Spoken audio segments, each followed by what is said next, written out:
Chapter 81. Assets double. Liu Ruyuan gets carried away. Liu Ruyuan didn't receive her father's approval and was even underestimated. She was determined to make a name for herself. Not only did she want to impress her father, but more importantly, she wanted Qin Ran to see another side of her. But starting a business didn't seem so simple. Her funds weren't that much. When it came to the internet or creating a unicorn startup, 3 million was nothing. Even 30 million might not make a splash. As for doing anything else, she didn't have any good ideas at the moment. She was lacking in vision, planning, and creativity. After thinking it over, Liu Ruyuan felt that developing a short video app was the most reliable option. In the future, Douyin's market value would reach trillions. If she succeeded, then the Qin family would be nothing. Liu Ruyuan felt a surge of excitement just thinking about it. This was the trump card in her hand. If she wanted to do it, then she would. Liu Ruyuan held her breath, determined to amaze everyone.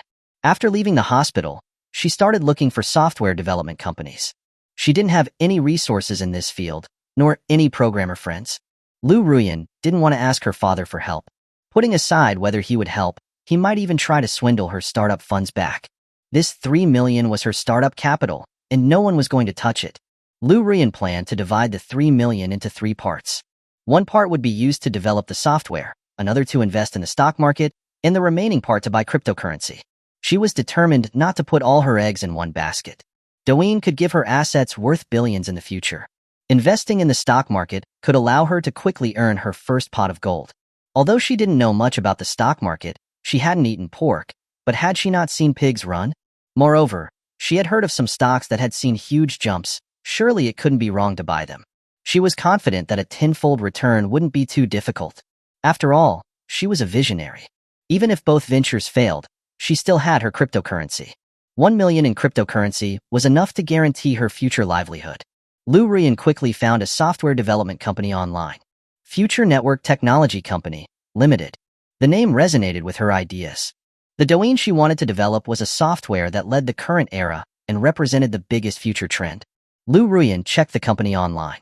It wasn't very large, but it didn't matter. A small company could save her some money. She called and added them on WeChat. They sent a PDF version of the company profile, which looked very professional. After some negotiation, she decided to go with them. Their quote wasn't high, 10,000 RMB. This included development costs, server fees, text message fees, and post-maintenance costs. They offered to solve any issues within the next 3 years. The development cycle was a bit long. They said that an app as complex as Douyin would take at least 3 months. But that wasn't a problem. She added 3,000 RMB and got the development cycle shortened to 2 months. They also upgraded the server to better guarantee a smooth user experience. In short, their professionalism, efficiency, and attitude were all very satisfactory. They signed the electronic contract that same day. Liu Ruyuan didn't bother comparing prices. The development price of just over 10,000 was much lower than she had anticipated. She had prepared a fund of 1 million. But the million wasn't solely for developing the software. She also needed money for promotion. She planned to hire some popular Weibo influencers to promote her app once it was developed. Given Weibo's user base, it would promote her app to the greatest extent possible.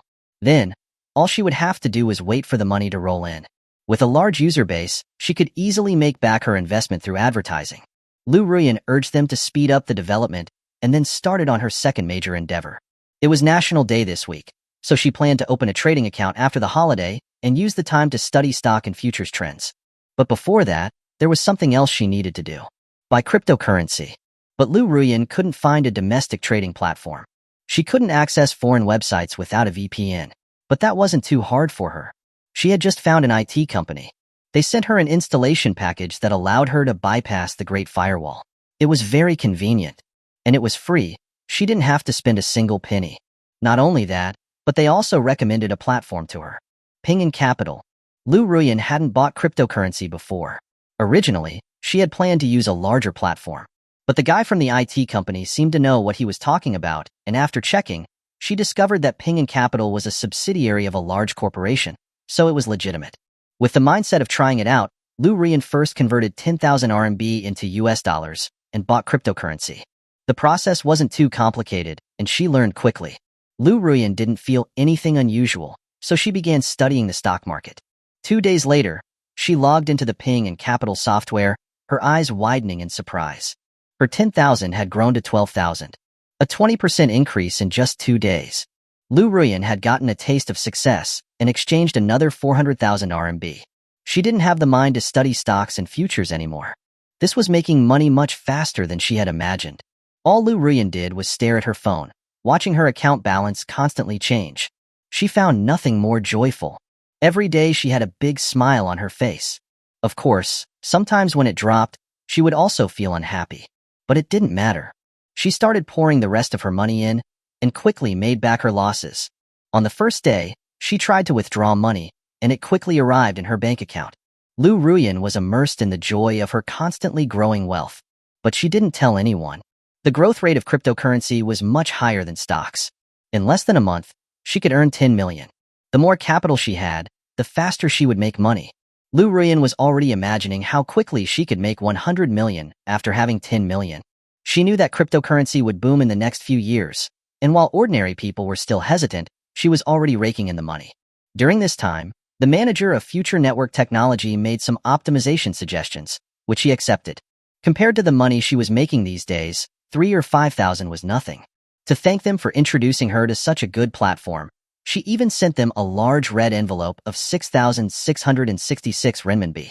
Before, she would have definitely been too stingy. But now she was a millionaire and was about to become a multimillionaire. Even a billionaire. As a future billionaire, she had to think big. So she agreed to upgrade the server again and again. She knew how terrifying the daily active users of Douyin would be. If it lagged, then users wouldn't have a good experience watching videos.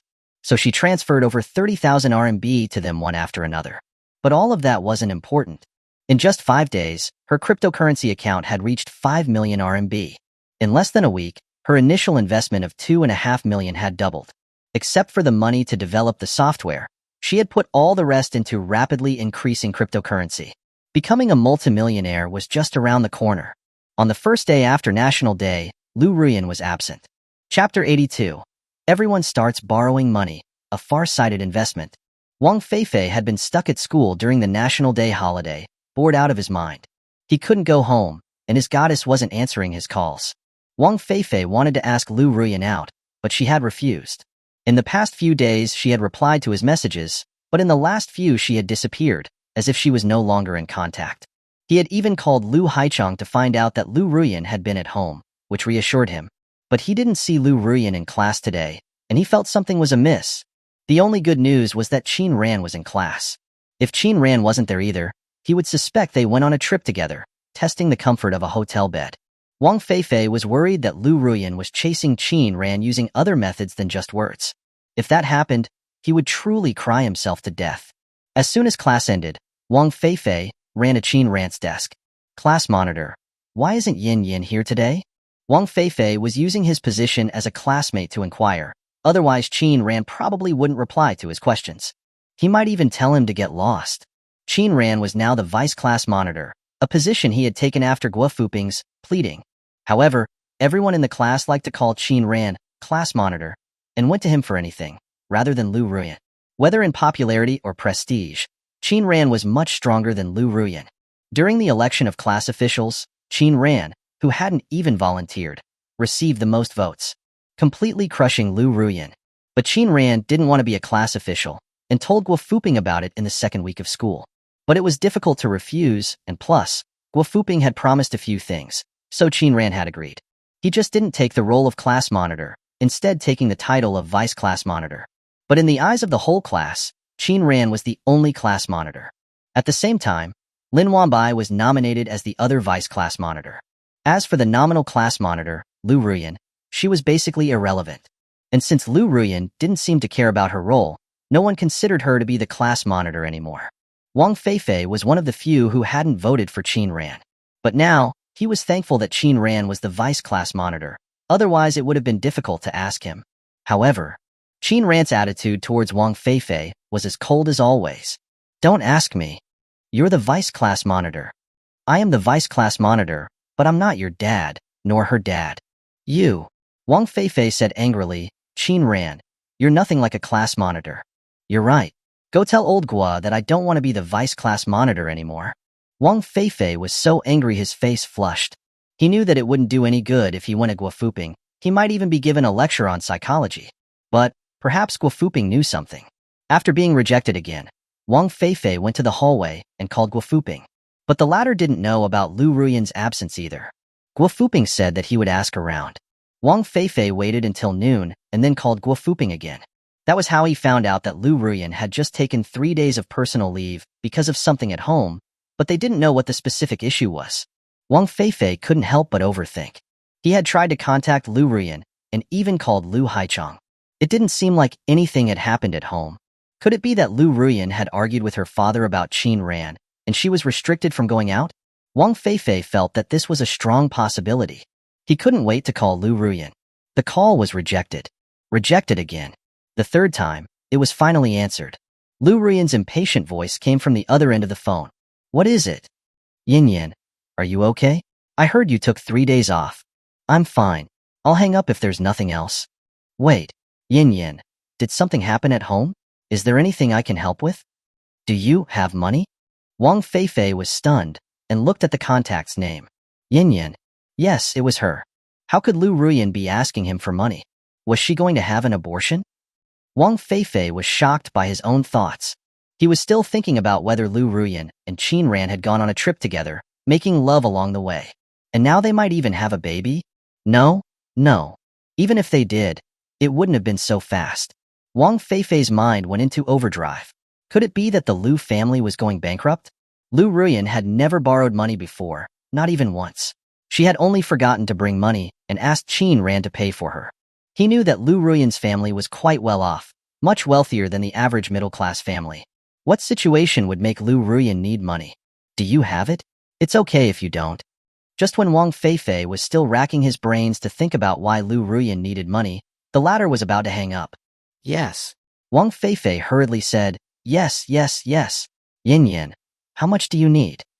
No matter what, for Wang Feifei, this was a good thing. Liu Ruyuan hadn't asked Qin Ran for money, but instead had asked him. From a psychological point of view, Liu Ruyuan was closer to him. Most people find it difficult to ask for money, especially a proud girl like Liu Ruyuan. But the amount Liu Ruyuan had mentioned shocked him. 20,000, the more the better. I'll pay you back in half a month. 20,000? Wang Feifei swallowed. He wasn't even worth 10,000 if they sold him. Yin Yin, why do you need so much money? Do you have it or not? If you do, I'll pay you back 25,000. Wang Feifei had a bad feeling. Yin Yin, can you tell me why you need the money? It's for my own use. Forget it.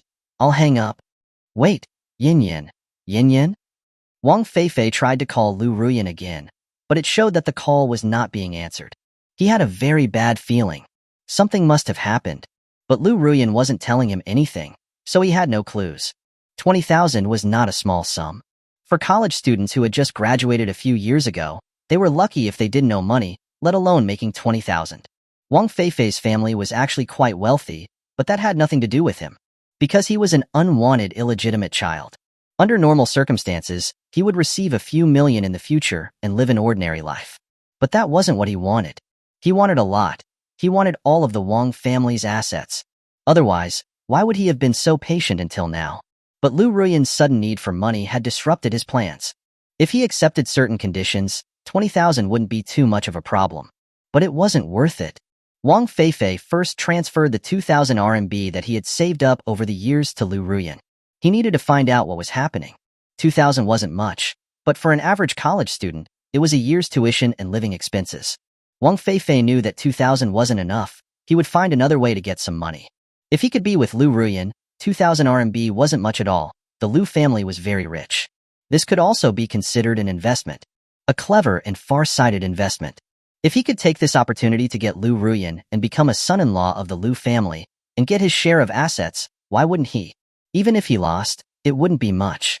Besides, even if Liu Ruyuan couldn't pay him back in the end, Liu Haichang could. He had noticed that Liu Haichang's outfit had been worth tens of thousands at the hospital. It was unlikely that he couldn't afford a few thousand. Wang Feifei was trying to use 2,000 RMB as bait to get information out of Liu Ruyuan, while he was figuring out a way to raise more money. Selling his blood, loans, borrowing money. Chapter 83. Sold blood at noon, entered hospital in the afternoon. After Liu Ruyuan was absent on the first day, Wang Feifei was also absent on the second day.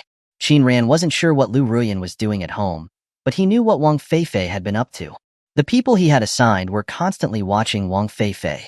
However, Wang Feifei's series of actions were confusing him. Wang Feifei had been inquiring about selling blood, comparing prices. In the end, he chose the one that paid the most. Wang Feifei had contacted black market blood dealers and even a blood broker. Blood dealers were actually not rare. They were like scalpers, except that their location wasn't outside theaters. But unlike scalpers, blood dealers were a tolerated existence. Because some people needed blood, the blood dealers were also saving lives. Wang Feifei first sold 500 milliliters of whole blood and got 3,000 RMB. Then, he sold 3 units of platelets and got another 2,000 RMB. This was a very high price. But Wang Feifei was weak and sickly, and less than an hour after selling blood, he fainted. The cash from selling blood was picked up by someone else. If it hadn't been for a good Samaritan who called 120, he might have already been dead. Wang Feifei sold blood at noon and entered the hospital in the afternoon. He didn't have a blood donation certificate and had to pay another 1,000. Wang Feifei didn't dare to report it to the police. Because his money came from selling blood on the black market, he felt guilty and afraid of being discovered. He could only curse the person who took his money from his heart. To make matters worse, he had given 2,000 to Liu Ruyuan, and now he only had a few hundred left. So, he could only take out a loan. His family couldn't know about this, or he would be severely scolded. He wasn't liked at home. If his parents knew about this stupid thing that he had done, he didn't know what would be waiting for him. Wang Feifei also didn't have any friends, so he could only take the path of loans. Fortunately, online loans were still relatively relaxed at this time. Wang Feifei quickly obtained a loan of 15,000 RMB, and he also applied for 2 credit cards.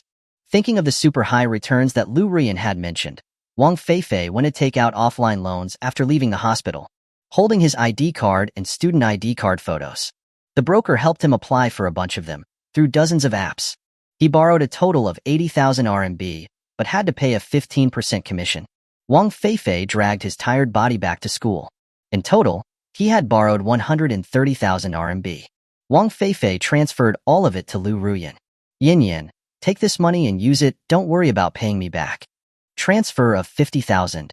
Transfer of 50,000. Transfer of 30,000. Due to his bank card limit, Wang Feifei transferred the money to Liu Ruyuan 3 times. Transfer has been received. I'll pay you back in 2 weeks. It's okay, no rush. Wang Feifei looked at his phone and waited for a while, but didn't receive any more replies from Liu Ruyuan. Not even a thank you. If she didn't want to thank him, then that was okay. But why wouldn't she tell him what she was going to do with the money?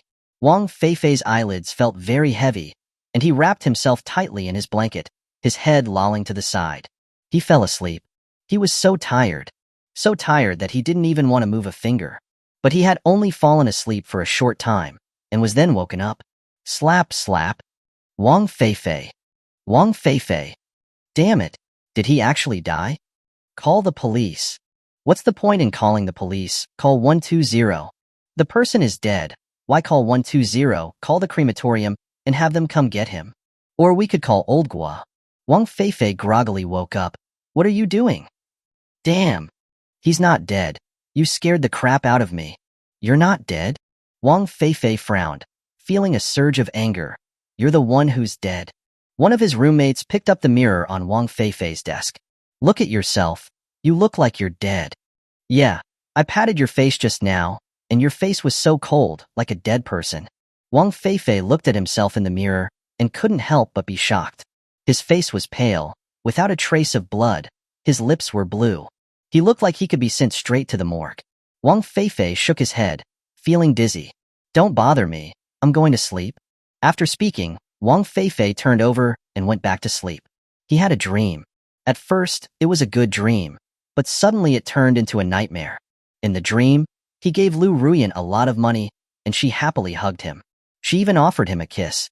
But as that cherry-like mouth got closer to his neck, it turned into a blood-soaked mouth. It bit down on his carotid artery, and blood gushed out. Liu Ruyuan was sucking his blood, saying that if he didn't transfer more money to her, she would suck him dry. Wang Feifei was jolted awake by the nightmare. He touched his forehead, and it was covered in cold sweat. Even his back was soaked with sweat. Huff. Wang Feifei let out a breath. It was okay. It was just a dream, a false alarm. Wang Feifei looked at his phone It was 2:30 a.m. He got out of bed to go to the bathroom. Thump, thump. Wang Feifei's hand, which was grabbing onto the ladder, trembled a bit. He had to grab it even more tightly. After finally getting down from his bed, Wang Feifei slowly made his way to the bathroom, his legs also shaking. So much that he had to squat backwards on the toilet and place one hand on the flush button. Otherwise, he wouldn't be able to maintain his balance. When he stood up, he felt that his legs had gone numb, and his face grew even paler. Wang Feifei weakly opened the door and happened to bump into a roommate who had also gotten up to use the restroom. A ghost. Damn it. Boom. Wang Feifei was kicked in the stomach, his pupils contracted, and his body curled into a shrimp shape. He staggered backwards several steps and crashed into the sink. Gag. Wang Feifei dry heaved, his vision blurred, and he passed out. A few minutes later, Qin Ran, who had been woken up, went to the bathroom door. He frowned as he looked at Wang Feifei lying on the floor like a corpse. Qin Ran, I really didn't do it on purpose. I was so scared. Wang Feifei, Qin Ran raised his hand and interrupted. He just fainted. Just wake him up. We called, but he didn't wake up. Qin Ran grabbed the nearest toothbrush cup, filled it with water, and splashed the water on Wang Feifei's face. Cough, cough. Wang Feifei coughed twice after waking up and subconsciously touched his damp face. He's awake, he's awake. You scared me to death. I thought I had killed him with a kick. It's good that he's awake. Qin Ran, who was doing his good deed for the day, had already left. He knew why Wang Feifei had passed out. He had donated too much blood, his body was weak, and he had been squatting for too long, so it was easier to get dizzy when he stood up. And after taking that kick, it was normal for him to have passed out. As for the cup of water, it was used both to wake Wang Feifei and also as compensation for Qin Ran being woken up in the middle of the night. After returning to his dorm, Qin Ran heard the sound of arguing coming from Wang Feifei's dorm and couldn't help shaking his head. Then, he went back to sleep. He couldn't be bothered to care about what happened after that. However, he was a little curious as to why Wang Feifei was selling blood and taking out loans. Everything Wang Feifei did was under his observation, including taking out high-interest loans from offline loan companies. Qin Ran guessed that it was most likely related to Liu Ruyuan. After all, there was no one else worth Wang Feifei doing this much for. It seemed like it was the right choice to let Wang Feifei have her. Regardless, Wang Feifei, who had sacrificed so much for her, was better than Jibuching, who was sewing in the detention center. But Qin Ran didn't expect that this was just the beginning, and that a series of stories would be triggered later. Or more accurately, a series of accidents. Chapter 84, Wiped Out. But it was all self-inflicted. Wang Feifei had become quite the character. He actually dared to extort his classmates, which Qin Ran hadn't expected. According to Wang Feifei's version, it wasn't extortion, but compensation for medical expenses. Qin Ran didn't bother with it. The matter wasn't actually that complicated. Wang Feifei had just been kicked, and it was accidental. The other person hadn't done it on purpose. They were all classmates, and the other person had apologized. But Wang Feifei insisted that his body wasn't in good condition in the first place, therefore he had been injured. Qin Ran knew that Wang Feifei needed money, but he hadn't realized that Wang Feifei was so desperate for it. In the end, Guo Fuping stepped in. The two reached a settlement. But Qin Ran suspected that Wang Feifei's real intention was to borrow money from Guo Fuping. However, he didn't ask any further, because he didn't care about Wang Feifei's life or death, and Guo Fuping wasn't a child. As for why Wang Feifei was selling his blood and taking out loans, the truth would probably come to light soon. Qin Ran went to class as usual. Without Liu Ruyuan and Wang Feifei, the atmosphere in class was much better. Recently, Qin Ran and Fu Qingchuan had been sitting behind Lin Wanbai and Tong Xian. The four of them were becoming closer. Fu Qingchuan still called Qin Ran his strategist. But anyone with eyes could see that Qin Ran and Lin Wanbai had a special relationship.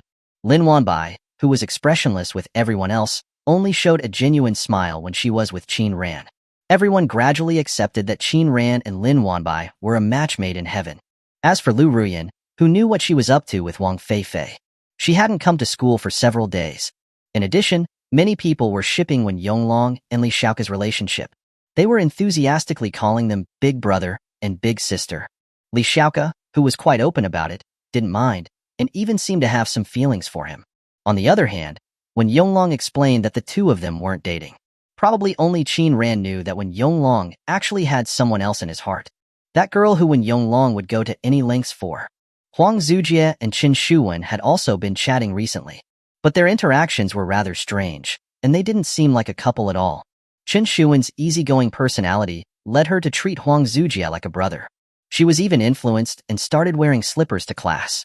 At the same time, Qin Shuwen was also a friend of Dorm 502 and often ate with them. Qin Ran liked these laid-back and interesting days, and he enjoyed them. Watching the clouds drift by and listening to the flowers bloom. He didn't need to revolve around anyone, and he didn't have to worry about too many things. The Qin group had already canceled the acquisition of Saley Photovoltaics. At the same time, Qin Ran had suggested entering the new energy sector and getting a head start. As for whether his suggestion would be adopted, the think tank would provide analysis, and Qin Yushan would make the decision himself. Even if he were to take over the group, it would be after he graduated. Qin Yushan was in his prime and was far from retiring. He could enjoy his university life without any worries. After becoming estranged from Wang Feifei and Liu Ruyuan, he was no longer troubled. When something happened to the two of them, he could watch the show. Liu Ruyuan was the first one to run into trouble. The person monitoring her reported to Qin Ran that Liu Ruyuan had been taken to the police station.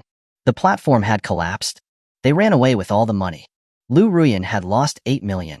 She was screaming and yelling at the police station, as if she had gone mad. After having someone look into it, Qin Ran found out the whole story.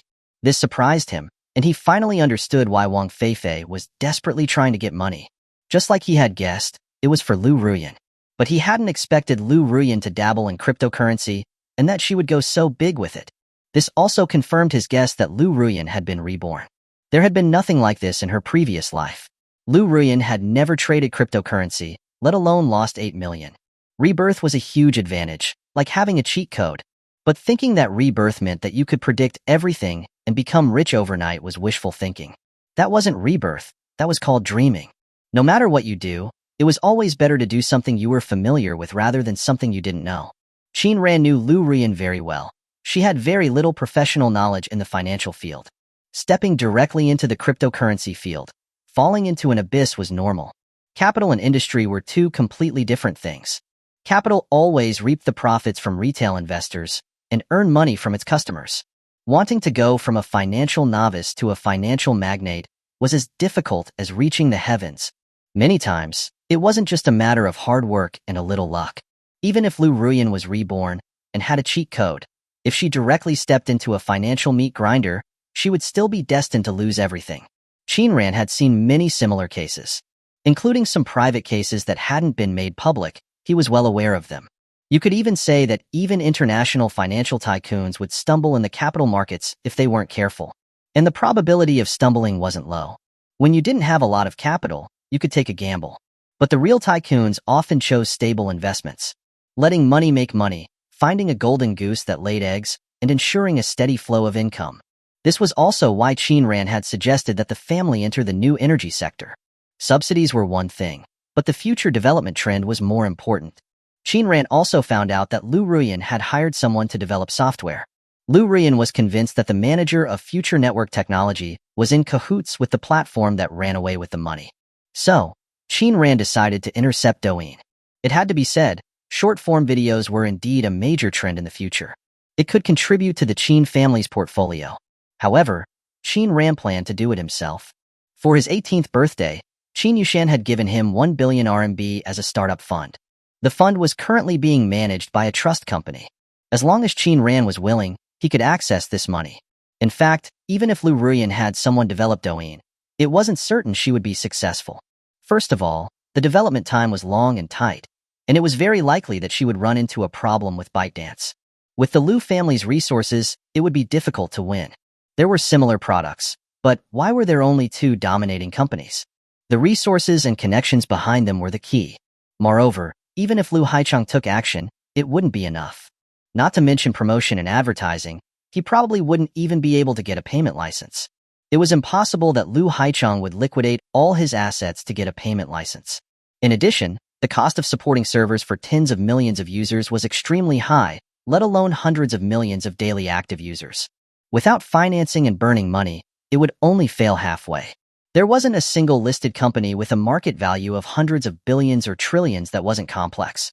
If Liu Ruyuan could grab hold of short videos and cryptocurrency, it wouldn't be difficult to become a billionaire. But unfortunately, Liu Ruyuan was too greedy.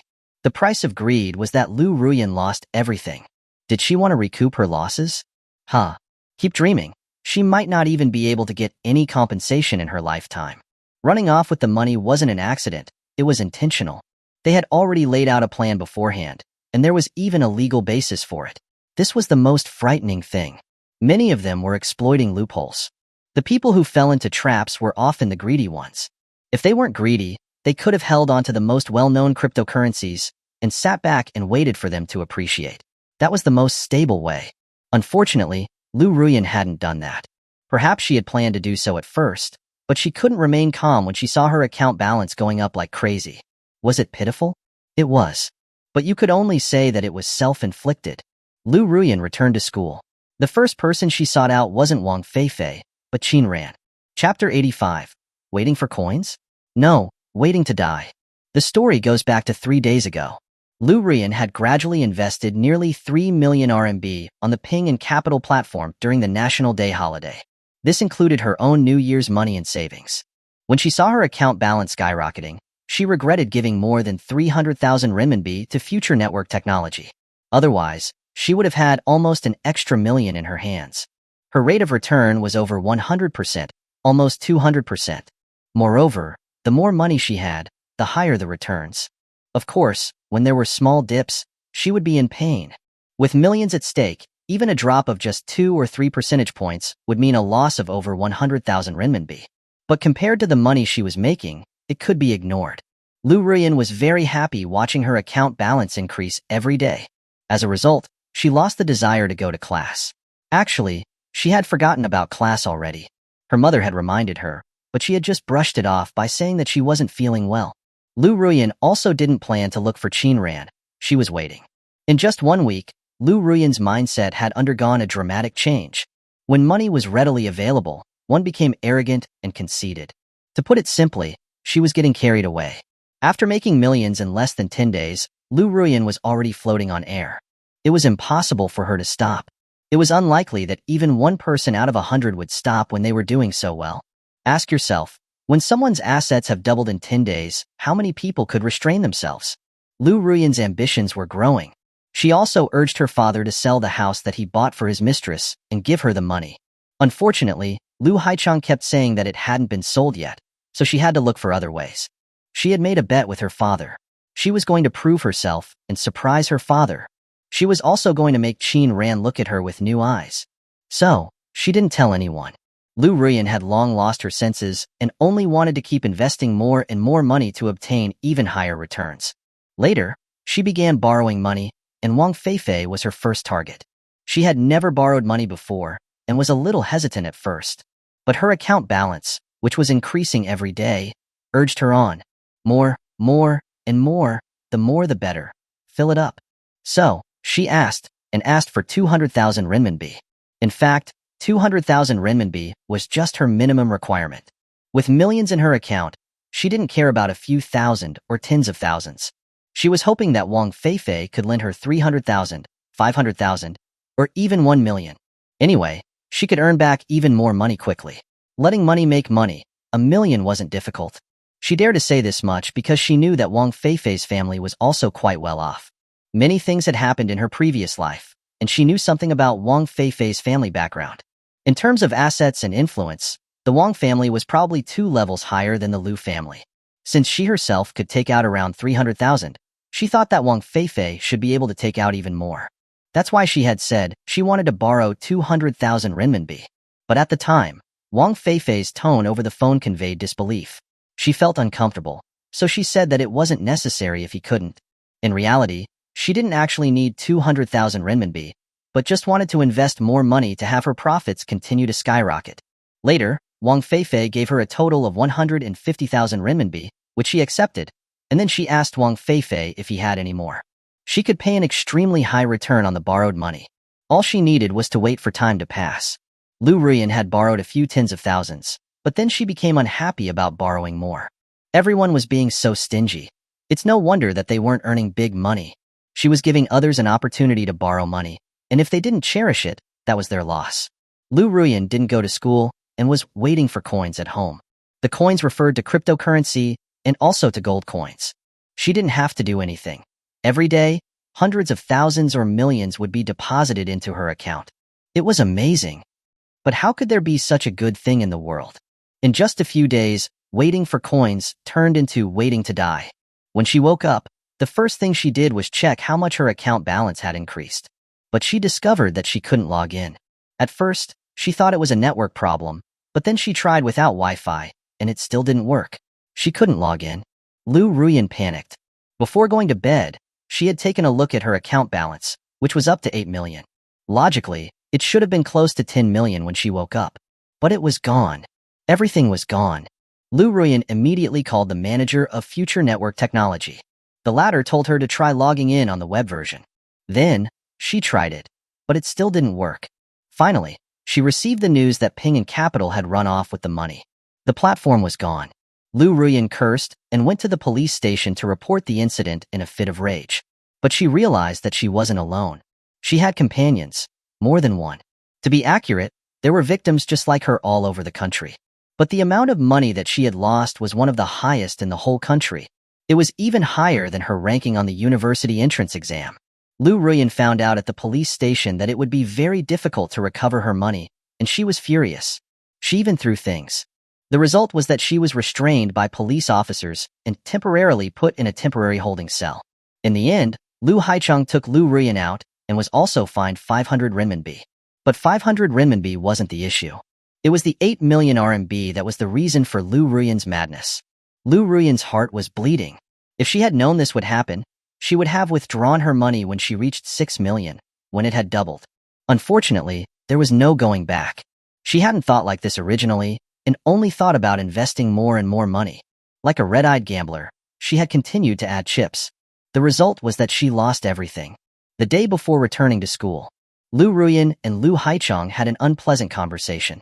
Liu Haicheng hadn't expected his daughter to actually dabble in cryptocurrency, and that she had lost her mind and thrown millions into it. That was several million. The Liu family wasn't poor. They could be considered wealthy.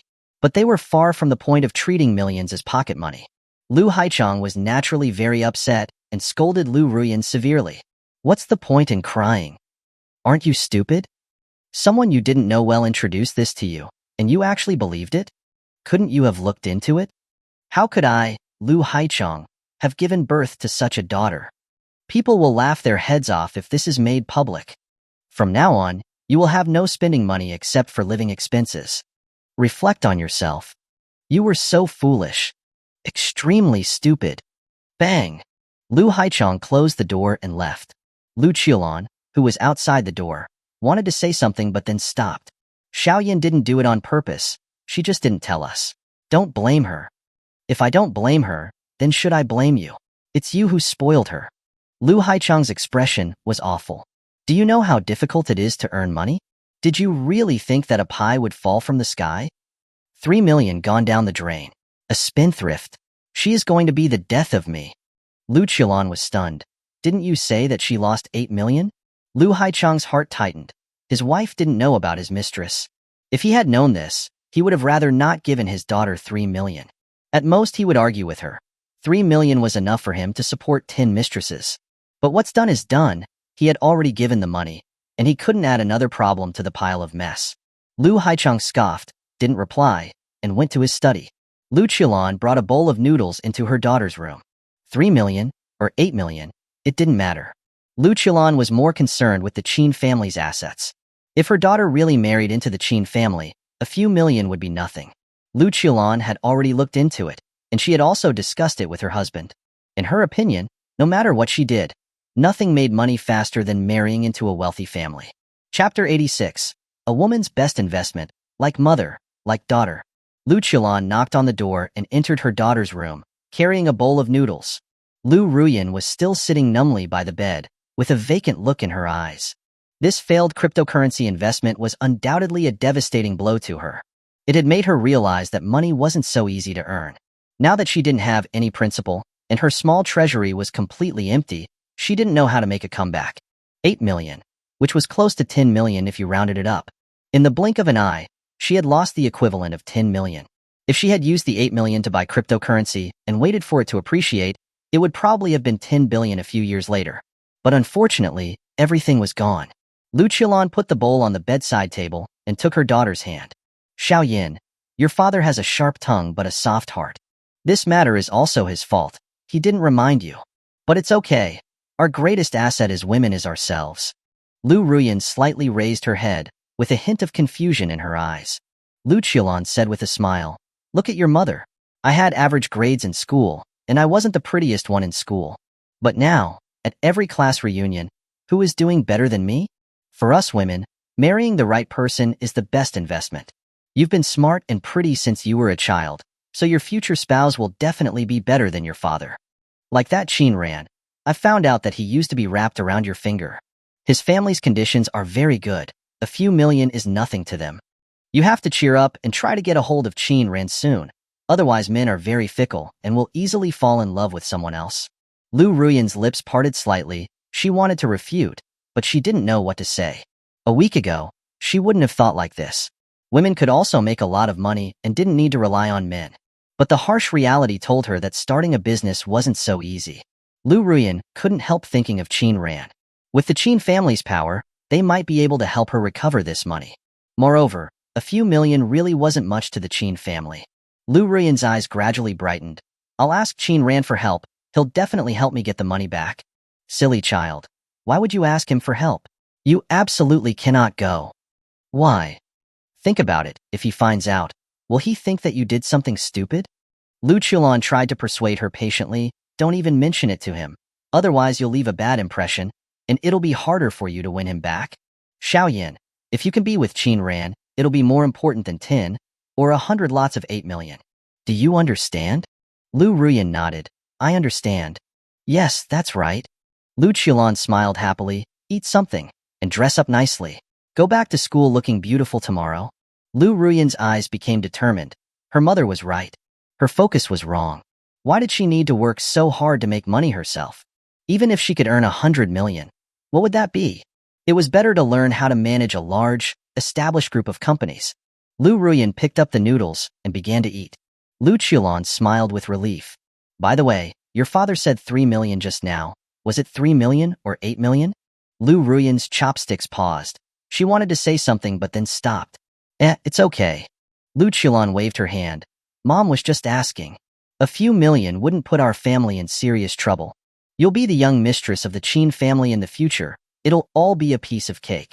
Liu Ruyuan still didn't reveal that her father had a mistress.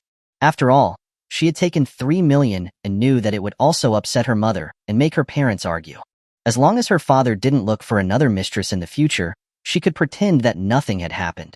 The most important thing now wasn't anything else, but to win back Qin Ran. And also to keep Lin Wambai away from Qin Ran. Qin Ran was hers, and could only be hers. Liu Ruyuan subconsciously ignored what she had said before. She forgot all about making Qin Ran regret his actions. After experiencing a major setback, she only remembered Qin Ran's good qualities. She had actually started a business in her previous life, and had opened a high-end boutique fashion store. But it hadn't worked out, and it had ended without any fanfare. But it hadn't been completely useless. At least she had gotten to know a lot of socialites. They would drink afternoon tea together and attend banquets together. Liu Ruyuan missed those times very much. She had been the center of attention back then. She knew that it was all thanks to the halo that Qin Ran had given her. Men conquer the world.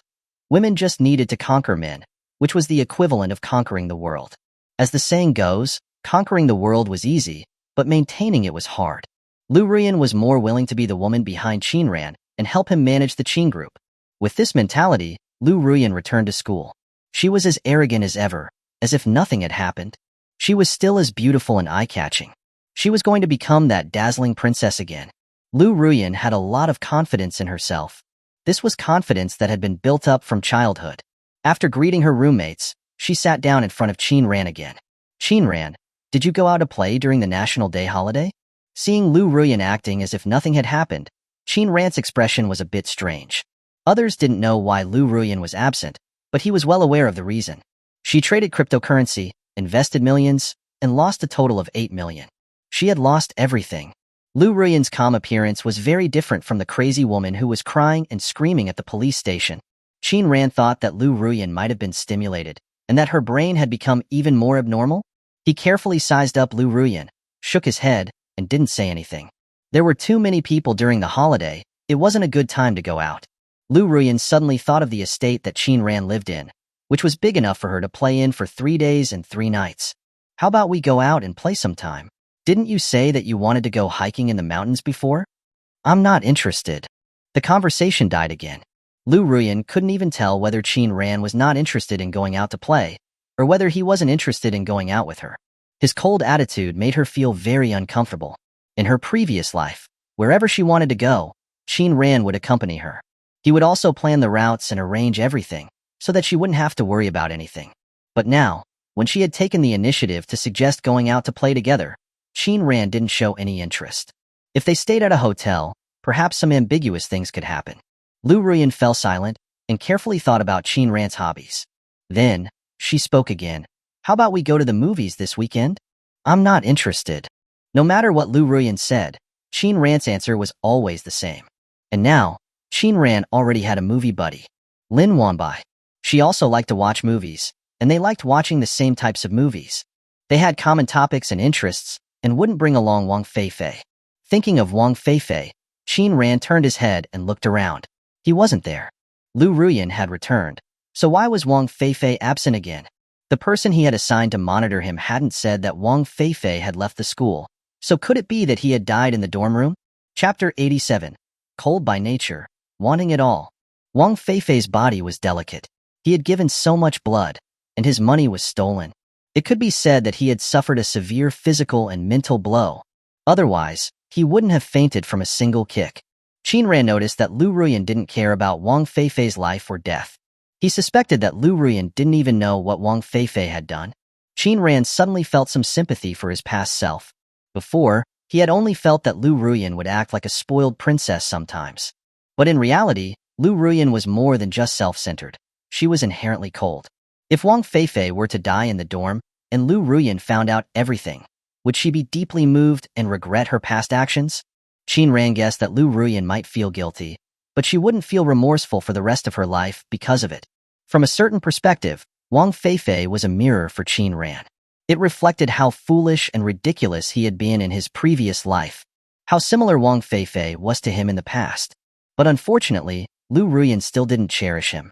If he hadn't put Jibuqing in jail, perhaps Liu Ruyuan would still have had feelings for Jibuqing, and still wouldn't have chosen Wang Feifei. It seemed that whether it was her past life or this one, Wang Feifei had no chance. Even if Jibuqing was out of the picture, there would be a Jiboda or Jibuchang. If he could never get the woman he loved, Wang Feifei might do something outrageous. Based on Wang Feifei's desperate attempt to raise money by selling blood and taking out loans, it could be seen that Wang Feifei had an extreme personality. Qin Ran couldn't help but wonder, could it have been Wang Feifei who hired someone to run into him in his previous life? It wasn't impossible, and the possibility wasn't low. This was also why Qin Ran had people monitor Wang Feifei, while he was speculating about Liu Ruyuan. Ring, ring, ring. The bell for class rang, temporarily interrupting Qin Ran's thoughts. The teacher took attendance, and Wang Feifei's roommate said that Wang Feifei had gone to the infirmary. So, he wasn't dead. Qin Ran sighed inwardly. It was a pity. Wang Feifei was living such a painful and pitiful life. It would have been better for him to escape the sea of suffering early and enter the cycle of reincarnation. After class, Liu Ruyuan turned her head and asked, "What happened to Feifei?" Qin Ran shrugged his shoulders, indicating that he didn't know. Liu Ruyuan felt a bit aggrieved. "Are you too lazy to even talk to me now?" Qin Ran nodded, indicating that was right. He really didn't want to talk to Liu Ruyuan anymore, and he didn't want to see Wang Feifei. Qin Ran knew that Liu Ruyuan would definitely drag him to see Wang Feifei, but he wasn't interested. Wang Feifei's life or death had nothing to do with him. Liu Ruyuan did want to ask Qin Ran if he wanted to go see Wang Feifei together. After all, the three of them were friends, and had grown up together since childhood. However, since Qin Ran's attitude was so cold, she didn't want to try to warm a cold shoulder. In addition, her mother had told her to slow down in her relationship with Qin Ran, and to at least not let Qin Ran feel annoyed. She would take it slow, and would always be able to win back Qin Ran eventually. Moreover, she had borrowed money from Wang Feifei, and she didn't want Qin Ran to know about this. Including the cryptocurrency investment, she would keep it a secret forever.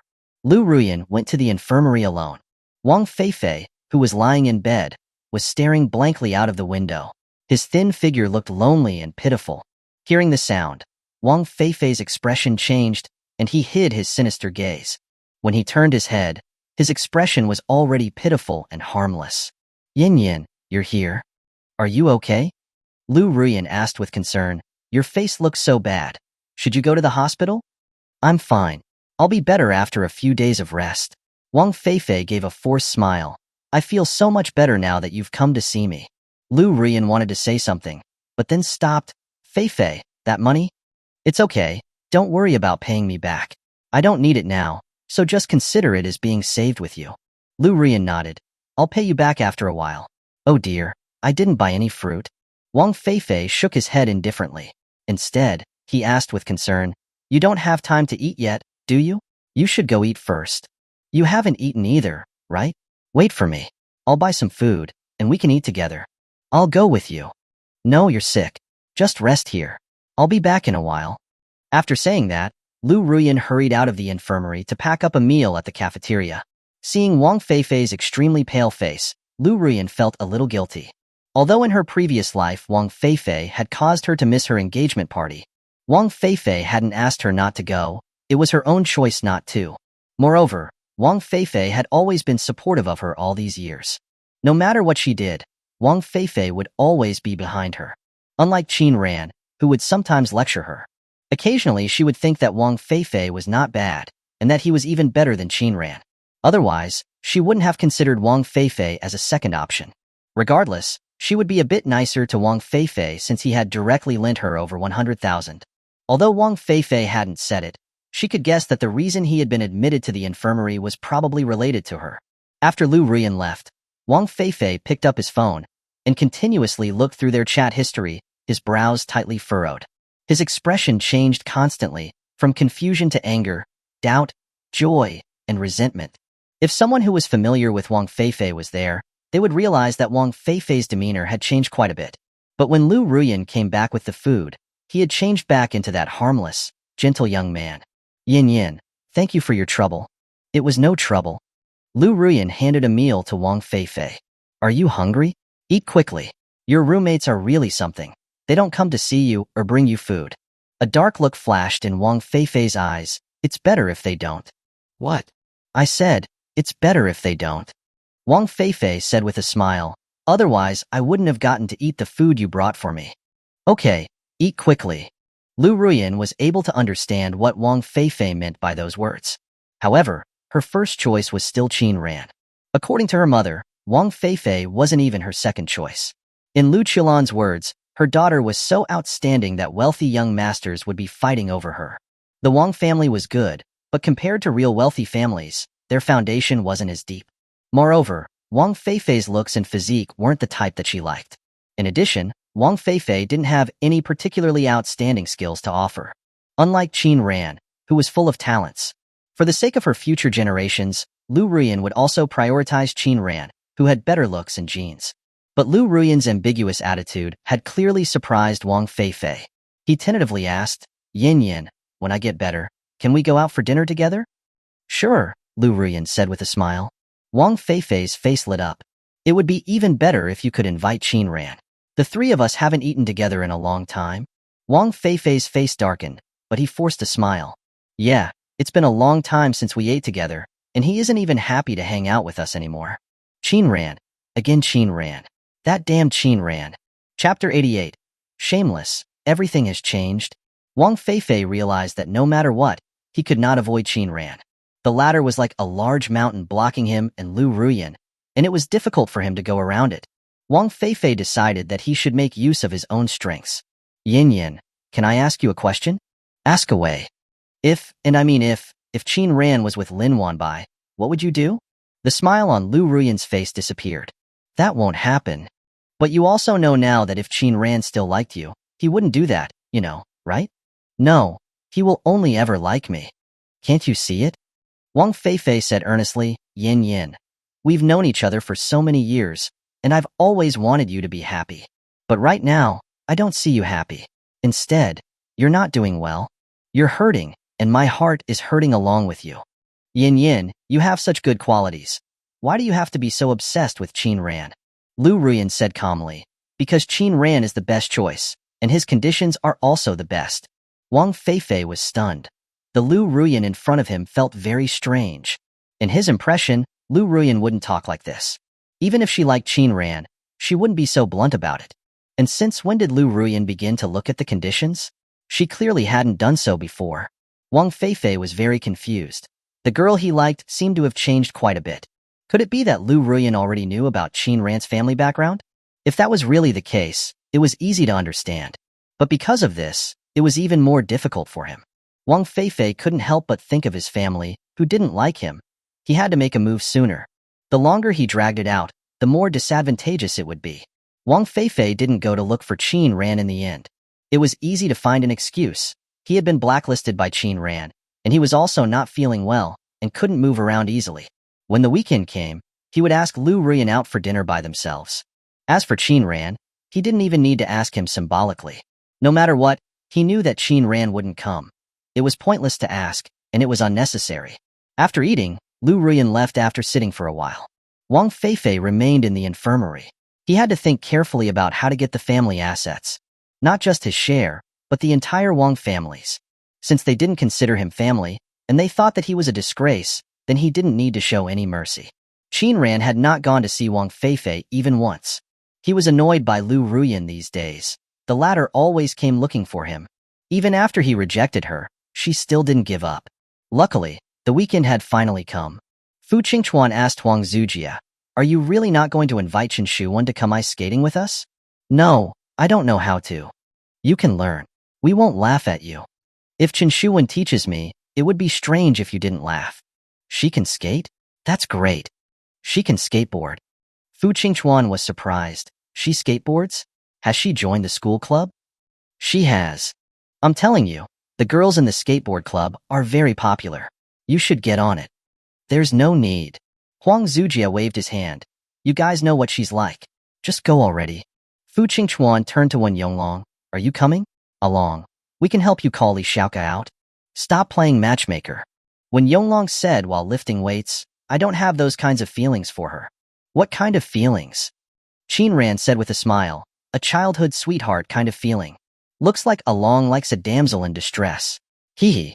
Fu Qingchuan teased. "If you don't leave soon, it'll be hard to get a taxi later."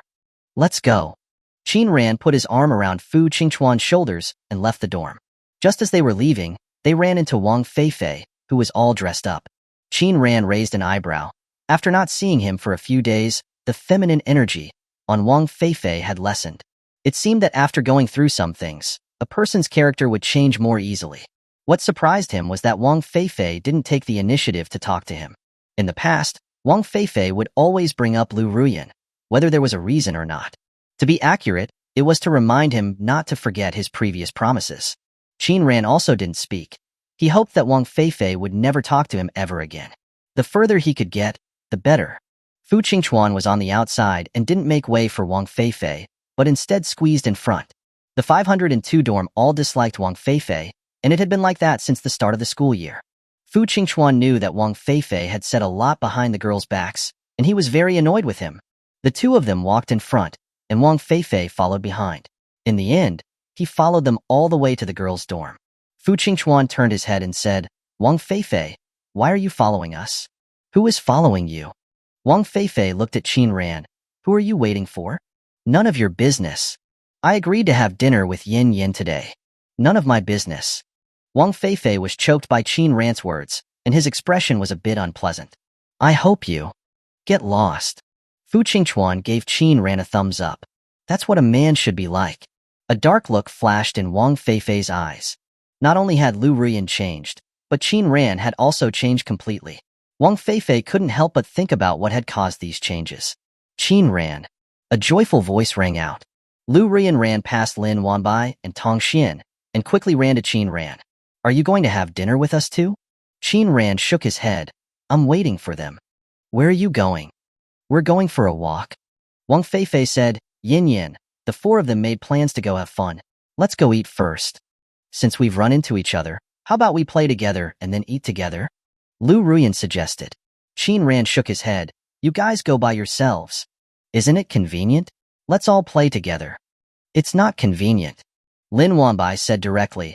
After walking closer to him and rejecting Liu Ruyuan, their eyes met, and there was a faint spark between them.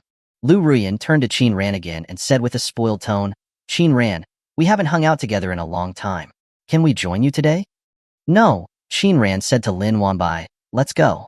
"Okay." The two of them walked forward together. Fu Qingchuan and Tong Xian followed behind. How can it be such a coincidence that Liu Ruyuan was also planning on going out at this time? Tong Xian stuck her tongue out. "I said it. Question mark. I didn't do it on purpose. I went to get water with Wanbai. I didn't know she was walking behind me." "It's okay. It's okay to say it." Fu Qingchuan laughed mischievously. "It's a good opportunity to add fuel to the fire and get them together." Tong Xian's eyes lit up, and she nodded her head repeatedly. "Okay, okay." Qin Ran turned his head and said helplessly, "We can all hear you, okay? We were saying it for you to hear." Fu Qingchuan said shamelessly, "My strategist has personally taken the field. Of course I have to support him." "Okay, just don't forget to call a taxi." Qin Ran changed the subject. "That's right, I haven't called for a ride yet." Liu Ruyuan and Wang Feifei were more than a dozen meters behind them. One had a gloomy look in his eyes, and the other had a dark look in her eyes. Chapter 89. A follower, a tool. Actually, this encounter wasn't a coincidence. After hearing what Tong Xian had said, Liu Ruyuan had intentionally chosen the same time, so that she would bump into Qin Ran. Moreover, the restaurant that she had chosen to eat at with Wang Feifei was in the same mall as the restaurant that Qin Ran and his friends had chosen. She had originally thought about sitting at the same table after that. But now, she was in a bad mood. Extremely bad. Especially when she saw Qin Ran and Lin Wanbai walking together and chatting and laughing. A nameless fire kept rising in her heart. And it burned hotter and hotter. Wang Feifei's mood was also extremely bad. In some ways, he was even more unhappy than Liu Ruyuan. Because he had already realized that running into Qin Ran wasn't a coincidence, but that Liu Ruyuan had deliberately asked him to go eat at this time. He had originally been overjoyed, thinking that Liu Ruyuan agreeing to have dinner with him by themselves was a good start. But he hadn't expected to become a clown. Liu Ruyuan wasn't trying to have dinner with him, it was all because of Qin Ran. Wang Feifei stared at Qin Ran, who was not far away, his eyes full of resentment. No matter when or where, Qin Ran was always an obstacle to him. Moreover, in front of Qin Ran, he was not only a step lower, but also the supporting character. Now, he had even been reduced to a tragic tool. In the past, at least he could manage to get Liu Ruyuan to himself. But now, he had become a tool that Liu Ruyuan was using to pursue Qin Ran. He couldn't accept this, but Wang Feifei endured it. He didn't leave in a huff. He knew that if he left, Liu Ruyuan would probably throw a tantrum. At that time, Liu Ruyuan's dissatisfaction with Qin Ran might even be transferred to him. Besides, the relationship between the two of them wasn't as good as it had been before. Wang Feifei slowed down, wondering if he should pretend to be sick. This trick had worked well in the past, but he wasn't sure about now. Wang Feifei carefully sized up Liu Ruyuan's expression and guessed what her reaction would be if he pretended to be sick. Would she go down the steps and take him to the infirmary, no longer following Qin Ran? Or would she let him return to the dorm and then follow Qin Ran by herself? After thinking it over, Wang Feifei realized that the latter option was more likely. This made his expression darken. The tricks he had always used to gain sympathy seemed to be useless. Wang Feifei tentatively asked, "Yin Yin, I need to use the bathroom." "Hold it in. I called for a car. You can go when we get to the mall." It would take at least half an hour to get from the school to the mall. But the nearby classroom building had bathrooms, and it would only take 2 minutes to walk there. Wang Feifei's expression became a bit unpleasant. It wasn't just because Liu Ruyuan had asked him to hold it in, but more because her eyes had never left Qin Ran when she said those words. Moreover, she didn't even slow her pace. Instead, she even sped up, afraid of losing Qin Ran. Wang Feifei didn't say anything more and followed silently from the side. He hoped that Liu Ruyuan would see his expression and realize that he was in a bad mood. But he was disappointed. Liu Ruyuan didn't look at him once, from the beginning until the end. Even on the way to the mall, Liu Ruyuan was impatiently urging the driver to go faster. But Liu Ruyuan wasn't urging the driver because she was worried that he needed to use the bathroom. She just didn't want to lose the group that had left ahead of them. Wang Feifei sat silently in the back seat, looking at the girl he loved out of the corner of his eye. Why had it become like this? Wang Feifei couldn't understand. This rushed appearance wasn't pretty. It should normally be the opposite. But the facts were in front of him, so he had to accept them. They followed all the way to the mall. Seeing Liu Ruyuan looking around, the last bit of hope in Wang Feifei's heart was also shattered. Liu Ruyuan wasn't looking for the restaurant where they had agreed to eat, but for Qin Ran's figure. Wang Feifei saw Qin Ran's group of friends. Yin, Qin Ran is over there. Where? Liu Ruyuan immediately turned her head and followed Wang Feifei's gaze. Let's go up there too. Wang Feifei followed Liu Ruyuan while waiting for the elevator. Another thought had been growing in his heart. Since it had come to this, he would have a head-on confrontation with Qin Ran. Now that it was obvious that Qin Ran didn't like Liu Ruyuan, it was his chance.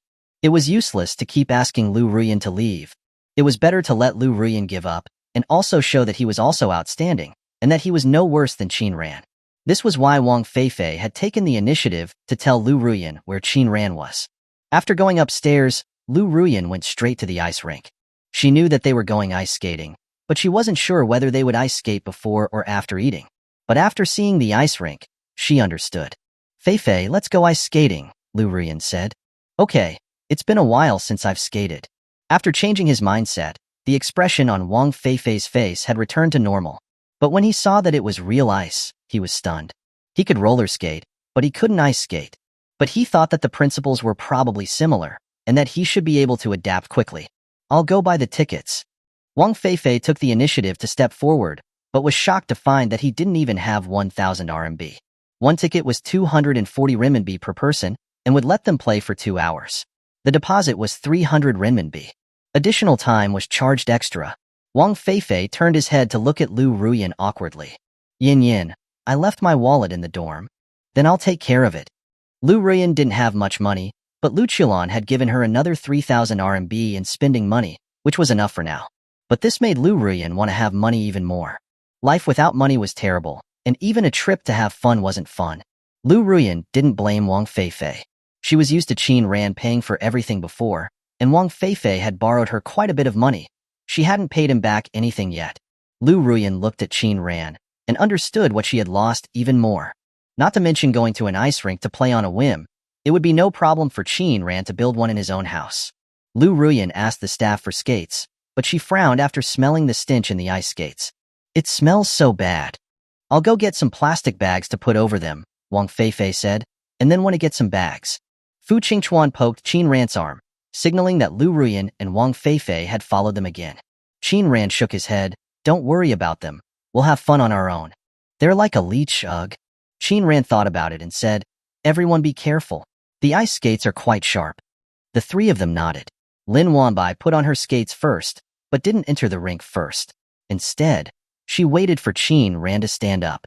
She was clearly planning on ice skating with Qin Ran. Fu Qingchuan wobbled as he walked towards Tong Xian, like a duck who had just learned to walk. Tong Xian couldn't help but laugh. Ice skating, Prince? Fu Qingchuan blushed, a little embarrassed. Let's talk on the ice. Okay, then you should come quickly. Wanbai, we'll go in first. Okay. Qin Ran tightened his shoelaces, and a jade hand stretched out in front of him. Lin Wanbai looked at him with a faint smile on her lips. It seemed like she thought that he couldn't ice skate, which was why it had taken him so long. Qin Ran grabbed Lin Wanbai's slender and fair fingers and used that to stand up. Let's go in too. Okay. Lin Wanbai smiled radiantly. Her teeth were white, and her eyes were as bright as stars. She was even more dazzling than the ice surface. Chapter 90, Crushing Defeat, the Ice Skating Fairy. Liu Ruyuan's teeth clenched as she watched Qin Ran and Lin Wanbai enter the rink hand in hand. It was obvious to anyone that the two shared a special relationship.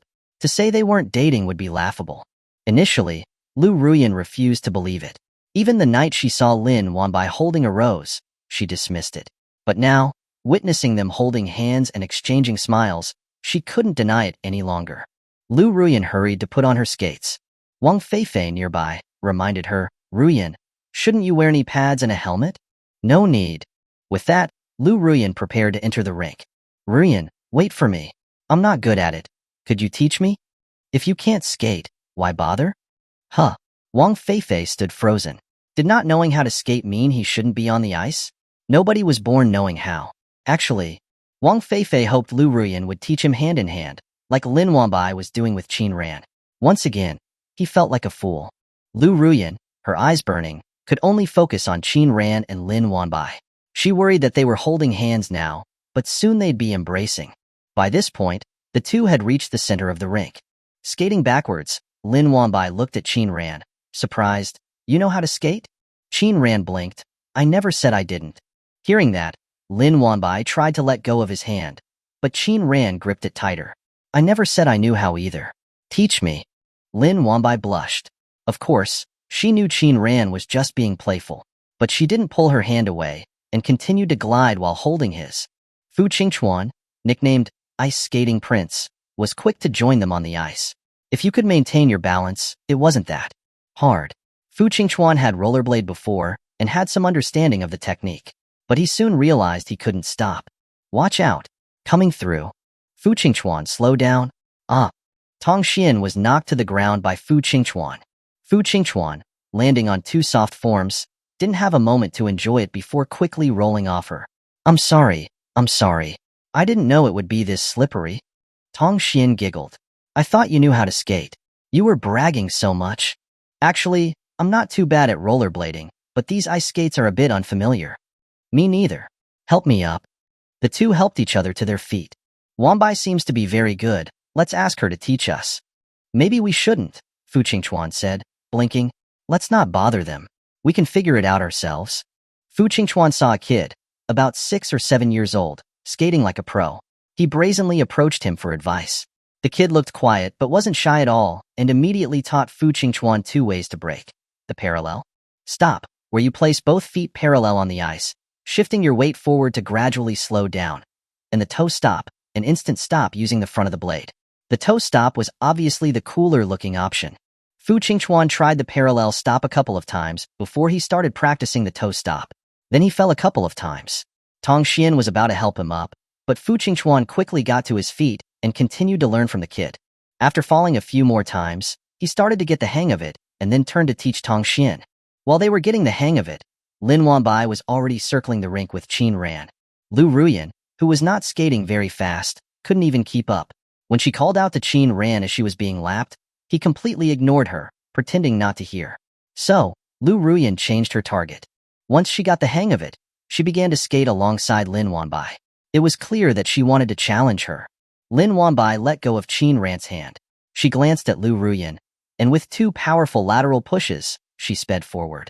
Then, like a light butterfly, she leapt into the air, performing a back outside 3 jump, a classic move in figure skating. This was followed by a string of technical moves. A camel spin, a sit spin, an upright spin. Lin Wanbai moved like a dancing sprite, captivating the entire rink. Professional. So beautiful. So impressive. Liu Ruyuan stood rooted to the spot. What was the point of even competing? Would she just be a green leaf, serving as a backdrop to Lin Wanbai's brilliance? Qin Ran stared at Lin Wanbai, who had gracefully skated a circle around him and returned to his side. His eyes were filled with admiration. He hadn't realized Lin Wanbai was this skilled, especially when she was upright spinning, holding her slender leg aloft with her hands. He couldn't look away. Qin Ran couldn't either. Did you learn figure skating? Lin Wanbai nodded slightly. I learned for a while when I was little. Impressive. Qin Ran gave her a thumbs up. Want to learn? I can teach you. Master, teach me. Lin Wanbai smiled. She took Qin Ran's hand, and they continued to glide. Qin Ran became the envy of every guy at the rink. Having been utterly defeated, Liu Ruyuan left the rink in a daze. Wang Feifei, having just learned to skate, quickly followed her. He had also just witnessed Lin Wanbai's amazing performance, like a dancing elf. For a moment, he had been moved. She really was beautiful. But seeing Liu Ruyuan, he quickly reined himself in. He still liked Liu Ruyuan better. Lin Wanbai's personality wasn't his type. Ruyuan, wait for me. Wang Feifei quickly changed his shoes, got his deposit back, and caught up to Liu Ruyuan. She wasn't far, sitting on a nearby plastic, irregularly shaped stool. Wang Feifei sat down next to Liu Ruyuan. Ruyuan, are you okay? At that moment, the light seemed to have gone out of her eyes. Feifei, do you think I'm really not as good as Lin Wanbai? How could that be? Wang Feifei said firmly. You're 100 times better than her. Better? Then, I'm not as pretty as her, right? No, you're 100 times prettier than her. Really? Liu Ruyuan sighed softly. Feifei, if it were you, would you choose her or me? I would of course choose. Never mind. It's meaningless. Qin Ran didn't choose me. Wang Feifei's eye twitched. His heart was taking another beating. His choice didn't matter, only Qin Ran's did. The fire in Wang Feifei's heart burned hotter. Ruyuan, how am I any worse than Qin Ran? Besides being taller, more handsome, getting better grades, and being better at sports, Liu Ruyuan's voice trailed off as she looked at Wang Feifei. He had said it all, it seemed. But Wang Feifei wasn't willing to give up. He decided that he needed to shift Liu Ruyuan's attention away from Qin Ran, even if it wasn't to him. Ruyuan, Qin Ran is excellent, but he's not the only excellent person out there. Who else is there? There are many people. Like who? Well, there are many guys and plenty of talented young men. Why would you chase after him so desperately? Liu Ruyuan shook her head. You don't understand. Ruyuan, is it your father who wants you to do this? My father? Liu Ruyuan was taken aback. What does he have to do with this? Doesn't he think Qin Ran is really good? Yeah, my mom thinks so too. Wang Feifei didn't know what to say. He had finally realized that Liu Ruyuan was fixated on Qin Ran. It wasn't just because he was excellent, but probably because she had something to prove. Wang Feifei looked at Lin Wanbai on the ice rink. Why did she have to choose someone like that as an opponent? Even as he stood on Liu Ruyuan's side, he had to admit that Lin Wanbai was truly a dream girl for everyone. But then, another thought came to him. This could actually be a good thing. If Qin Ran and Lin Wanbai were together, Liu Ruyuan would give up. For good. But Wang Feifei didn't really want to make that happen because he didn't like Qin Ran. He despised him from the bottom of his heart. Wang Feifei thought about it carefully. Perhaps it was time for him to return to the Wang family and take control. That was the only way. He would have a chance to contend with Qin Ran. If he couldn't get rid of the Qin family, surely he could get rid of Qin Ran by himself? Chapter 91. If you don't love me, stop following me. Ice skating became a solo show for Lin Wanbai. After being outshined, Liu Ruyuan left the ice rink, not in the mood to watch Lin Wanbai's performance. In truth, Lin Wanbai didn't continue with any fancy tricks. Instead, she skated slowly with Qin Ran, chatting as they went, their hands never letting go. After an hour and a half, the four of them stopped. Fu Qingchuan was still wanting more. We should come again sometime. Tong Xian's face was flushed, and she didn't give a clear yes or no. Their relationship had clearly grown closer. Ice skating really was suitable for couples, or those who had mutual feelings. It was best if one person could skate and could lead the other. Leaving the rink, Fu Qingchuan bumped Qin Ran's arm, motioning him to look to his right. Qin Ran looked over and saw Liu Ruyuan and Wang Feifei not far away, the latter holding 2 cups of milk tea. They hadn't left even after an hour. Qin Ran shook his head, indicating they shouldn't pay them any attention. With Liu Ruyuan's temper, she would probably leave after being ignored a few times. Besides, Wang Feifei was there. It was obvious that Wang Feifei would be persuading Liu Ruyuan to leave. In his previous life, when he was with Liu Ruyuan, Wang Feifei would always find excuses to join them or pull Liu Ruyuan away. Knowing Wang Feifei had such a good opportunity, he definitely wouldn't miss it. It's just that he wasn't doing a very good job. It had already been a month, and he was still like a shadow following Liu Ruyuan. Qin Ran wished Wang Feifei would just take Liu Ruyuan away, so as not to affect his good time. But he wouldn't actively go up to them and say anything. Ignoring them was the best way. Fu Qingchuan proactively walked in a different direction, suggesting, let's go get something to drink. There's a nice place at the corner of the escalator on the 2nd floor. Sure, I'm a little thirsty, Tong Xian said, hooking her arm through Lin Wanbai's as they walked in front. Wanbai, Liu Ruyuan, and Wang Feifei have been following us. Not us, Qin Ran. She even wanted to compete with you earlier, then she was too embarrassed to stay, haha. Where did you learn to ice skate? You're really good. I learned at an ice rink when I was a kid. No wonder you're so good. I fell so many times today. It hurt like crazy. Didn't Fu Qingchuan break your fall? Tong Xian's face reddened. It's all his fault. He couldn't stop and kept coming towards me. Lin Wanbai just smiled, saying nothing. The somewhat shy Tong Xian changed the subject. What about you and Qin Ran? I saw you holding hands for an hour. Now it was Lin Wanbai's turn to feel a little embarrassed. Because Qin Ran actually knew how to skate, his athletic sense was excellent, and he learned very quickly. He didn't need anyone to guide him at all. Lin Wanbai looked back at Qin Ran, and he happened to be looking at her. Their eyes met, and Lin Wanbai turned back, her ears gradually burning hot. Their actions earlier were essentially like holding hands on a leisurely stroll. In reality, today was a date. In terms of romance, Lin Wanbai was rather slow. But even with her slowness, she realized that she had developed feelings for Qin Ran.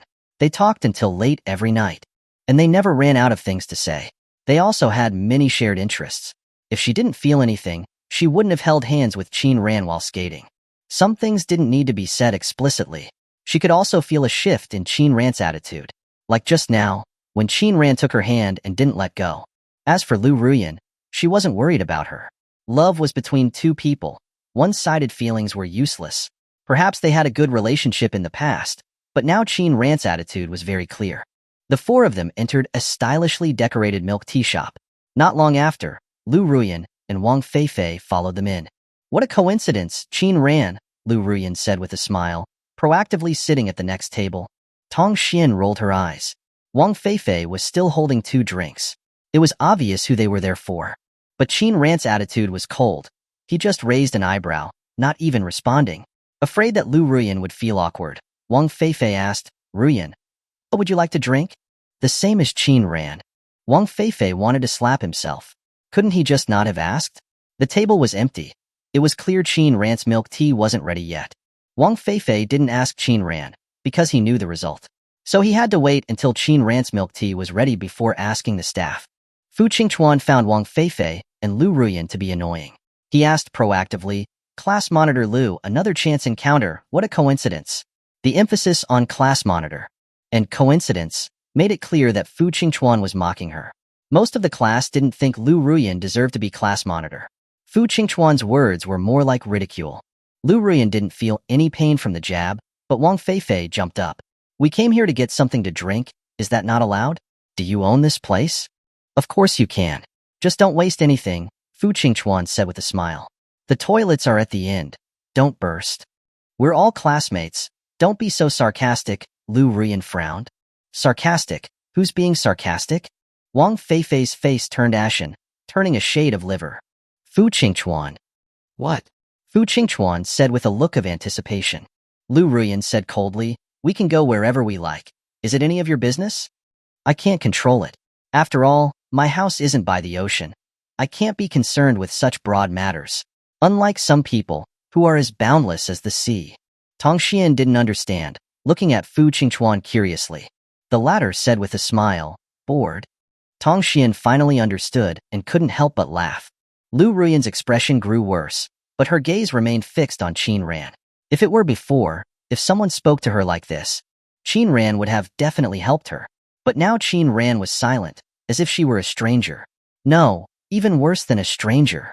Liu Ruyuan huffed coldly, turning away, no longer paying any attention to Fu Qingchuan. Qin Ran glanced at Wang Feifei. He was still so good at acting. Just now, Wang Feifei deliberately argued with Fu Qingchuan to get Liu Ruyuan to side with him. And it worked, just as Wang Feifei wanted. Qin Ran, seeing through it all, felt it was truly boring. After his milk tea was ready, he stood up, saying, let's go. Before leaving, Qin Ran looked at Liu Ruyuan, who had also stood up. He didn't say anything, but the meaning in his eyes was clear. Just 3 words, don't follow. Chapter 92. Hard to break preconceived notions. Liu Ruyuan understood the meaning in Qin Ran's eyes and didn't follow. But her expression was terrible. Not only did Qin Ran not defend her, but his eyes even showed a trace of impatience. Liu Ruyuan sat back down, clearly in a bad mood. But Wang Feifei kept adding fuel to the fire. Ruyuan, Qin Ran is really something. The 3 of us used to get along so well. Now that he has new friends, he's forgotten his old ones. I didn't realize he was so fickle before. Wang Feifei didn't try to pretend to speak well of Qin Ran anymore, directly whispering in her ear. The effect was certainly there. Liu Ruyuan's expression became even more unpleasant. Admittedly, the 3 of them were always together in the past. Qin Ran was even constantly by her side, taking care of her. But now Qin Ran had completely changed, not only acting coldly towards her, but also getting very close to Lin Wanbai. What else could it be if not a change of heart? Liu Ruyuan couldn't help but sink into deep thought. What exactly was the reason for the current situation? In her previous life, Qin Ran didn't have much contact with Lin Wanbai. They weren't even really classmates.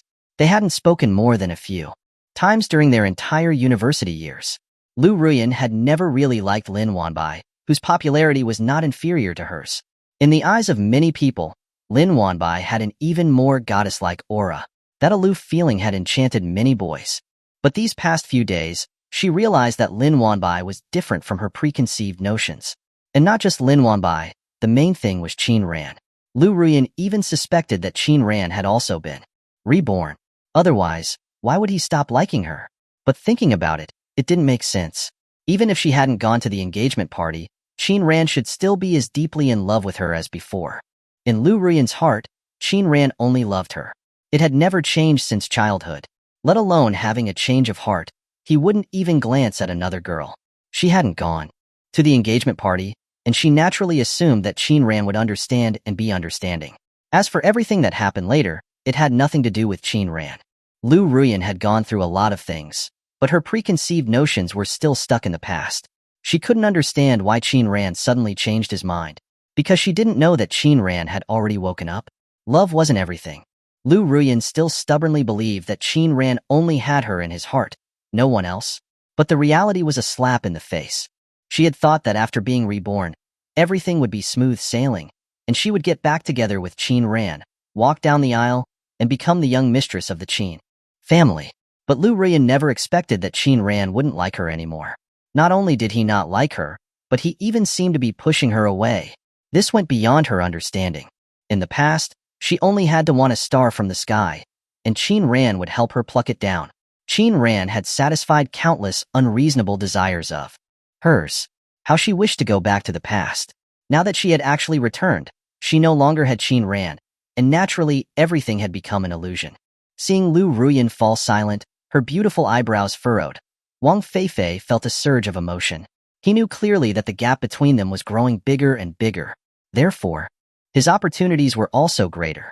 Wang Feifei boldly pressed his hand onto Liu Ruyuan's small hand. Ruyuan, don't be angry. I won't change my mind. I will always be with you. Liu Ruyuan pulled her hand back lightning fast. The atmosphere suddenly became extremely awkward. Wang Feifei's body completely froze. He didn't expect Liu Ruyuan's reaction to be so strong. It was a natural repulsion towards him. Liu Ruyuan was startled by Wang Feifei's action. In the past, they had physical contact as they'd known each other since primary school. But she was no longer that naive girl who just saw Wang Feifei as a male best friend. Liu Ruyuan knew that Wang Feifei liked her, and it wasn't just ordinary liking. It was just that Wang Feifei wasn't her type at all. She preferred boys who were sunny, handsome, and had a well-proportioned figure. Liu Ruyuan would get upset if others bullied Wang Feifei, calling him things like waste paper or prickly heat. Every time she heard it, she would stand up for him. But her helping Wang Feifei wasn't because she had feelings for him, but out of pity. Liu Ruyuan regarded Wang Feifei as a male best friend, and more of a friend, and not even a close male friend. Her dodge just now was a completely subconscious reaction. Besides, she wanted to be with Qin Ran now even more. So she couldn't let Wang Feifei misunderstand. Or rather, she couldn't let Qin Ran misunderstand. What if Qin Ran saw that? Then she couldn't explain it, and she would lose the chance to reconcile. Although many things were beyond Liu Ruyuan's expectations, she felt that she could control it. But she also didn't want to hurt Wang Feifei too much, since he was one of her backup plans. Liu Ruyuan really didn't want to live a hard life again. The feeling of losing everything was too difficult. Not only did she need to have a secure life, but she also needed it to be comfortable enough. Wang Feifei's family conditions weren't comparable to the Qin family, but compared to an average family, they were much wealthier. Plus, they had some connections in the public sector. Liu Ruyuan hoped to be with Qin Ran, be pampered, and become a member of the Qin family. But she also held a glimmer of hope, thinking about earning her own wealth. Marrying Qin Ran was undoubtedly the quickest shortcut, but if it was possible, she would rather try it herself. Qin Ran's attitude towards her now was truly terrible. Liu Ruyuan also hoped to prove herself. It didn't matter if she failed once. She could still figure out how to get some seed money from her family. If Wang Feifei could provide some assistance, then her chances of success would be greatly increased. Therefore, Liu Ruyuan didn't say much. But this gave Wang Feifei hope. He wasn't reprimanded. Liu Ruyuan wasn't angry. That meant his chance had really come. Realizing this, Wang Feifei was overjoyed. But he didn't take it any further. It was just too awkward a moment. You had to eat a meal one bite at a time. Take it slow. This was already a very good start. Even when Liu Ruyuan said she drank something cold and her stomach was feeling a bit uncomfortable, wanting to go back to the dorm to rest, Wang Feifei immediately hailed a taxi. After escorting Liu Ruyuan back to the female dormitory, he went to the school clinic to buy some medicine for stomach pain. Wang Feifei went back to the dorm in a joyful mood. He was planning when to take Liu Ruyuan out again. He also needed to accelerate his plan to seize the family inheritance. He had received a reminder about his repayment recently. Not long ago, he had borrowed money for Liu Ruyuan, taking out not just online loans but also offline ones. The interest was incredibly high, and it was monthly principal and interest repayment. In less than a month, he had to prepare nearly 20,000 yuan. Right now, he had very little money to his name. Even his daily meals were becoming a problem. Solving his living expenses was his immediate priority, but he didn't care too much. It was just a little money. Hundreds of thousands weren't even worth his time. Wang Feifei wanted all the assets of the Wang family. All of them. Chapter 93. A Love Catalyst. The miserable duo released from jail. With Liu Ruyuan and Wang Feifei not following them, Qin Ran and his group were able to enjoy a peaceful meal. They chatted for a long while before going back. Tong Xian held a plush toy, and Lin Wanbai was carrying a pile of them. After their meal, the group went to play the claw machine. Using the same 25 coins, Fu Qingchuan managed to snag a small bear. Qin Ran's luck exploded, and he got 4. One of them was a large Winnie the Pooh. On the tree-lined paths of the campus, Lin Wanbai was especially noticeable. Different from her usual cool demeanor, Lin Wanbai's pretty face was perpetually flushed with a faint pink hue. The slight upturn of her lips showed that Miss Lin was in a very good mood.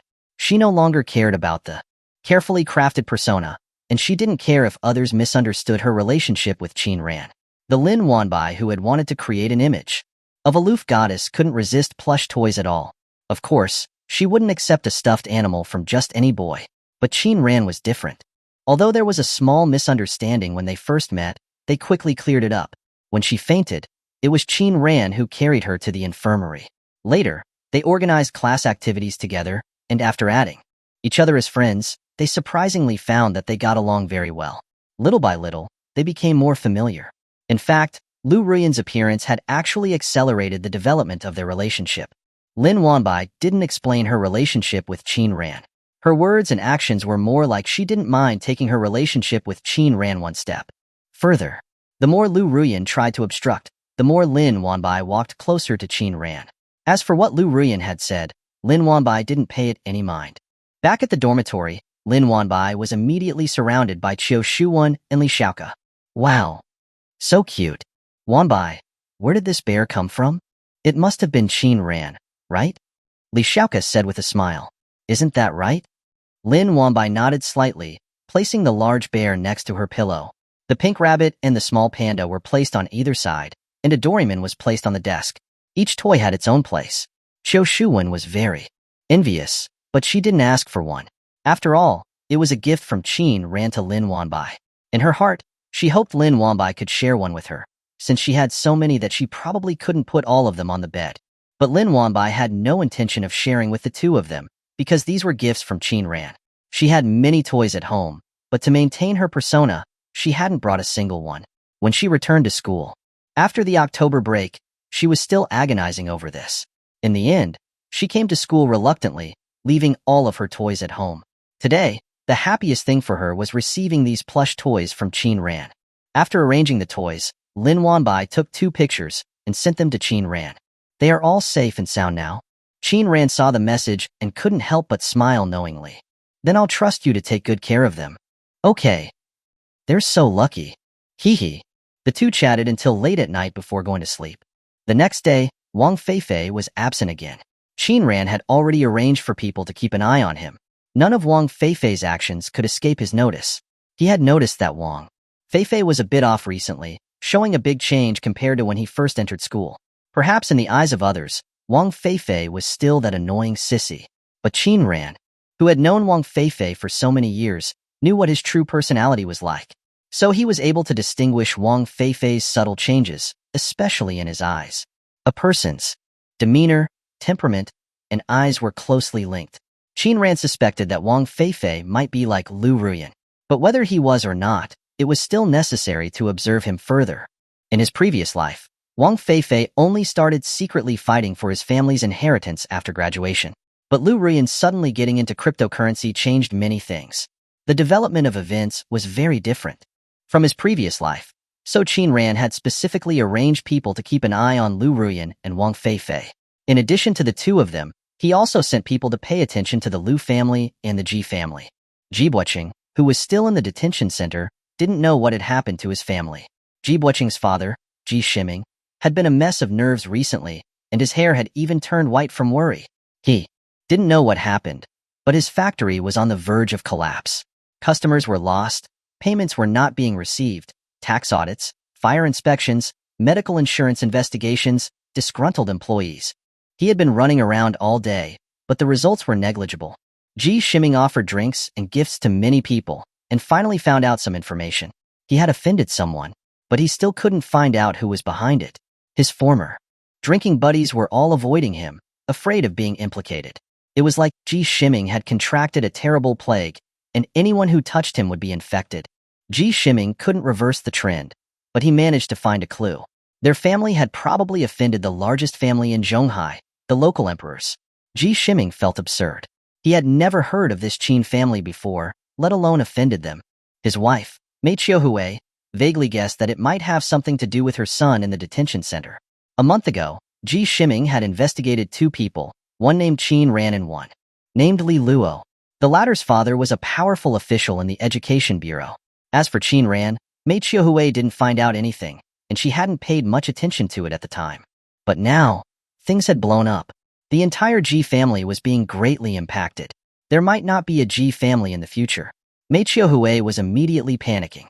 So, on the day Ji Buoqing was released, she went to pick him up in person, leaving Ji Shiming to deal with the company's affairs. She was also worried that Ji Shiming would find out something, which would cause him to lose his temper and give their son a good beating. Ji Buoqing changed into his own clothes, with Chen Hui, whose face was still bruised, beside him. They walked towards their mother's car. Seeing that his father wasn't there, he breathed a sigh of relief. Mei Qiuhui didn't know where she had picked a twig, and she swished it over the two of them. "Don't look back. I'm helping you brush away the bad luck."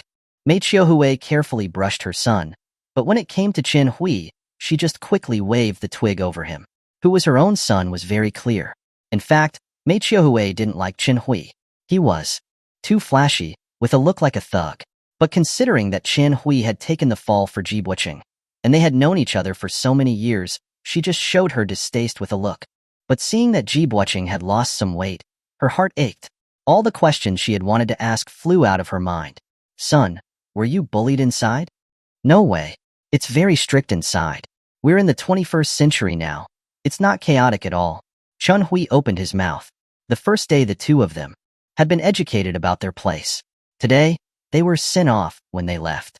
But they couldn't take action, or they would have to stay locked up for a few more days. Thinking about Li Luo, who had put them there, Chen Hui's eyes were filled with anger. It was all Li Luo's fault. Otherwise, how would he and Ji Buoqing have ended up in the detention center? And because a minor was involved, they had ended up with a criminal record. He would have his revenge. Chapter 94. Provoked the wrong person. Mei Qiuhui dropped Chen Hui off at a place where it was easy to hail a taxi. In her eyes, Chen Hui was definitely the reason her son had gone to the detention center. Otherwise, how could her son have gone around causing trouble and getting involved with young troublemakers? Allowing Chen Hui in the car was already a favor considering their past relationship, but she wouldn't let Chen Hui corrupt her son again. As soon as Chen Hui got out of the car, she stepped on the gas and sped away. Mei Qiuhui turned to look at Ji Buoqing. "From now on, don't associate with Chen Hui. He'll only lead you astray." Hui isn't motivated, but he's good to me." Mei Qiuhui frowned. "If it weren't for him, would you have gone in this time?" Ji Buoqing fell silent. In reality, it was his idea to get girls to go to the KTV and have a sex party. But he didn't expect to be caught by Li Luo, who then called the police.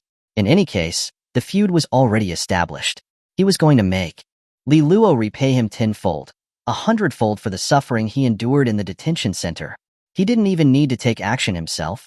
Chen Hui had been rambling about it for half a month. He planned to deal with Li Luo as soon as he was out. Ji Buoqing would provide Chen Hui with information about Li Luo. As for what the latter did, he wouldn't ask, let alone participate. He would get his revenge, but he wouldn't put himself back in there. The nature of the two was very different, and Ji Buoqing understood that. He wouldn't even use his own phone number to give Li Luo's whereabouts.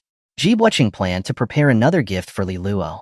He would get a few pornographic clips and then Photoshop Li Luo's face onto them. Then, he'd register a few accounts on the school forum to spread them. He had this idea when he had his first conflict with Li Luo, but at that time, he was a bit wary of Li Luo's father. Back then he had even considered if he could have a further relationship with Li Luo. Ji Buqing always believed that he was good at manipulating women's hearts. But this time, he wouldn't let Li Luo off the hook, even if she begged on her knees. Before that, though, he needed to go home first to deal with his furious father. Ji Buqing was a little afraid. Fortunately, his mother was by his side and would definitely help him. "Mom, is Dad at home or at the factory?" "At home. The factory's been closed recently." "The factory is closed?" Ji Buqing said, surprised. "What happened?" "I don't know. It seems like someone is targeting our family," Mei Qiuhui said, shaking her head with a worried expression. The factory had been closed for a week, which was a huge loss. Not only were customers coming to claim compensation, but the workers were also causing trouble. If they continued to close, they would have to pay a lot of money. To be exact, they had already paid a lot of penalty fees, and some of the customers had canceled their orders. This was just what she knew. Ji Shiming was handling many of the operations himself, so she wasn't too clear about them. Even so, she knew that the factory would have a hard time staying open. Fortunately, she had received a large sum of money from the demolition years ago, so she didn't have to worry about money too much. At worst, they could just sell the factory and close it down. They could get at least a few million yuan. The reality was more serious than Mei Qiuhui thought. Otherwise, Ji Shiming wouldn't have considered transferring assets and running away. The two returned home, and Ji Buqing followed Mei Qiuhui into the living room. As soon as they entered, Ji Buqing saw Ji Shiming sitting on the sofa with a gloomy face. There was also a 2-finger-thick wooden stick on the coffee table. Ji Buqing didn't dare to move forward. He hid completely behind Mei Qiuhui and quietly called out, "Dad." Ji Shiming put out the half-smoked cigarette he was holding and stood up, cracking his neck. The ashtray was full of cigarette butts, at least a pack's worth. Mei Qiuhui, seeing this, said, "Why are you smoking so much? It's not good for your health." "Come here," Ji Shiming said, ignoring his wife, his voice deep. "Mom," Ji Buqing said in a trembling voice. He was really scared. In all his years, he had been punished by Ji Shiming only once. But that one time taught him a lesson, leaving a psychological shadow. "Come here." Ji Shiming's roar made Ji Buqing tremble. "Dad, I was wrong," Ji Buqing said, almost in tears, walking to the coffee table with a trembling body. Mei Qiuhui had already prepared to block her husband. "Why are you so fierce? Look at Xiaoqing. He's lost so much weight. He must have suffered a lot inside, right?" Mei Qiuhui said, turning her head. Yes, I've already learned my lesson, Dad." Ji Shiming picked up the cigarette pack, only to find it was empty. Tossing it aside, he walked towards Ji Buqing, who was bowing his head. "Did you offend someone you shouldn't have? Have I told you this before?" Ji Buqing looked up blankly. "No, this time was an accident." "An accident?" Ji Shiming narrowed his eyes and slapped him. Smack! The loud slap made Ji Buqing stagger. "Hey, why are you hitting him so hard? Just say a few words." Mei Qiuhui quickly supported Ji Buqing. "Are you okay, son?" Ji Buqing covered his face and shook his head. Mei Qiuhui was heartbroken and cursed. "Ji Shiming, if you're so capable, why don't you go deal with other people? If you make my son deaf, I'll fight you to the death." "Did you hear that?"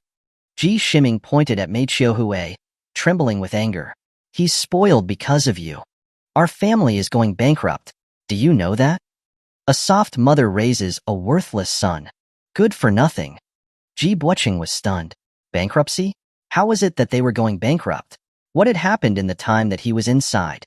And who exactly did he offend? "Dad, are you mistaken? I really didn't offend anyone. The reason I went in was because someone at school reported me. I didn't have any conflicts with anyone." Ji Shiming picked up the stick. "I'm asking you, did you have a conflict with someone named Qin?" "Someone named Qin?" Ji Buqing said in surprise. "Qin ran? His family doesn't have any connections?" "Bastard!" Ji Shiming raised the stick and hit Ji Buqing. He wasn't holding back. "I'll beat you to death, you unfilial son. Are you saying that we're doing too well? Have I ever taught you not to offend the people you shouldn't? Ah, you good for nothing." Ji Buqing quickly hid behind Mei Qiuhui. "Dad, You must be mistaken. Mei Xiaohui was in a hurry to stop it. Don't hit him. Don't hit him. Stop. Ji Buqing hid behind Mei Xiaohui like a small chick, but he was still hit several times. Mei Xiaohui cried out in pain as she fell on the sofa, clutching her arm. You can actually do this. I want a divorce, Ji Shiming. The furious Ji Shiming finally stopped. Divorce then. All of you, get out. You only know how to cause trouble. Upon hearing that, Mei Xiaohui panicked and didn't mention divorce anymore. Ji Buqing couldn't understand no matter how hard he tried. He still thought it was a misunderstanding. How could something happen? To his family because of Qin Ran? He did have conflicts with Qin Ran, but they hadn't seen each other recently. Moreover, he had investigated, and he didn't find out that Qin Ran had any powerful background. Ji Buqing dared to come forward after his father's anger had subsided. He was more concerned about the bankruptcy situation. Wouldn't bankruptcy mean the end of the Ji family? Chapter 95. Unable to swallow this, borrowing a knife to kill. Ji Buqing was severely beaten. If it weren't for Mei Xiaohui blocking, he might have been beaten until his bones broke. The furious Ji Shiming got angrier as he hit him and didn't hold back at all. After jumping around and dodging the blows, Ji Buqing waited until his father was tired to ask for an explanation. He didn't mind being beaten up, but if his family went bankrupt, then he was truly finished. His wealthy family was the foundation of his confidence. If he didn't have money, he wouldn't dare act so recklessly. In the past, when he got into trouble, his family would help him sort it out. But if they went bankrupt, no one could clean up his messes anymore. Moreover, he now had a criminal record. Ji Buqing endured the pain and questioned his father. But the answer he got was completely unexpected. Ji Shiming was 80% sure that the person who was targeting the Ji family was the local emperor of Zhonghai, which was the Qin family. Although many of his drinking buddies didn't want to associate with him anymore, one or two had leaked a bit of information to Ji Shiming. It was better to apologize as soon as possible. Otherwise, they wouldn't know how they died.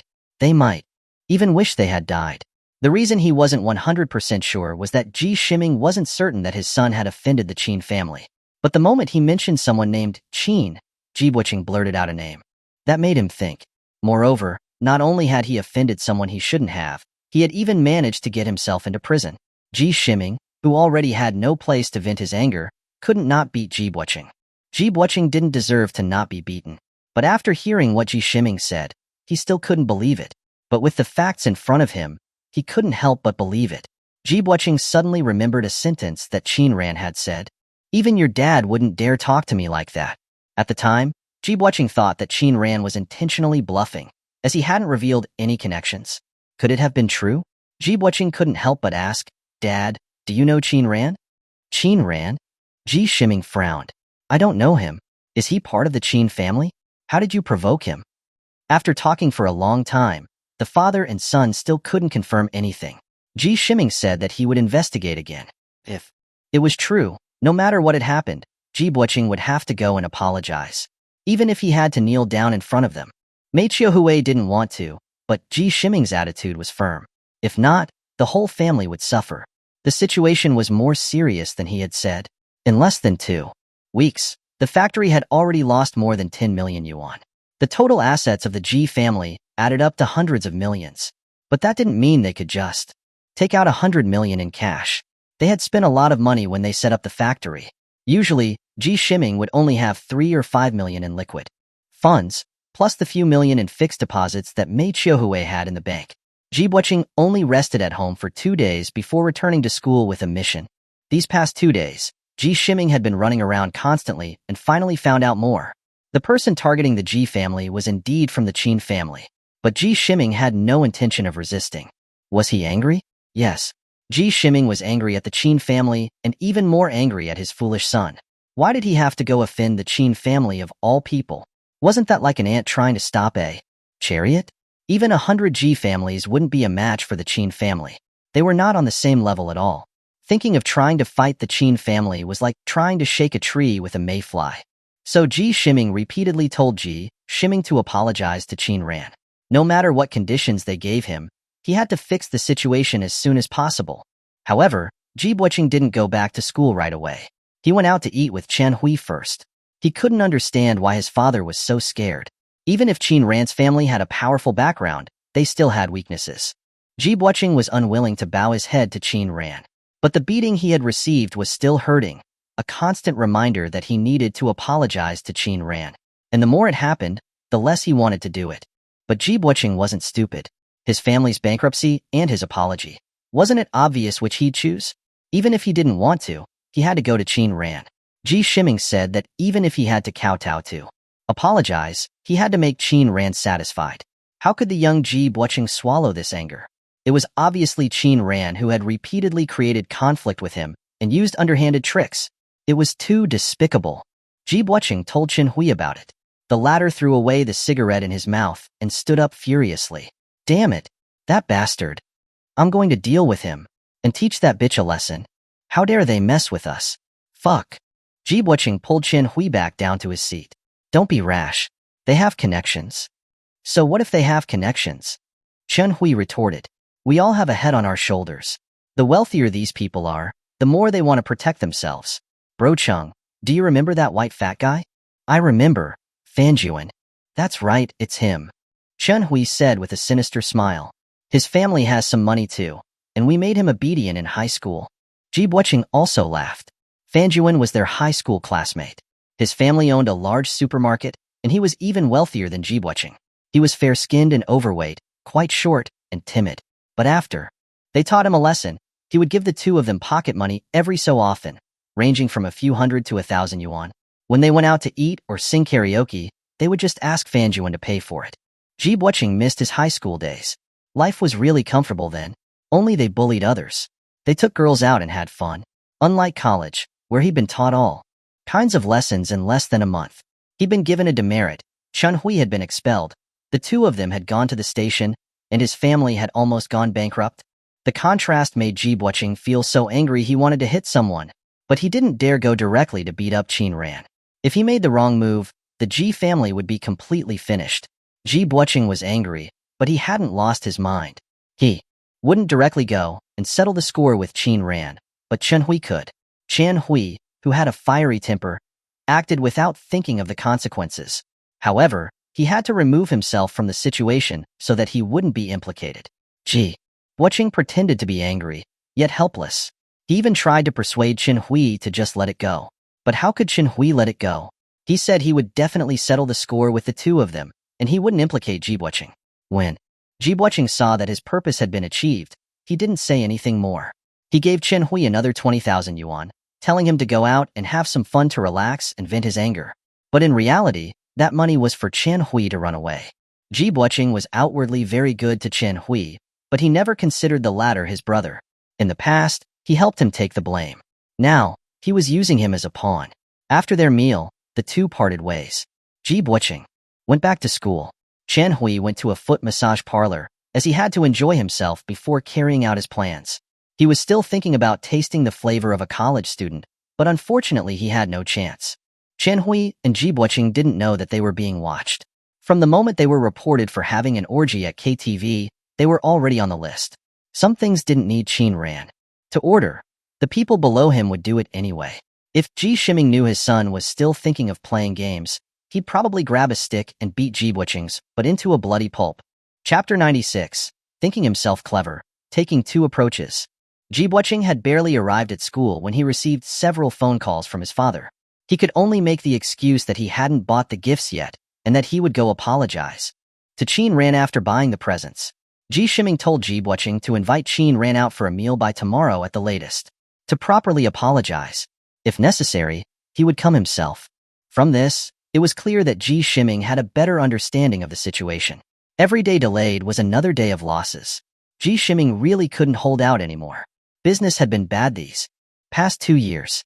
If it wasn't for ripping off a few clients and having a lawsuit hanging over them, the returns would have been negative. If the factory really went under, he would have no place to cry. Ji Shiming didn't care about his reputation, nor did he care what other people thought of him. Living a comfortable life was what was most important. As for face, he didn't care about that either. He would sacrifice face to maintain his current life. As for fighting the Qin family, it wasn't even a possibility. Ji Shiming was the epitome of someone who bullies the weak and fears the strong. Unfortunately, the hot-headed young Ji Buqing hadn't truly inherited Ji Shiming's excellent genes. The only thing that Ji Buqing seemed to learn was how to deceive others, and he only used it to deceive girls.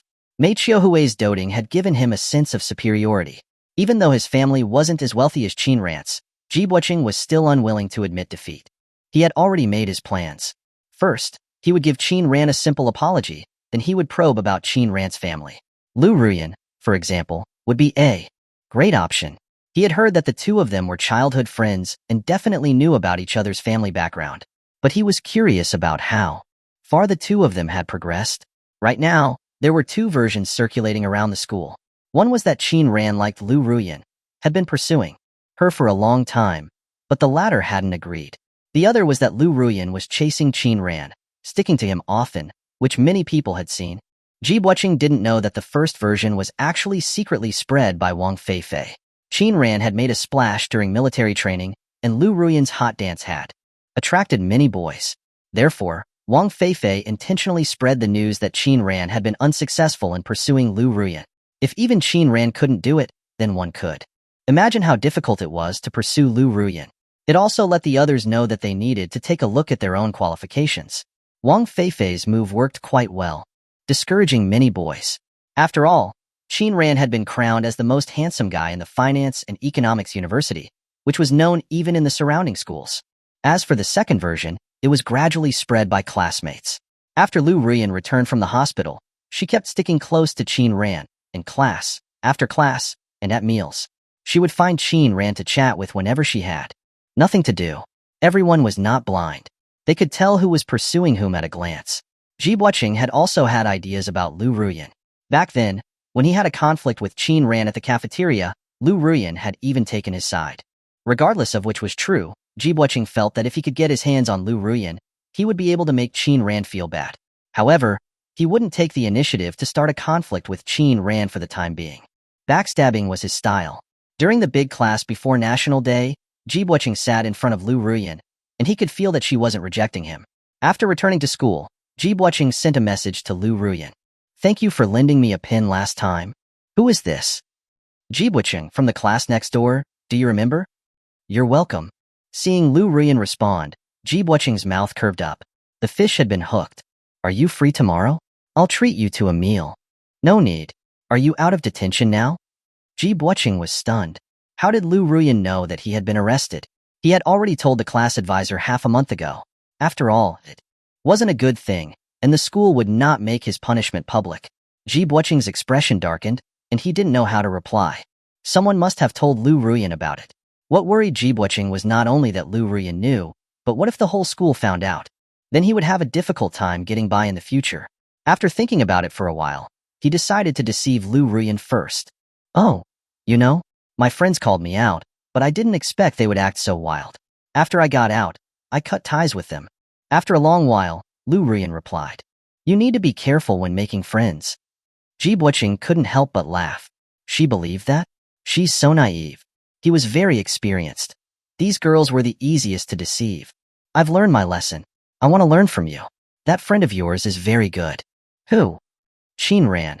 I feel like he is very well educated." Ji Buqing naturally led the conversation to Qin Ran. The information he got from Liu Ruyuan, who had grown up together, would undoubtedly be more accurate. But Ji Buqing didn't expect his message to sink like a stone in the sea. Liu Ruyuan didn't reply for a long while, so he sent another message. "I had a small conflict with him last time, but I can tell he is a good person." Ji Buqing wanted to say more, but his fingers wouldn't listen. If it was truly Qin Ran who was secretly messing with him, he couldn't praise him. He was unreasonable, directly targeting the other person's family and making them go bankrupt. Ji Buqing had never encountered someone like this before. Honestly, it was a little scary. The people he feared the least were the kind who screamed and yelled but were actually cowards who begged for mercy when they were hit. What he hated the most was someone like Wang Feifei, who was annoying, but quietly destroying your whole family. Those kinds of people were ruthless. Ji Buqing didn't believe that Qin Ran had strong connections because of this. It was hard for him to believe that a student who had just entered university could have such a ruthless heart and such methods, disagreeing and just wanting to kill you. Ji Buqing really wanted to ask who the real villain was. He had always played the villain, but this time, he had truly encountered a hard case. He wasn't afraid of Li Luo. Her father had some power, but it didn't extend to his family. And he had 100 ways to deal with Li Luo. But it wouldn't work on Qin Ran. If what his father had said was true, then the Qin family only needed one word to destroy their family. That's why he was going around in circles, asking about Qin Ran's family background from Liu Ruyuan. But Liu Ruyuan's reply made him so angry he wanted to spit. It was your fault last time. You should apologize to Qin Ran. Ji Buqing was so angry he wanted to throw his phone away. Liu Ruyuan hadn't said that then. She had even taken his side. How long had it been? And she had actually gone over to his enemy's side. But Ji Buqing still endured it. He needed to do something first to appease his father's emotions. If it was true, then it wouldn't matter if he took a step back for the moment. Last time was a misunderstanding. I can invite Qin Ran and the others for a meal. We can call it even. What do you say? You know, no hard feelings, right? Ji Buqing didn't admit his mistake. He even pretended to be magnanimous, not fussy about the details. Many people fell for that kind of behavior. Liu Ruyuan replied, "Then I'll go ask for you." "Okay, thank you. You can come along too." "Okay." Ji Buqing put down his phone and his heart was full of joy. Things were going much more smoothly than he had expected. He didn't even need to personally apologize to Qin Ran to have a successful meal invitation. Not only could he give his worried father an explanation, but he could also try to get the girl, and at the same time test Qin Ran. It was like killing 3 birds with 1 stone. Ji Buqing gave himself a thumbs up for his quick thinking. Having temporarily solved Qin Ran's situation, Ji Buqing decided to take 2 approaches at once, and would take care of Li Luo while he was at it. Chen Hui wouldn't be able to do it anytime soon and didn't know how to cherish the fairer sex. Ji Buqing carefully opened his browser and went to a website filled with illustrations. He planned to browse first, searching through the domestic section to see if there was someone who had a similar figure and skin tone to Li Luo. After downloading it, he could just change the face. Ji Buqing was beginning to get aroused as he looked. He was hesitating whether to go take a shower when his phone suddenly vibrated and scared him. He was almost scared stiff. When he saw that it was a call from Chen Hui, Ji Buqing said impatiently into the phone, "What is it?" "Bro Chung, I'm in trouble." Chapter 97. No one is foolish, different faces in public and private. After hanging up the phone, Ji Buqing pulled up his pants and rushed out of bed. Then, he hailed a taxi to the police station. Seeing the disheveled Chen Hui, Ji Buqing's face darkened, but he tried his best to control his emotions. "What happened?" Chen Hui looked both angry and wronged. "I was feeling pent up from being inside for so long, and I just wanted to enjoy myself tonight. As a result, the cops raided the place and I got caught. I don't know who that son of a turtle was who reported me."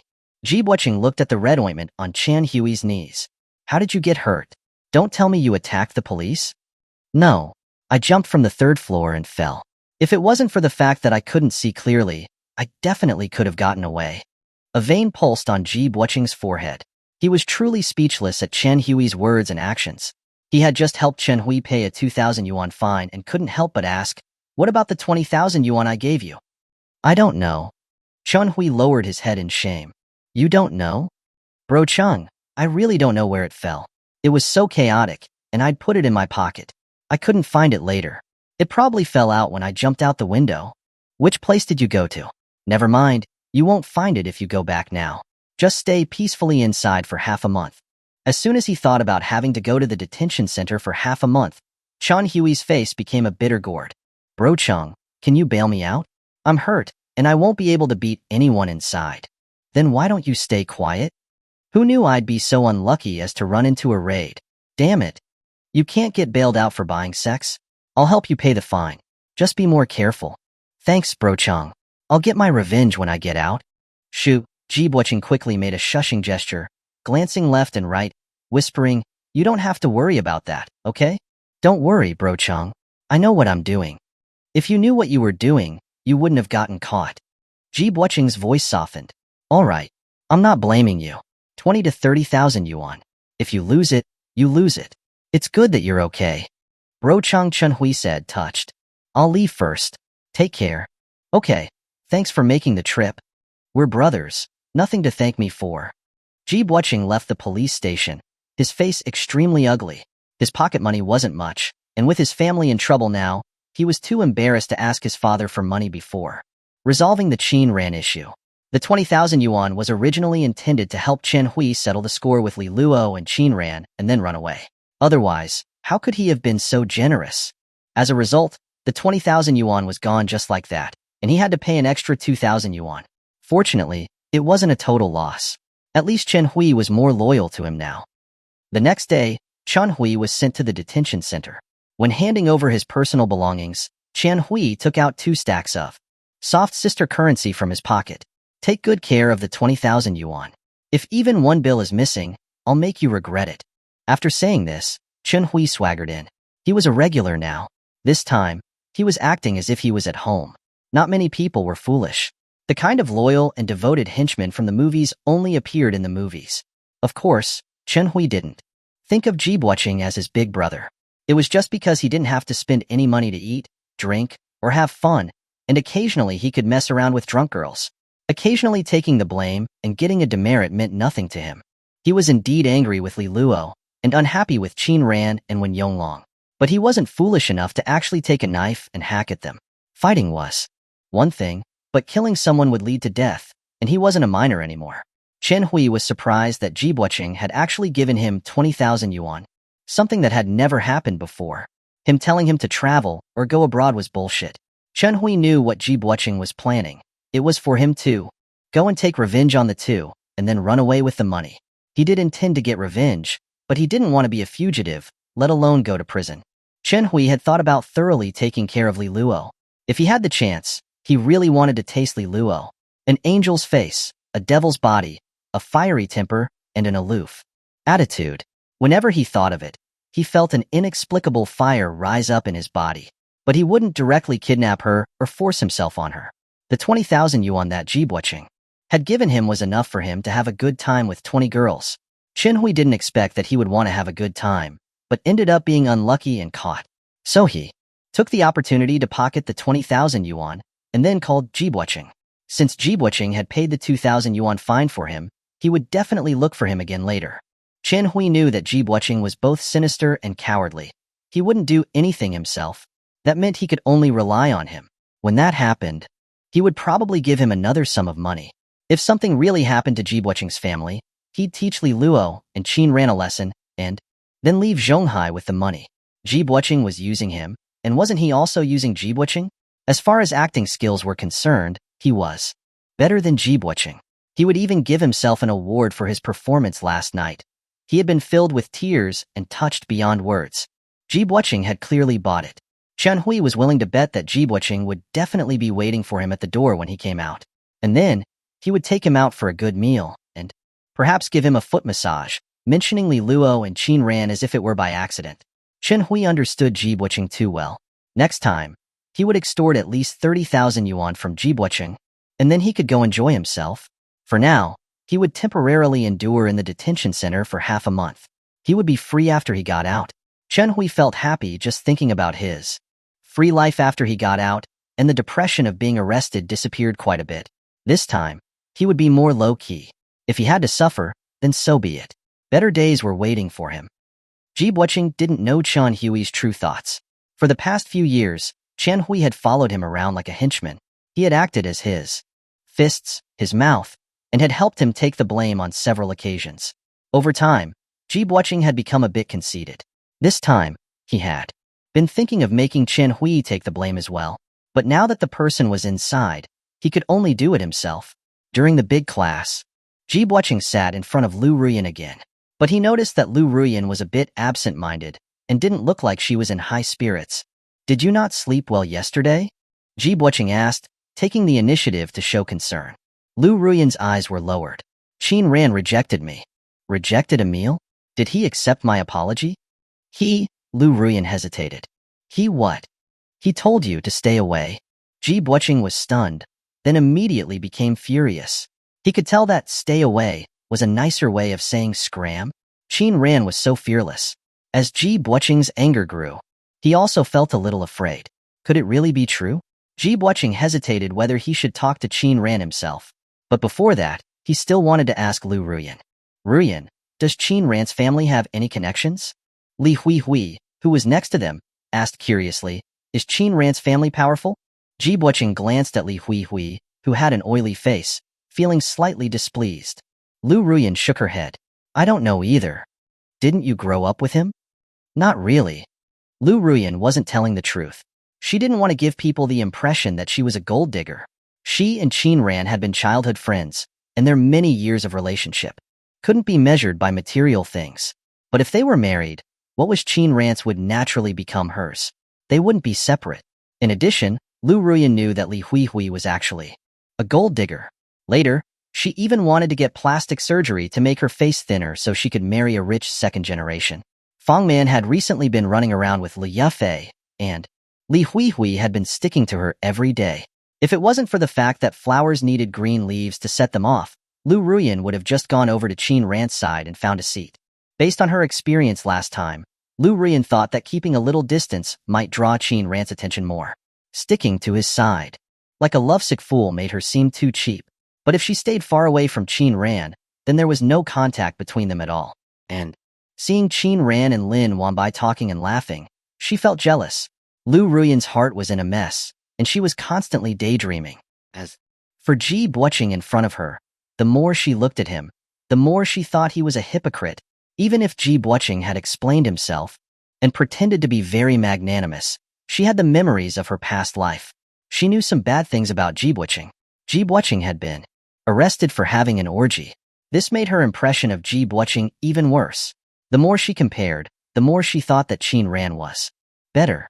The pity was that Qin Ran didn't even look at her when he entered the classroom, even with Ji Buoqing sitting in front of her and turning around every now and then to talk to her. Liu Ruyuan's mood was terrible.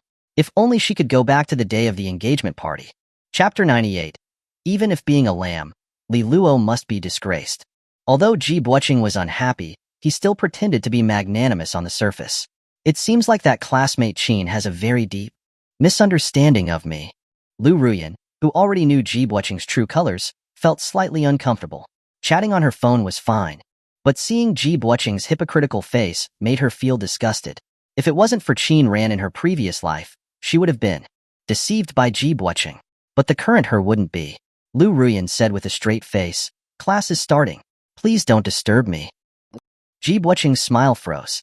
He forced a smile and turned his head, but his face instantly became extremely gloomy. Liu Ruyuan's words had no respect for him. Ji Buoqing's dissatisfaction grew even more, but he was even more annoyed with Qin Ran. After class, he didn't rush to find Qin Ran. Instead, he stopped Wang Feifei, who was secretly gloating. He had been wondering why Wang Feifei wasn't acting sarcastically and didn't stop him from talking to Liu Ruyuan. The latter clearly knew that Liu Ruyuan was in a bad mood and was very easy to offend.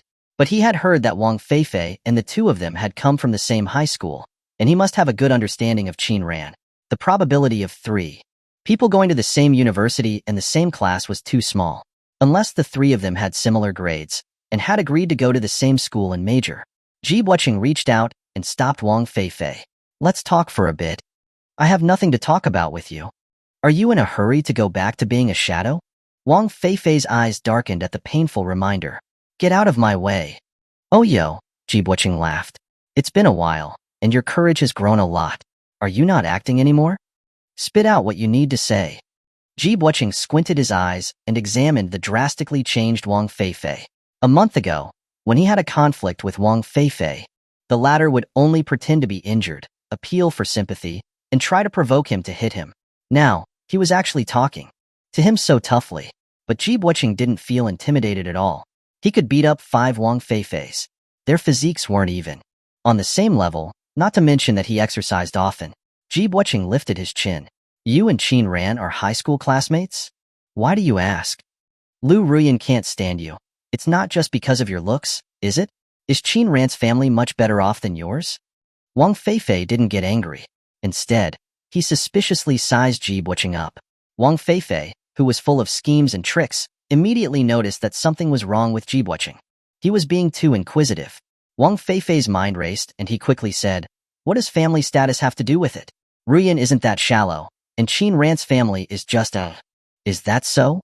You can believe it or not, but you've got no chance. Having a sex orgy is just low, you scumbag." Ji Buoqing's eyes suddenly became incredibly sinister. "Was it you? What was me? You were the one who told Liu Ruyuan, weren't you? How did you know? If you don't want others to know, you shouldn't do it in the first place." Humph. Wang Feifei pushed past Ji Buoqing, only to stumble and nearly fall down. The atmosphere became a little awkward. Wang Feifei straightened himself up and walked away, leaving Ji watching with a gloomy face. He was very curious about how Wang Feifei had found out. Did the class advisor say it? It shouldn't be. He had already spoken to the advisor. A name flashed through Ji watching's mind. Li Luo. The only person present at the time who knew him was Li Luo, and it was most likely Li Luo who had reported him. Maybe in a few days, he would become famous. Throughout the school, new hatred mixed with old hatred. Ji watching's anger was piling up, but Chen Hui had just gone back in. Otherwise, he would have found a way to have Chen Hui deal with Li Luo. Ji watching planned to go back at noon and find some pornographic clips. At night, he would find someone outside of school to put Li Luo's face on them. Tomorrow, he could spread Li Luo's story. He didn't believe that Li Luo would have time to go around and spread rumors about him. But before that, he would have to find a way to get Li Luo's phone number and QQ number. With evidence, everything would be irrefutable. The more real he made it, the harder it would be for Li Luo to clear her name.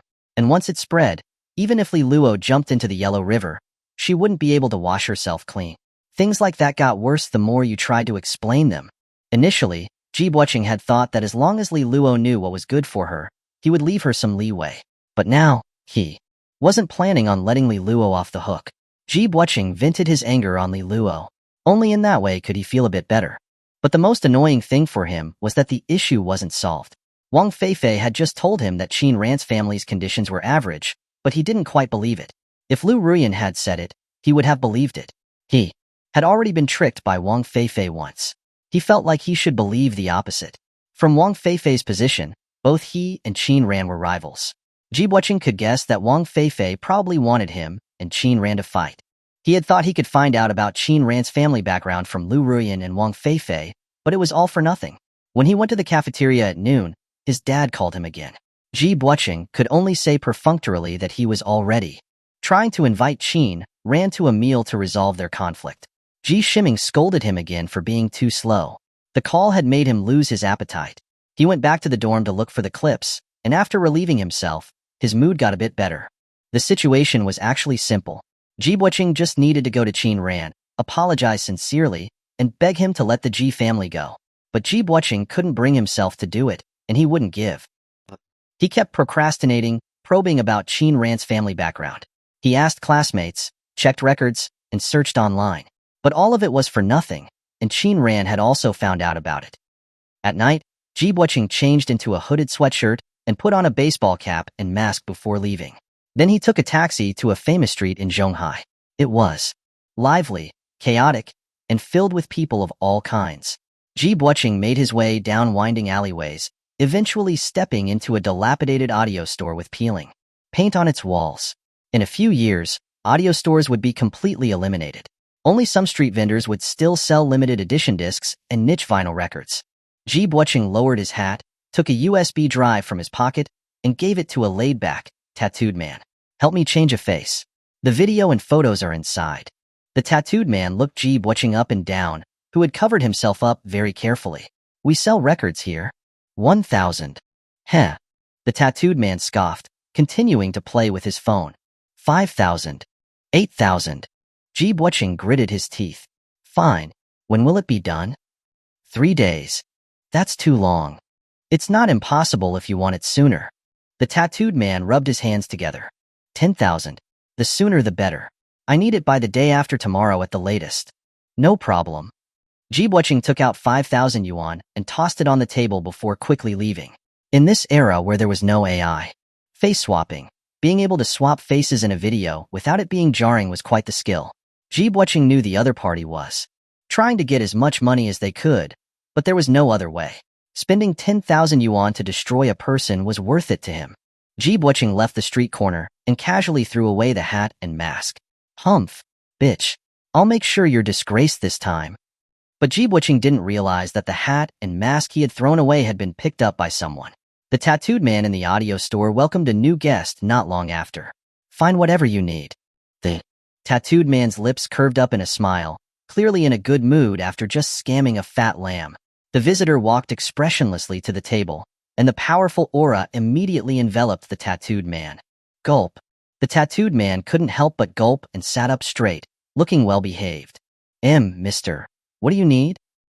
Chapter 99. Hoping for peaceful days, lifting my head to see tenderness. Qin Ran and Lin Wanbai were chatting happily when he suddenly received a series of messages from Li Huachuan. They also included 2 videos and a picture of Li Luo. One was of Jibuqing going to the audio store. The video captured him before and after he changed his clothes. The other video was of Jibuqing asking the audio store to swap a face in a video. After watching the videos, Qin Ran's anger grew. Jibuqing was indeed a complete scumbag. He actually wanted to destroy Li Luo's reputation in such a despicable way. Qin Ran quickly replied to Li Huachuan. Return the favor by doing to him as he planned to do to others. Since Jibuqing wanted to ruin Li Luo's reputation, then he could experience the feeling of having a ruined reputation first. Qin Ran didn't want his alma mater's reputation to be destroyed by Jibuqing. When the new video was complete, he would use the title of a male university student working as a male prostitute. And not just a male prostitute, but also one who dressed as a bunny. He would also spread the news about Jibuqing going to KTV to have a sex orgy. Qin Ran didn't want to see Jibuqing again. This time, he was going to make him drop out of school. Li Huachuan had told him last time that the Ji family was close to bankruptcy. He might as well make sure that Jibuqing and the entire Ji family would never recover. Out of sight, out of mind. After making all the arrangements, Qin Ran thanked Li Huachuan. With Li Huachuan's position and wealth, dealing with the Ji family was like using a sledgehammer to crack a nut. Li Huachuan's commitment exceeded Qin Ran's expectations. He not only secretly dealt with the Ji family, but he also secretly monitored Jibuqing and Chen Hui. Chen Hui going in wasn't bad luck. It was planned by Li Huachuan after getting a report from his subordinates. When Qin Ran reported Jibuqing for having a sex orgy, Chen Hui was also there, and he had said some incredibly arrogant things. Li Huachuan had arranged for people to monitor Chen Hui to prevent the latter from retaliating against Qin Ran after finding out the truth. In Li Huachuan's eyes, Chen Hui was no match for Qin Ran at all. 100 Chen Huis couldn't compare to a single hair on Qin Ran's body. At the right time, Li Huachuan wouldn't mind having trash like Chen Hui in prison for the rest of his life. He'd be up to no good anyway, and would only harm others. With Li Huachuan watching, Qin Ran was very relieved. Li Huachuan, as Qin Yushan's right-hand man, was very experienced and capable. After dealing with this serious matter, Qin Ran continued to chat with Lin Wanbai. The two had already agreed to go to the flower and bird market again sometime to see if the little puppy was still there. They wouldn't call Fu Qingchuan and Tong Xin this time. Although it was unspoken, they both knew this was a date between just the two of them. No matter how Liu Ruyuan changed, Qin Ran didn't care anymore. He had discovered a treasure of a girl. In his previous life, he had spent too much energy on Liu Ruyuan, which had led him to ignore Lin Wanbai. Fortunately, he hadn't been foolish enough to entangle himself with Liu Ruyuan after he had been reborn. After saying goodnight to Lin Wanbai, Qin Ran fell asleep peacefully. Early the next morning, Qin Ran woke up from a start. He had dreamt about the scene when he had been hit on the day of the engagement party. No matter how hard he tried, his feet wouldn't listen to him. He could only watch as the jeep hit him. Huff huff. Qin Ran panted heavily, his forehead beaded with sweat. Even his back was covered in cold sweat. Qin Ran got out of bed and went to the bathroom to take a cold shower. As the water dripped on his face, Qin Ran's thoughts drifted back to his previous life. Was it really an accident? If not, then who had done it? Knock, knock, knock. Qin Ran, are you done yet? Huang Zujie's urgent voice came from outside. Qin Ran collected his thoughts. Almost, just a minute. After drying himself and putting on his shorts, Qin Ran opened the door. Huang Zujie impatiently pulled down his pants and released his bladder into the toilet. Ah. Qin Ran's eyes twitched. Just pee, don't make such weird noises. I've wanted to go to the toilet since last night. I've been holding it in until now, just for this moment. Ah. You're really something. Qin Ran saw that when Yonglong had also woken up, so he started drying his hair directly in the dorm room. A new day had begun, but Qin Ran hadn't forgotten about the nightmare he had had that morning. Even during class, he was still thinking about it. Since he had been reborn, many things had changed, but the car accident was still like a hazy shadow that enveloped Qin Ran. He didn't want to get hit again for no reason. Qin Ran wasn't one to believe in superstitions, but there were some things he had to prepare for. The morning classes were a bit boring. Qin Ran listened while thinking about things. Suddenly, a folded note appeared on his desk. Qin Ran looked with surprise at Lin Wanbai, who was listening intently to the class. He was sitting next to the wall, and Fu Qingchuan wouldn't pass him a note. Qin Ran glanced at the teacher and opened the note. There was a very delicate line of writing on it. "What's wrong with you today? Are you sick?" At the end, there was also a hand-drawn confused expression, which was very cute. It had been a long time since Qin Ran had passed notes. It felt both familiar and strange, and quite interesting. Of course, it was interesting to pass notes with Lin Wanbai. If it was Fu Qingchuan, he would just give the latter a look and expect them to understand. Qin Ran picked up his pen and wrote a line below it. "Wasn't feeling well, but with your concern, I feel much better." Qin Ran gently tapped Lin Wanbai's back with his pen. Lin Wanbai didn't turn around. Instead, she straightened her back, raising her left hand from the side to receive the note. Lin Wanbai, who had taken the initiative to pass the note, seemed to lack experience and was very nervous. She kept her eyes fixed on the teacher, wanting to look, yet not daring to. 3 minutes passed before Lin Wanbai opened the note. After seeing the contents of the note, she immediately gripped it in her hand.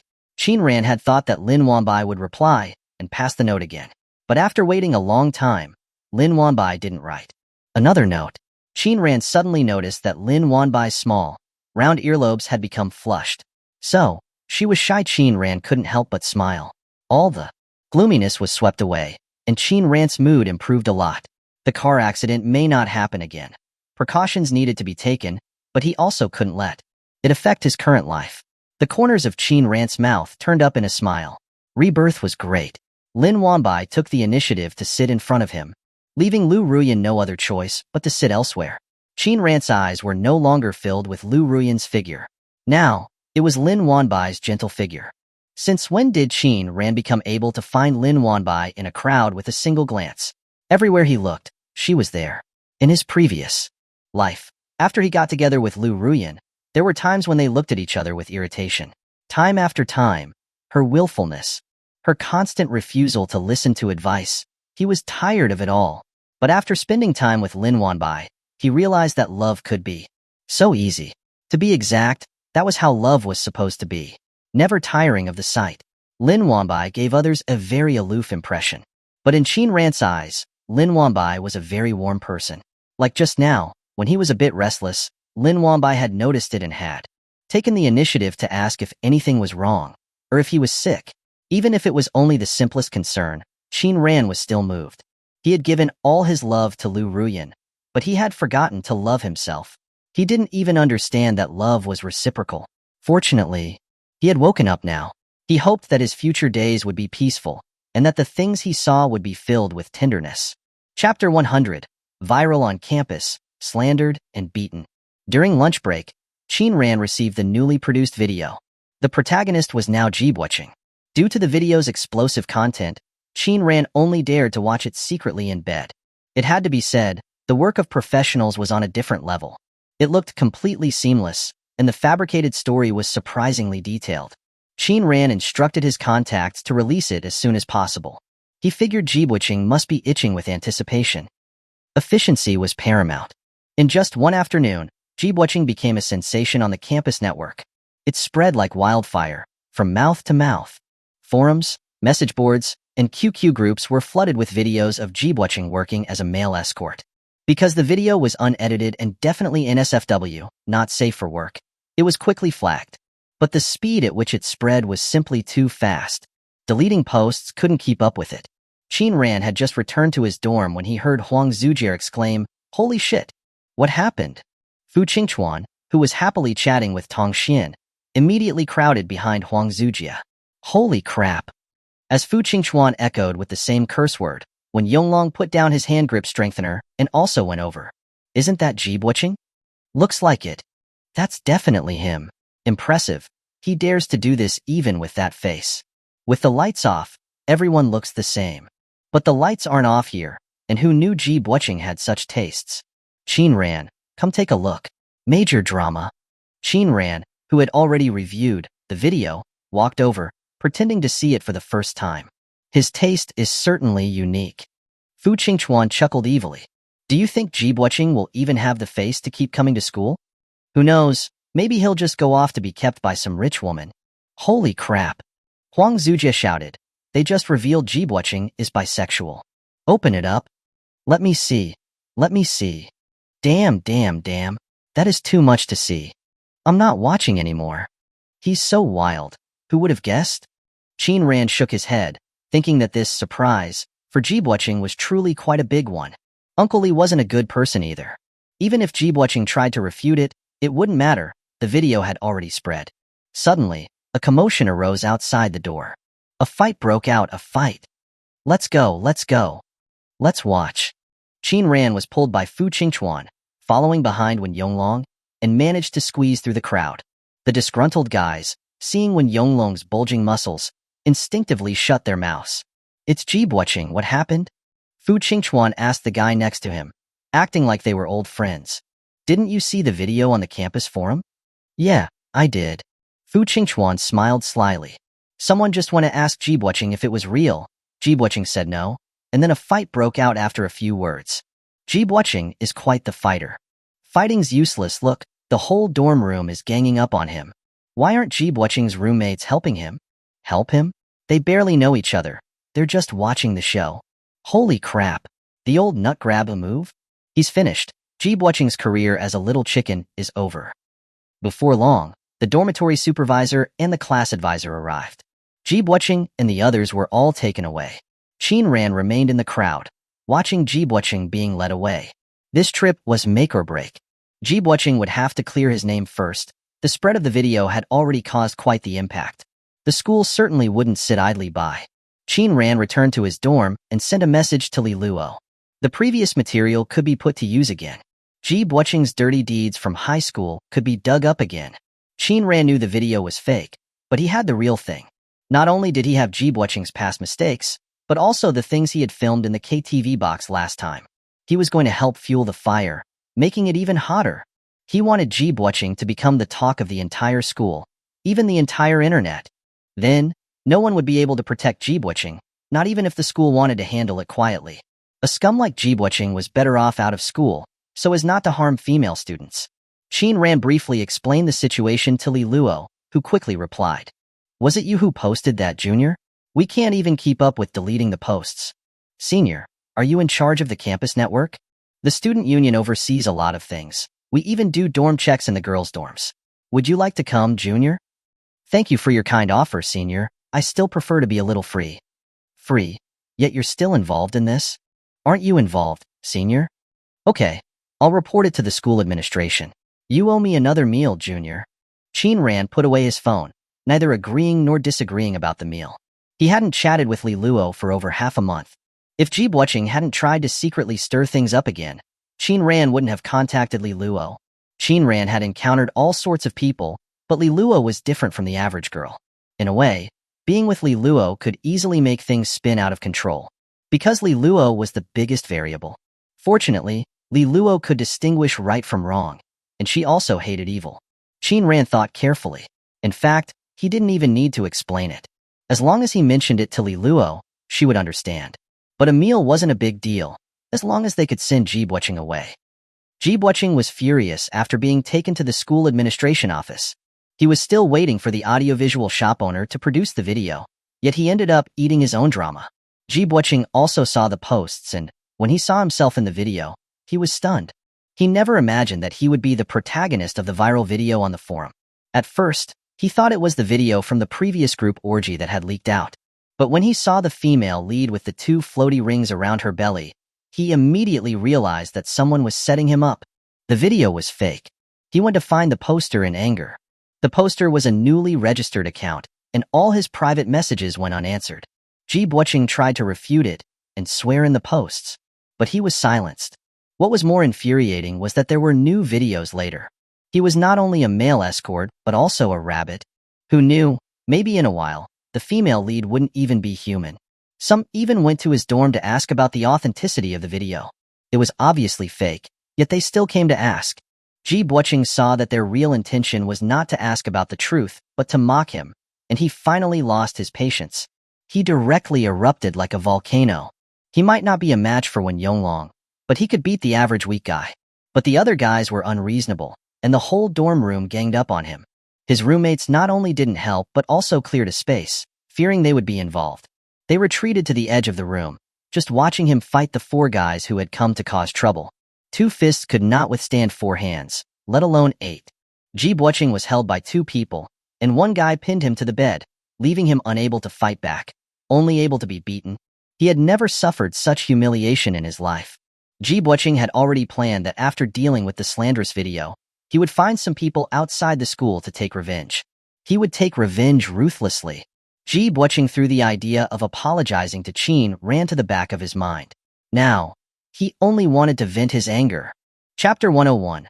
Righteous Duty to Punish Scum. Ji Buqing couldn't figure out who was trying to screw him over like this. Some people thought it looked a lot like him, but weren't sure. But he recognized the male protagonist in the explosive video immediately. It was him. And he was also one of the protagonists in another double male lead video. The way the school affairs office handled it also made Ji Buqing very unhappy. He was clearly the victim, but they made it sound like it was all his fault. They even asked him what was going on with the lewd videos. He wanted to know what the hell was going on, too. Ji Buqing repeatedly denied having filmed any inappropriate videos, insisting they were all fake. Initially, Ji Buqing wanted to report it to the police, but then he changed his mind. After all, if the police got involved, things would really blow up, and it would only make things worse. He had experience with this kind of thing. Ji Buqing suddenly felt a jolt. Could it have been the video store owner who was behind this? But that day he was wearing a hat and a mask, so they shouldn't have been able to see his face, let alone know who he was. But this was just too much of a coincidence. He had just had someone create a deepfake video of Li Luo to mess with him, and the next thing he knew, he was the one being targeted. To call it a coincidence, he didn't believe it himself. Ji Buqing was told to lay low for a while and keep a low profile. The school affairs office would also investigate the matter. But the fighting still resulted in a demerit, and whether it would be removed depended on his future behavior. Ji Buqing left the school affairs office with a dark expression, planning to take a taxi to the video store to get to the bottom of this. As he walked towards the school gate, people kept glancing at him. Ji Buqing's face felt hot, and he couldn't help but quicken his pace. The anger in his heart was boiling over. Actually, besides the few who recognized Ji Buqing, most people were staring at him because of the injuries on his face. During the dormitory conflict earlier, Ji Buqing had taken several punches to the face, and his eyes were now black and blue. But right now, Ji Buqing's mind was entirely focused on the videos, and he didn't have time to notice the pain. Ji Buqing rushed to the store, only to find it closed. The phone number left on the shutter door wasn't being answered. Damn it! Ji Buqing kicked the old shutter door hard. Bang! The shutter door vibrated, making a rattling sound, as if mocking him. The store was closed, and the phone wasn't being answered. Ji Buqing knew he'd been set up. It wasn't too late, and the video store wouldn't close this early. Even if they went out to eat, they wouldn't ignore calls. They'd either order takeout or have a local restaurant deliver food. Ji Buqing waited for a while outside the store, but to no avail. He could only take a taxi back to school. What he needed to do now was minimize the impact of the lewd videos. Remove posts, shut down accounts, and find the person who posted them. Ji Buqing planned to ask the forum administrator for help. Generally, to register a forum account, there was personal information required. Either a phone number or a QQ email. As long as he had a lead, he could find out who was behind all this. Ji Buqing vowed to make that person pay the price. He had never suffered such a big loss before. But after asking a series of people, he found out that the forum was managed by members of the student union. And the site manager was Li Luo, who he didn't get along with. Ji Buqing couldn't help but suspect that Li Luo was behind this. Ignoring that the dormitory closing time was approaching, he called Li Luo directly, demanding she come down. Ji Buqing had managed to get Li Luo's phone number, intending to make the rumor posts seem more authentic. But the result was that he had to ask Li Luo for help, which was truly ironic. Seeing Li Luo approach, Ji Buqing cut straight to the point. Did you post the videos on the forum and the online forum? Li Luo scoffed. Would I use such underhanded tactics? Do you think I'm like you? For a brief moment, Ji Buqing thought it was Li Luo who had learned of his plan and was retaliating. An eye for an eye, a tooth for a tooth. But he wasn't that angry now. Judging by Li Luo's disdainful expression, she didn't seem to know about his revenge plan. Ji Buqing said in a deep voice, since it wasn't you, then have those posts and videos all deleted. Why should I help you? Those videos are all fake. Didn't the school affairs office notify you? They notified me, but they didn't say the videos were fake. Whether they're real or not, the impact is bad. That means you should delete them. Li Luo asked curiously, are they really fake? I said they're fake. Just do it. Don't order me around. Li Luo's voice turned cold. You scum. Get lost. If you bother me again, you'll regret it. You what? Get lost. Or I'll make you even more famous, you believe that? Ji Buoqing stepped forward, clenching his fists, on the verge of exploding. I haven't settled accounts with you from last time either. What accounts? Don't play dumb. It was you who reported me at the KTV that day, right? So what if it was? What if it wasn't? Reporting a group lewd gathering is everyone's responsibility. Good. Very good. You just wait. Get lost. Tisk. Li Luo didn't care about Ji Buoqing's threats at all and turned around and went upstairs. Then, she sent a pitiful message to Qin Ran. Junior, Ji Buoqing just threatened me. He was so fierce. Is he okay? Surely Senior won't let him off. Go get him. Ji Buoqing said I was the one who reported him. I took the fall for Junior. What is Senior saying? I don't understand. Li Luo's teeth itched with anger at Qin Ran's reply. But Qin Ran was like a fish, slippery and hard to catch. But Qin Ran was right. She really wouldn't let Ji Buoqing go. The materials had long been prepared.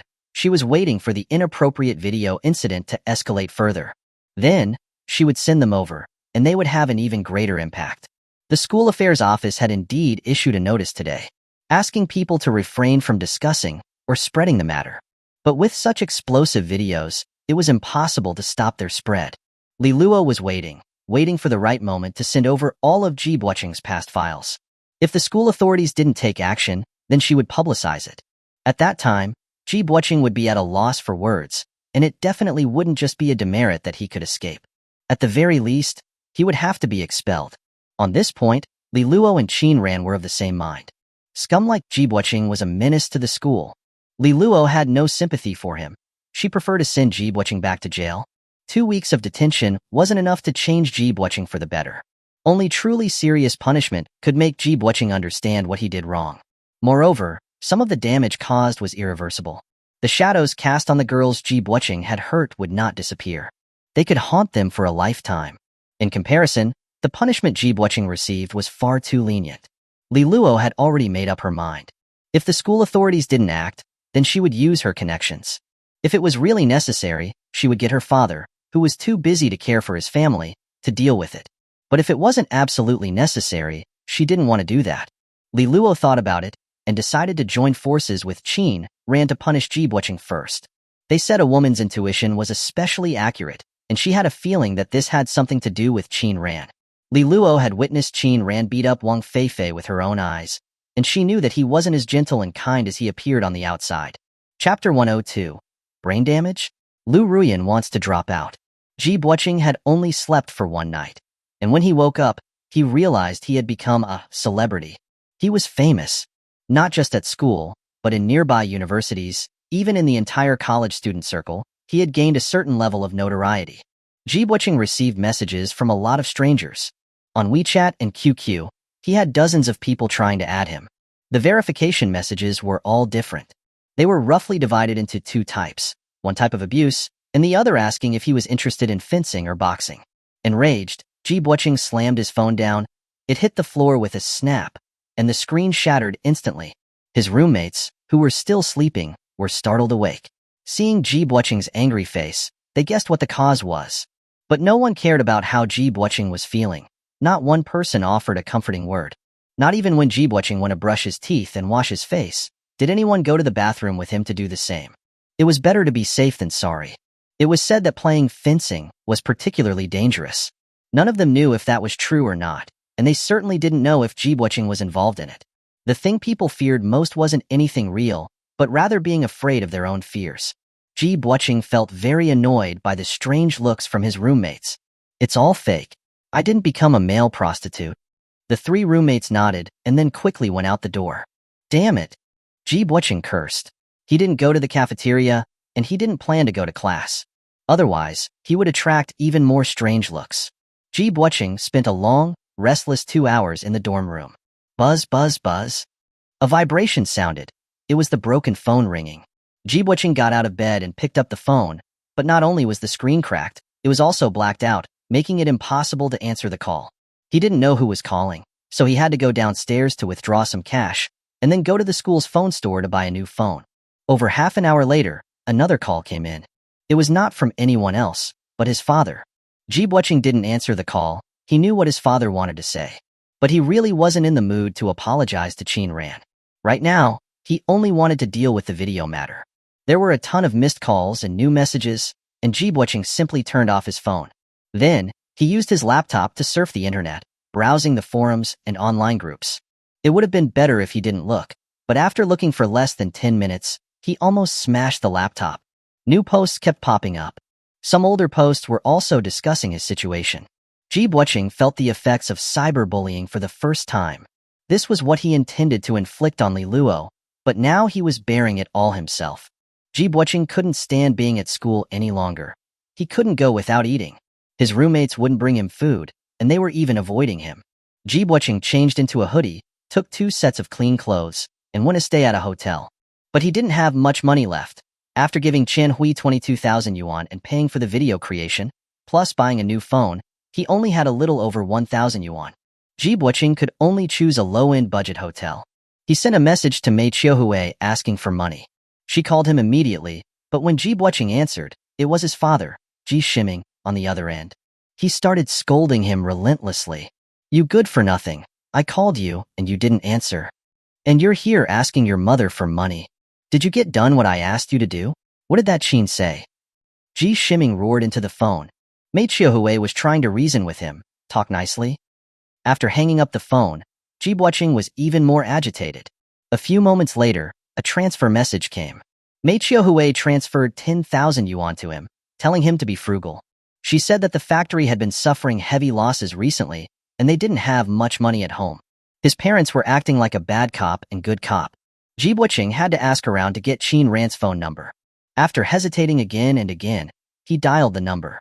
Then, it was disconnected. He tried again, and it was disconnected again.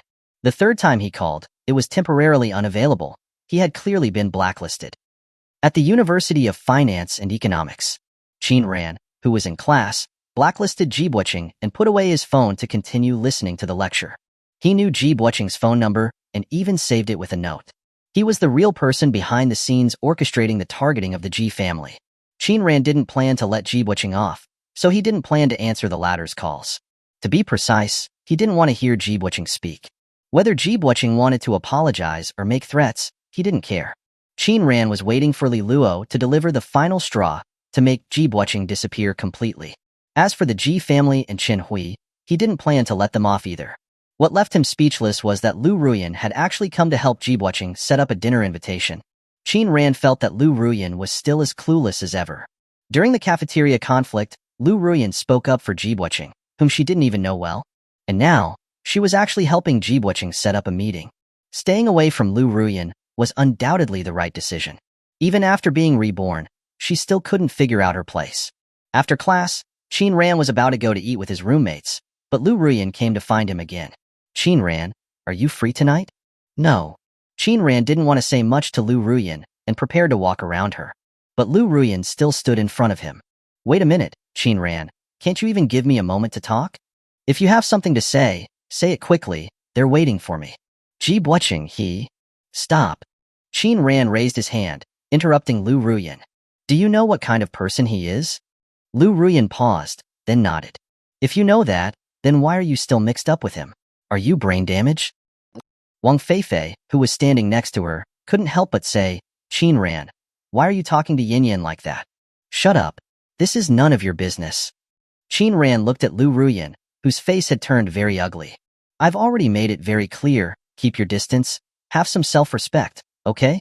Having said that, Qin Ran didn't wait for Liu Ruyuan to respond and walked straight past the two of them. Wang Feifei still wanted to say something, but he was intimidated by a single glance from Qin Ran. What is he being so arrogant about? He doesn't treat us like friends. Yin Yin, don't mind what he said. But what he said is right. Ji Buqing is not a good person. Let's just take care of ourselves and not worry about Ji Buqing. Otherwise, we might get caught up in it. Okay. Liu Ruyuan took a deep breath to control her temper. "Feifei, I think I want to drop out of school." "Drop out?" Wang Feifei said in shock. "Why? We're only freshmen." School is boring, what we learn isn't very useful. I plan to start my own company. Do you want to join? Huh. Wang Feifei was dumbfounded.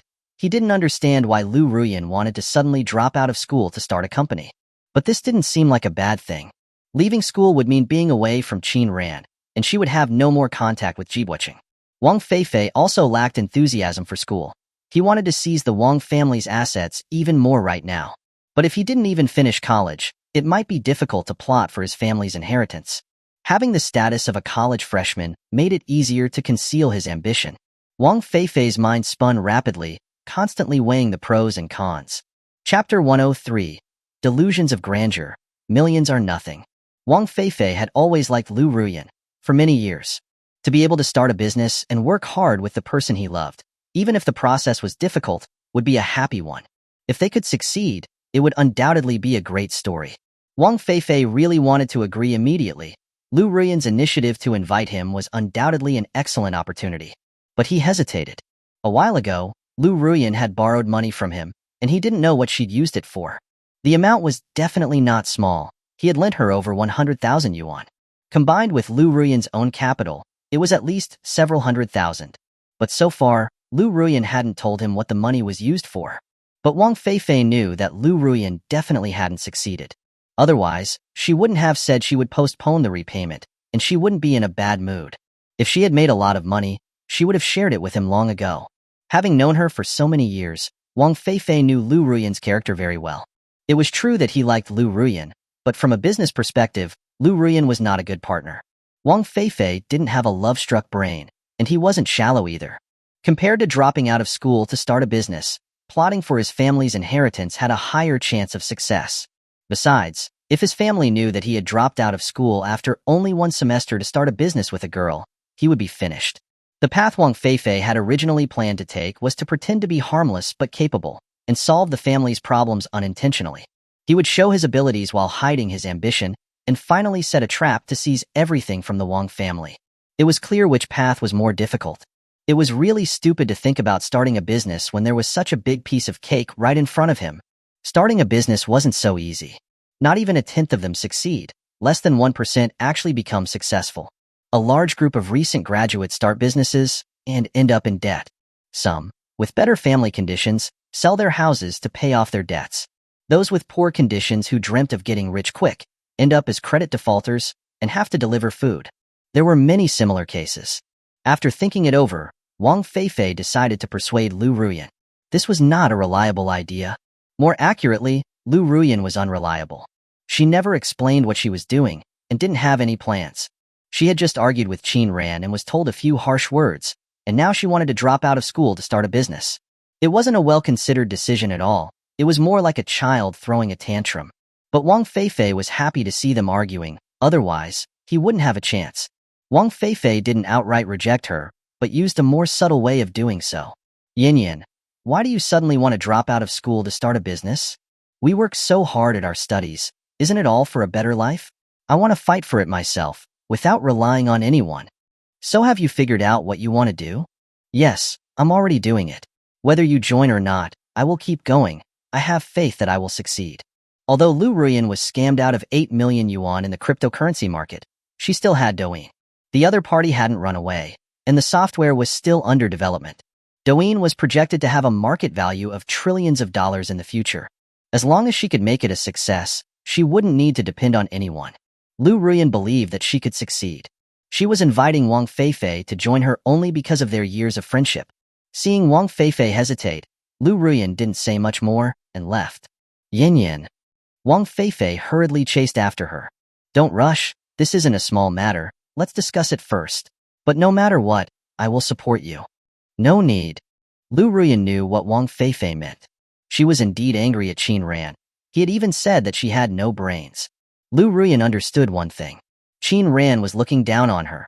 She was no longer the white swan she used to be. If that was the case, then she would show Qin Ran. It wasn't scary to fail once. Even horses stumble, and people make mistakes. It was normal to fail occasionally.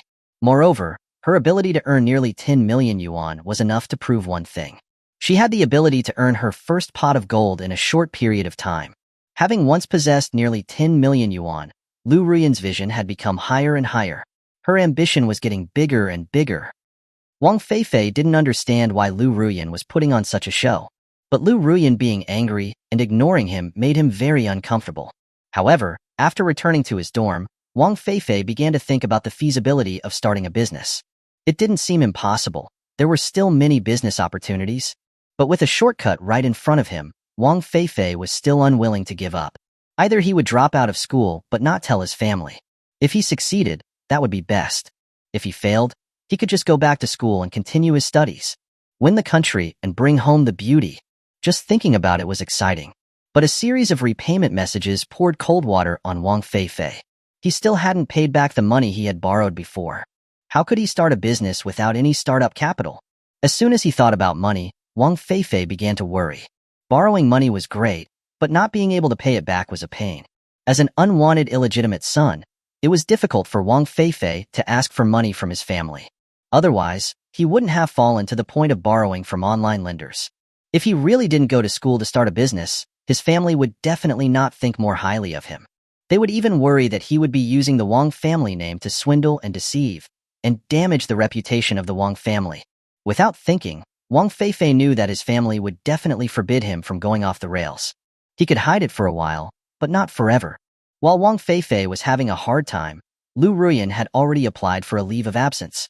It had been a while since she had found someone to develop Douyin, but she had yet to see any results. So, she took a taxi directly to the other party's company. But she found that she had been deceived again. The company was small and dilapidated, with only a one-man team. She had invested nearly 300,000 yuan in it. She had previously paid them more money to speed up the development, add features, and make the interface look better. After actually understanding the other party's situation, she was very doubtful if they would see any results this year. Liu Ruyuan asked the other party to return the money, but the money was already in someone else's pocket. It wasn't so easy to get back. In the end, she could only return to school in a huff. Liu Ruyuan then turned her attention to her father again. She had prevented a family tragedy and helped clean up the aftermath. In her view, he owed her. Cheating on her mother was wrong to her and to her mother. That house should have already been sold, and the money should be hers. Liu Ruyuan needed money now. Since this network technology company was unreliable, she couldn't just wait around. It was best to prepare for the worst and find another network company to develop the software. Then, save some money for publicity and promotion. Without money, she couldn't do anything. If Qin Ran were the same as before, she wouldn't need to do any of this, and she wouldn't have to worry about money. Liu Ruyuan felt a little more resentment toward Qin Ran in her heart. In her wavering, she was drifting further and further away from Qin Ran. But when she returned home, she still couldn't avoid Qin Ran. Because in her parents' eyes, Qin Ran was the most outstanding and most suitable person, bar none. Liu Haichong had confirmed that Qin Ran was indeed Qin Yushan's son, the sole heir of the Qin group. There was only one Qin family that dominated half the city of Zhonghai. Liu Ruyuan's so-called pride was about to be shattered by Liu Haichong. Chapter 104. Too naive, utterly foolish. Liu Qiulan was eating out with a friend, and when she heard that her daughter was coming back, she rushed home. Regardless of how Liu Qiulan casually showed off on the dining table, the truth was that the family's financial power had always been in Liu Haichong's hands. Recently, she had joined a high-end socialite circle. Not fake socialites, but real ones. High-net-worth clients with millions of dollars of idle funds in the bank. Liu Qiulan herself didn't have that much money, but the bank's female manager who organized the activities was married to one of Liu Haichong's clients. Over time, the two of them became friends. Liu Qiulan was able to participate in the bank's organized events. They were free. She didn't have to pay. These events were all organized by the bank to retain high-net-worth clients. The activities weren't particularly high-end, things like flower arranging, yoga, and tea ceremonies. On one hand, it could allow the socialites to pass the time, and on the other hand, it could help them expand their networks. Contrary to what Liu Qiulan had initially thought, she assumed that they were all businesswomen. But most of them were just housewives like her, with husbands who were company presidents. Later, after hearing an explanation from a friend, she understood. The real businesswomen usually didn't come to attend. They were all busy with company matters. But those who had married well could get special treatment without having to fight for it. She was at the millions qualification level, and there were even clients with over 100 million above her. Liu Qiulan's education level was average, and her vision wasn't high either. After attending 2 events, her vision suddenly soared. She felt that she wasn't just at the million socialite level, but at the highest level, because her future in-laws were going to be the Qin family. Lu Haicheng should also be entering the billionaire club. Hearing that Liu Ruyuan was coming back, she didn't eat her meal and went straight home. Before leaving, she didn't forget to say that her precious daughter had returned. Similar gatherings were always about the Qin family. Ordinary people basically didn't know the Qin family, but those who had some connections in Zhonghai had heard of them one way or another. Lu Qilan intentionally or unintentionally mentioned that Qin Ran had come to her house to celebrate her daughter's birthday. At first, no one believed her, and their gazes seemed to show a hint of contempt, because no one knew how many daughters of rich families wanted to marry into the Qin family. But when Lu Qilan took out the photos, everyone was stunned. There were people present who had seen Qin Ran, and after a closer look, they recognized him. Lu Qilan's status skyrocketed, going straight from being a nobody to being the center of attention. The feeling was just amazing. It also made Lu Qilan feel very proud of herself during this time. To say they were flattering her might have been an exaggeration. After all, nothing was set in stone, and there wasn't any related news from the outside. Attending a birthday banquet didn't necessarily mean that Liu Ruyuan would definitely become the daughter-in-law of the Qin family. But everyone wanted to get on good terms with Lu Qilan. Whether it was real or not, there was no harm in showing goodwill. Lu Qilan was inevitably a little bit carried away. She herself didn't have 10 million, but she had a husband with assets of 10 million and a beautiful daughter. Most importantly, her future in-laws were the local emperors of Zhonghai. In Lu Qilan's eyes, marrying a good husband was always right. As soon as she got home, Lu Qilan fussed over Liu Ruyuan. Xiaoyin, why did you come back today? Are you alone? How is everything going with Qin Ran lately? Hearing the name Qin Ran, the smile on Liu Ruyuan's face disappeared, and she sat silently on the leather sofa. Seeing this, Lu Qilan asked with concern, "What's wrong? Did you argue with Qin Ran? Did you do what your mother told you to do?" "Mom, I want to drop out of school." "Drop out of school?" Lu Qilan's voice immediately rose by 8 decibels. "Drop out of school? Why? Don't tell me you're pregnant with Qin Ran's child?" Lu Qilan's tone went from shock and confusion to surprise. Liu Ruyuan's mouth opened slightly. She was also shocked. "No. Mom, don't talk nonsense." It's not that Lu Qilan was disappointed, and then a little angry. "Then why do you want to drop out? You don't want to go to school. What do you want to do?" "I want to start my own company." Lu Qilan was stunned for a moment. Her eyes suddenly widened like copper bells. "Start what company?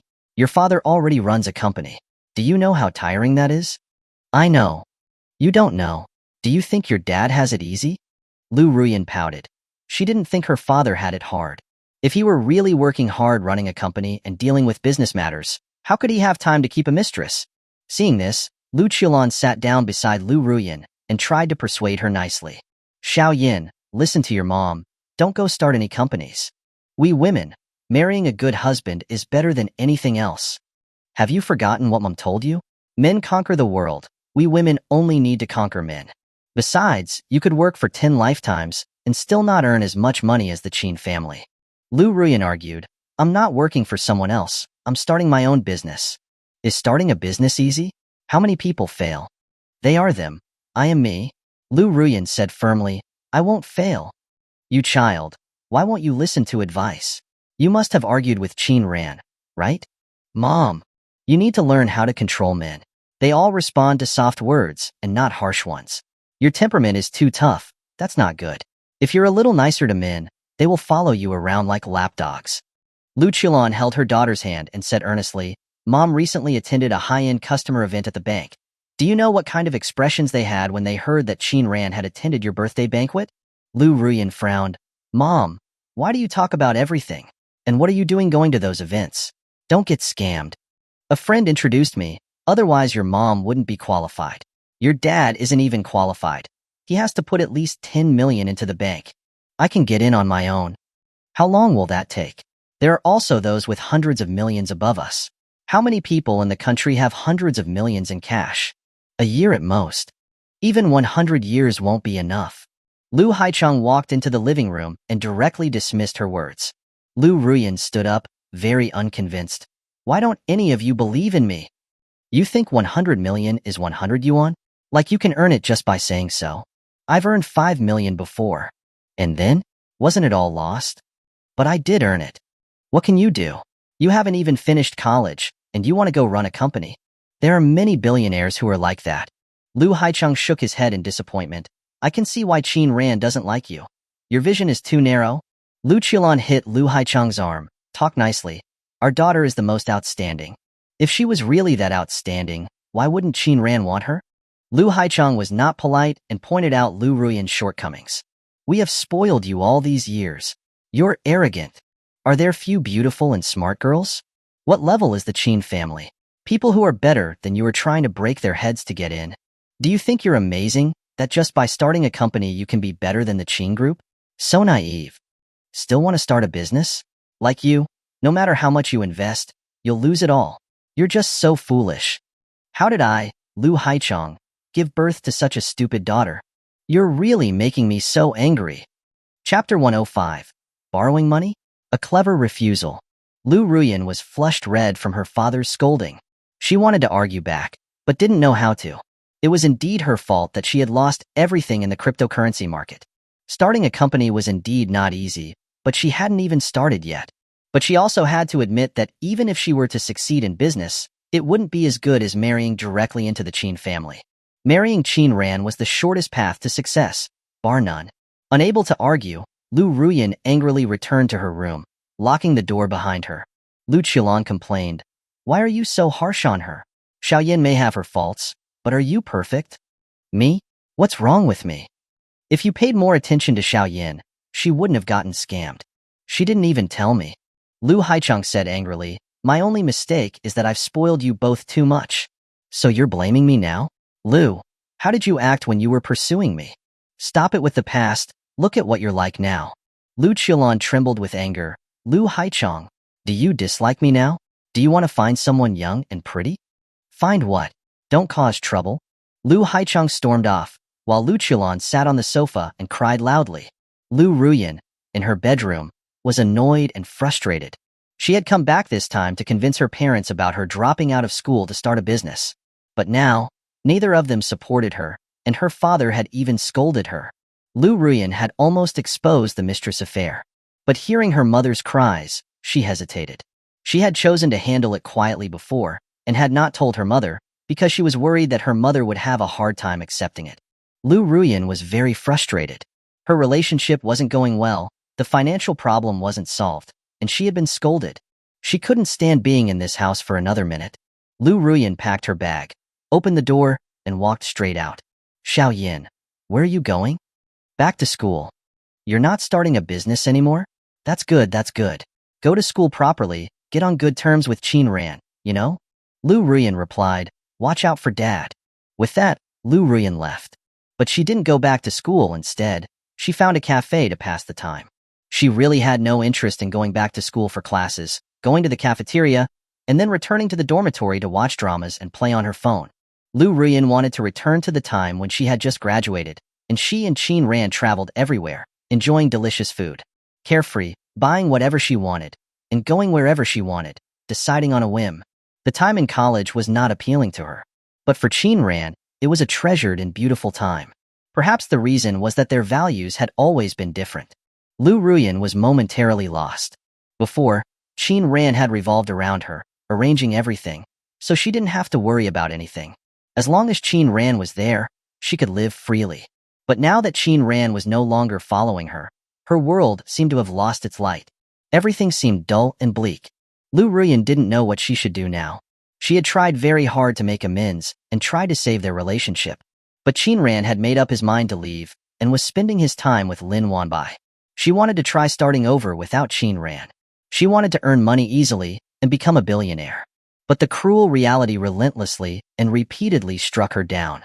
The cryptocurrency had failed, the development of Douyin was nowhere in sight, and family conflicts were getting worse and worse. Liu Ruyuan didn't understand why, even though she had been reborn, she was still so helpless. Wasn't it said that those who were reborn were favored by fate? That they could make their wishes come true and dominate with their trump cards? But why, for her, had she become a mess? Liu Ruyuan really didn't know where the problem was. After spending a long and boring afternoon at the cafe, a new problem was before her. Go back to school or stay in a hotel. Liu Ruyuan didn't want to go back. None of her roommates were people she could confide in. She had once had a best friend, Wang Feifei. But ever since she knew about Wang Feifei's feelings and the suspicious circumstances of Qin Ran's car accident, she could no longer view Wang Feifei as just a friend. When Liu Ruyuan was first reborn, she had wanted to investigate further. But since the incident had occurred many years later, there were no clues at all. And now that her relationship with Qin Ran was so strained, she had no intention of investigating further. Night fell. In the end, Liu Ruyuan chose to go back to school first. When she was trading in cryptocurrency, she lost all her savings. The money on her card was not enough to support her in a hotel, and she might not even have enough to eat. If she asked her family for money, she would definitely get nagged at, and they might even come to the school to see if she had dropped out. Liu Ruyuan decided to hold off for a while, at least until she found a way to make money and figured out how to get her hands on some. She decided to wait until her father's anger had subsided in a few days, and then they would talk calmly again. Liu Ruyuan felt that she had grown a lot, and after calming down, she could persuade her father.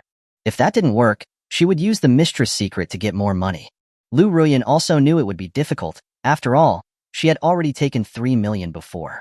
But since it had all been lost, asking for another huge sum would be difficult. But she couldn't give up such a great opportunity. Douyin was a potential stock with a market value of trillions. How could she possibly miss it?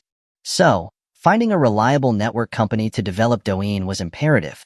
When Liu Ruyuan returned to the dormitory, she couldn't help but turn her attention to her roommates. Wang Feifei had borrowed over 100,000 yuan, so he was out of the picture. She knew that Qin Ran had money, but didn't want to borrow from him. Whether she would borrow it or not was one thing. She didn't want to be looked down upon by Qin Ran. Liu Ruyuan's gaze swept over Li Huihui, who was secretly eating puffed food by herself. Without even thinking, she knew that Li Huihui, who was stingy, gossipy, and liked to take advantage of others, would have no money.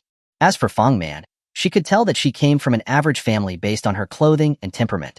Only Liu Yufei had better family conditions. Liu Ruyuan hesitated for a moment, then climbed onto Liu Yufei's bed. Liu Yufei, who was wearing headphones and drawing, saw Liu Ruyuan come closer and pulled her legs in, placing the drawing against her chest.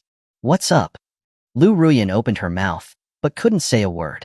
To be honest, she wasn't close to any of her 3 roommates. To be precise, she looked down on all of them. After graduation, she had basically lost contact with them. Fang Man sent an invitation to her wedding, but she didn't go. Liu Ruyuan had once worried that something might happen between Liu Yufei and Qin Ran.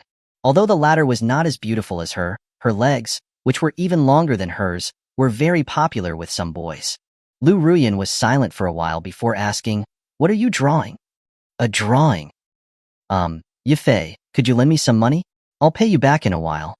Liu Yufei raised an eyebrow, and a hint of surprise flashed in her eyes. Then she flipped over the drawing paper and began to draw on a new page with a pencil. With a few simple strokes, a lifelike sketch was completed. Liu Yufei turned it around and held it up for Liu Ruyuan to see. On the paper was a small figure, very cute. A big face, round cheeks, her hair pulled up high, with a few strands of hair hanging on her forehead. Liu Ruyuan, who was about to praise it, took a closer look and realized that it looked a bit like herself. It wasn't just similar, it was her. It was well drawn, cute, and lively, but the face was a bit big, plump, with baby fat, not her oval face. But why didn't Liu Yufei answer, and instead drew a picture of her? Liu Ruyuan was confused. Wait, a big face? Chapter 106, The Taboo of Room 308. Liu Ruyuan looked at the sketch, and then at Liu Yufei's expressionless face. If she wasn't mistaken, Liu Yufei was implying that she had a big face. But Liu Ruyuan wasn't entirely sure. After all, even if she didn't want to lend money, there was no need to be so sarcastic, right? Liu Ruyuan frowned slightly. "What do you mean?" Liu Yufei shrugged and then shook her head. She hadn't said a word, but she had said everything. Liu Ruyuan climbed off the bed with a sullen face. Although she had prepared herself for being rejected, it was hard for anyone to be in a good mood after being rejected in such a mocking way. Liu Ruyuan decided not to pay any more attention to Liu Yufei in the future. If she didn't want to lend the money, she could have just said no in a roundabout way. Instead, she had drawn a picture, making her wait for half the day, only to make fun of her for asking to borrow money with a big face. The more Liu Ruyuan thought about it, the angrier she got. Her expression grew colder. But she hadn't had high hopes in the first place. She guessed that even if Liu Yufei's family was doing okay, she wouldn't have that much savings. In the end, Liu Ruyuan decided to try to get the money from her father. She needed a large sum, which almost no one her age had, unless she borrowed it from Qin Ran. Fang Man sent a message to Liu Yifei. Liu Ruyuan asked you to borrow money? Liu Yifei, who was focused on drawing, didn't see the message for a while. Why did she ask you to borrow money? Don't know. Did you lend it to her? No. She usually doesn't bother with us, but when she needs money, she thinks of us. Just don't lend it to her, whatever she wants. Shall we have breakfast together tomorrow morning? Okay. Fang Man put away her phone, her eyes glancing at Liu Ruyuan, who seemed to be taking her anger out on her pillow, and then at Liu Yifei, who was completely unfazed. She had a strange feeling. The first impressions that the two gave others were very different. In terms of facial features and appearance, Liu Ruyuan was undoubtedly superior, as could be seen from how popular she was. In terms of temperament, Liu Ruyuan was more outgoing and lively, and her smile easily drew others to her. Liu Yifei was very tall and slender, but what made people remember her was her unique and unconventional temperament. From the first day of school, Liu Yifei had not made any effort to fit in with the dorm. Initially, Fang Man had been closer to Liu Ruyuan and Li Huihui, but soon she couldn't stand Liu Ruyuan's princess-like temperament and Li Huihui's incessant chatter. She tried to interact with the lone wolf, Liu Yifei. Although they hadn't become close friends, being around her wasn't tiring. Liu Yifei was just quiet. Her values were very upright, she didn't gossip, and she didn't put herself at the center of everything. Fang Man actually quite liked the aloof Liu Yifei. At least she didn't have to work so hard around her. But after spending time together lately, she had discovered that she hadn't entered Liu Yifei's life. After classes, Liu Yifei would spend most of her time wearing headphones listening to music and drawing. She really wanted to know what Liu Yifei was drawing, but the latter seemed to be very resistant to it. Fang Man knew her boundaries and didn't push it. Right now, she was quite comfortable, with someone to go with, eating and attending classes together. She didn't have to always wait for the slow-moving Liu Ruyuan, and she didn't have to listen to Li Huihui dump her negative thoughts. Fang Man had noticed that Liu Yifei's gaze would occasionally linger on Qin Ran.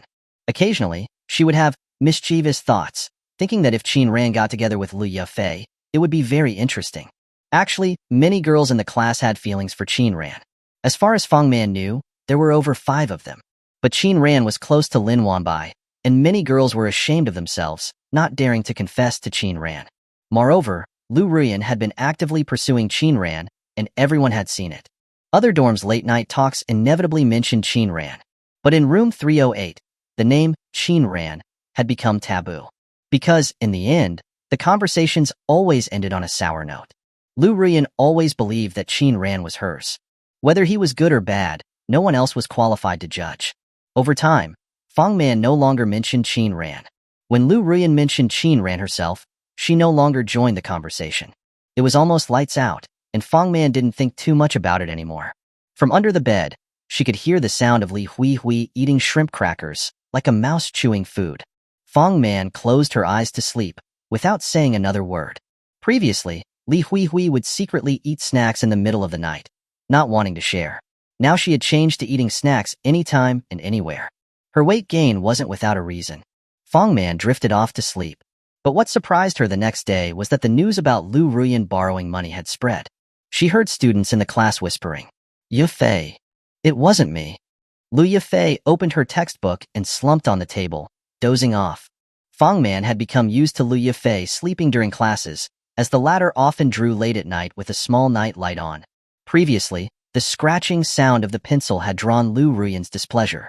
Liu Yifei later used a tablet to draw, and there was no more sound. Fang Man knew that Liu Yifei wasn't afraid of Liu Ruyuan. She simply didn't want to waste time arguing. Since Liu Yifei said, "It wasn't me," then someone else must have said it. Could it be that Liu Ruyuan had also asked other classmates to borrow money? Fang Man's gaze fell on Li Huihui. If she wasn't mistaken, it was probably Li Huihui who had spread the news. She looked curiously at Qin Ran, who was sitting to the side and behind. Liu Ruyuan hadn't arrived yet, and many people in the class were discussing Liu Ruyuan's borrowing, so Qin Ran should have heard it. Fang Man could tell that Qin Ran's family background was very good.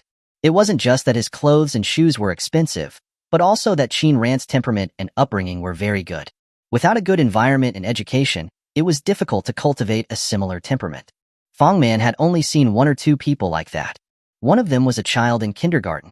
That time she went out with her parents and managed to grab a deal for a room at a 5-star hotel, only 400 yuan a night.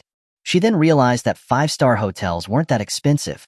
While preparing to take a taxi outside the lobby to go eat, she met a young boy of about 6 or 7 years old. His clothes were clean, the fit was impeccable, and his hair was stylish. Seeing the young boy alone, she asked him if he was waiting for his parents. Afterward, the young boy answered her questions politely, thanked her, and even recommended some local sites and restaurants. The restaurant recommendations came from the hotel butler, so there shouldn't be any problems with them. That was also the first time Fang Man experienced the difference. Even if the other person was just a young boy who had not yet entered elementary school, that composure, calmness, politeness, and self-cultivation surpassed a large group of adults. Qinran gave Fang Man the same kind of feeling. His movements were natural and smooth, and he was gentle and refined, with many details that showed his good manners. Fang Man could guess that Qinran wasn't short of money and had a good family background. So, if Liu Ruyuan was short of money, would Qinran offer his help? When she had eaten with Wang Feifei, he would always talk about how good Qinran used to be to Liu Ruyuan. But Fang Man didn't feel that Qinran cared about Liu Ruyuan that much. Fang Man heard Fu Qingchuan talking to Qinran about Liu Ruyuan borrowing money, so she leaned back a bit and perked up her ears to eavesdrop. She suddenly noticed that Liu Yufei also had a similar, little movement. She also wanted to eavesdrop, just like her. This made Fang Man feel like she had discovered a new continent. Chapter 107. Rumor Storm? What does it have to do with me? Qinran, did you hear? Liu Ruyuan is borrowing money everywhere. Borrowing money everywhere? Has she asked all the classmates? Yeah, if she comes to borrow money from you later, I won't lend her any. Qinran wouldn't lend money to Liu Ruyuan. But he didn't quite believe that Liu Ruyuan would borrow money everywhere. The latter was proud and arrogant. How could she lower herself to ask others for money? Besides, Liu Ruyuan's family background wasn't bad, and if she didn't buy expensive bags or clothes, her pocket money would be more than enough. She must have 4,000 or 5,000 yuan a month. Qinran had been to Liu Ruyuan's house, and that villa was worth almost 10 million, and even a loan would make it difficult for an average family to buy it.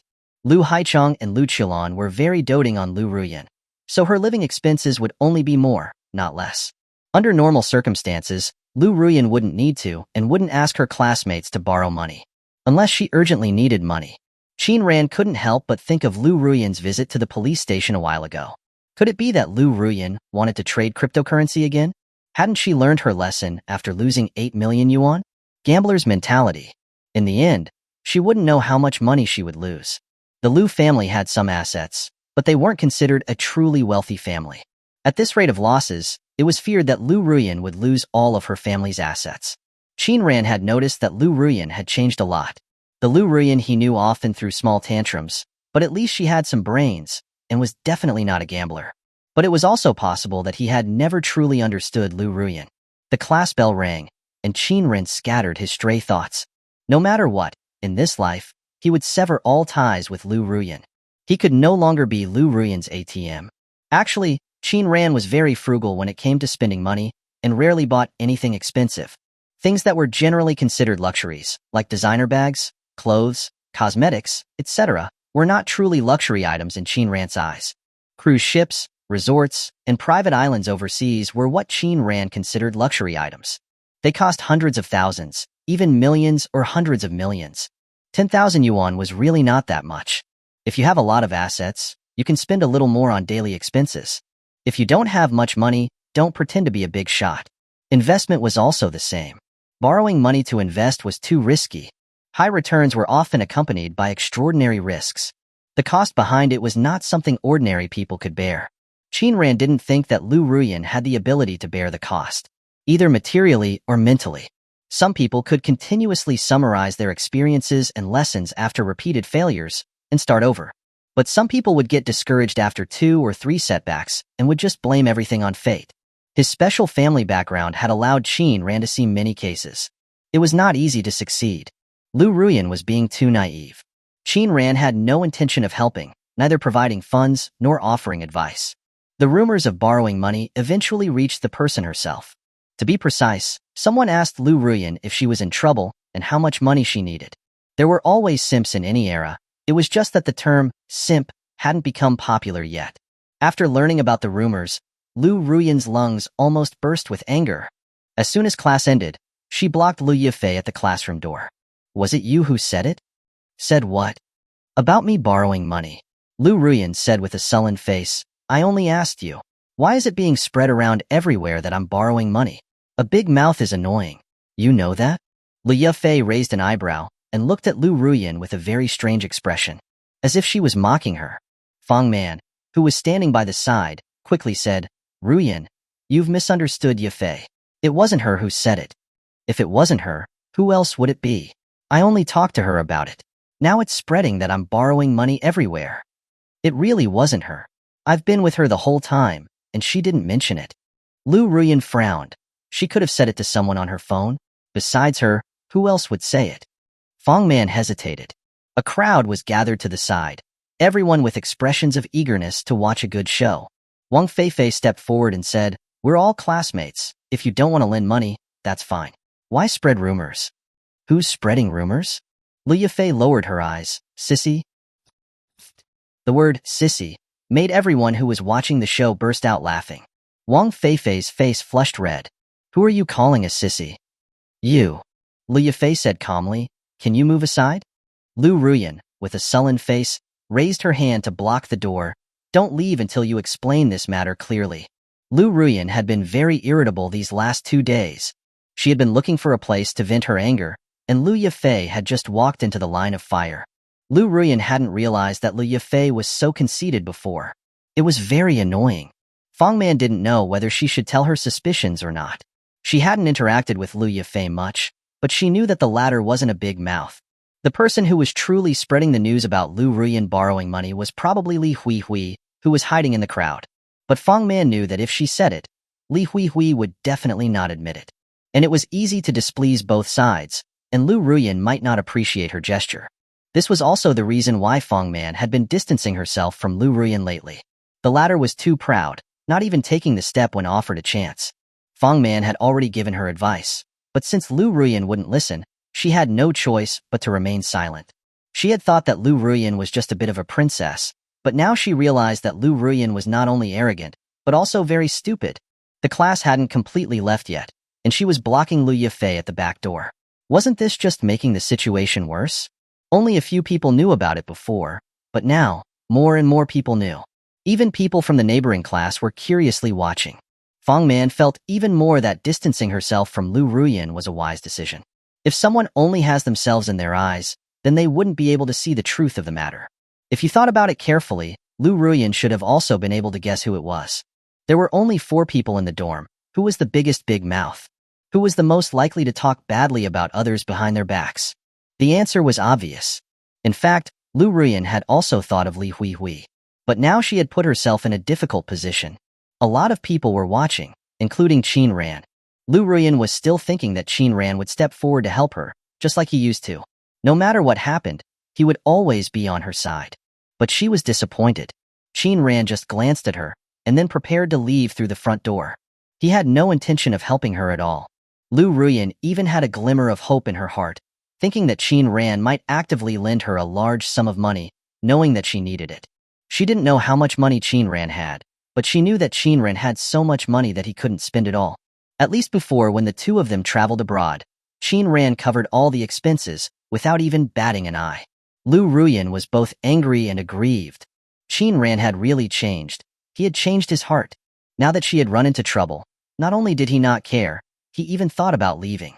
Liu Fei followed Liu Ruyuan's gaze, and her eyes lingered on Qin Ran's back for a moment.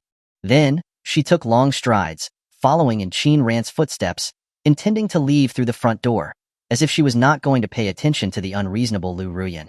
Chapter 108. It's okay if you don't like me, you can just die before me. Seeing that Liu Fei was about to escape, Liu Ruyuan quickly went through the corridor to the front door of the classroom. She managed to block Qin Ran. Their eyes met. Qin Ran didn't say anything and prepared to walk out the back door again. But he ran into Liu Fei, who was coming towards him. Ooh. Ouch. Ew. A chorus of jeers rose, and someone even whistled. How childish. Only elementary school students would act this way. Qin Ran complained inwardly, apologizing to Liu Fei. I'm sorry. He seemed to have bumped into something soft. But he could swear to the heavens that he had absolutely not done it on purpose. Qin Ran apologized and was about to leave through the back door. He really didn't want to get involved. He didn't want to draw trouble on himself, which was why he hadn't said a word to Liu Ruyuan. But just as he was about to leave, he realized that Liu Yifei had grabbed the hem of his shirt. Another chorus of jeers rose and fell. Fu Qingchuan joked, "Qin Ran, you have to take responsibility for bumping into someone." Qin Ran glared at Fu Qingchuan and turned to Liu Yifei. "I'm sorry, I really didn't see you just now. I have something to tell you. Let's go out to talk." Qin Ran was a bit confused.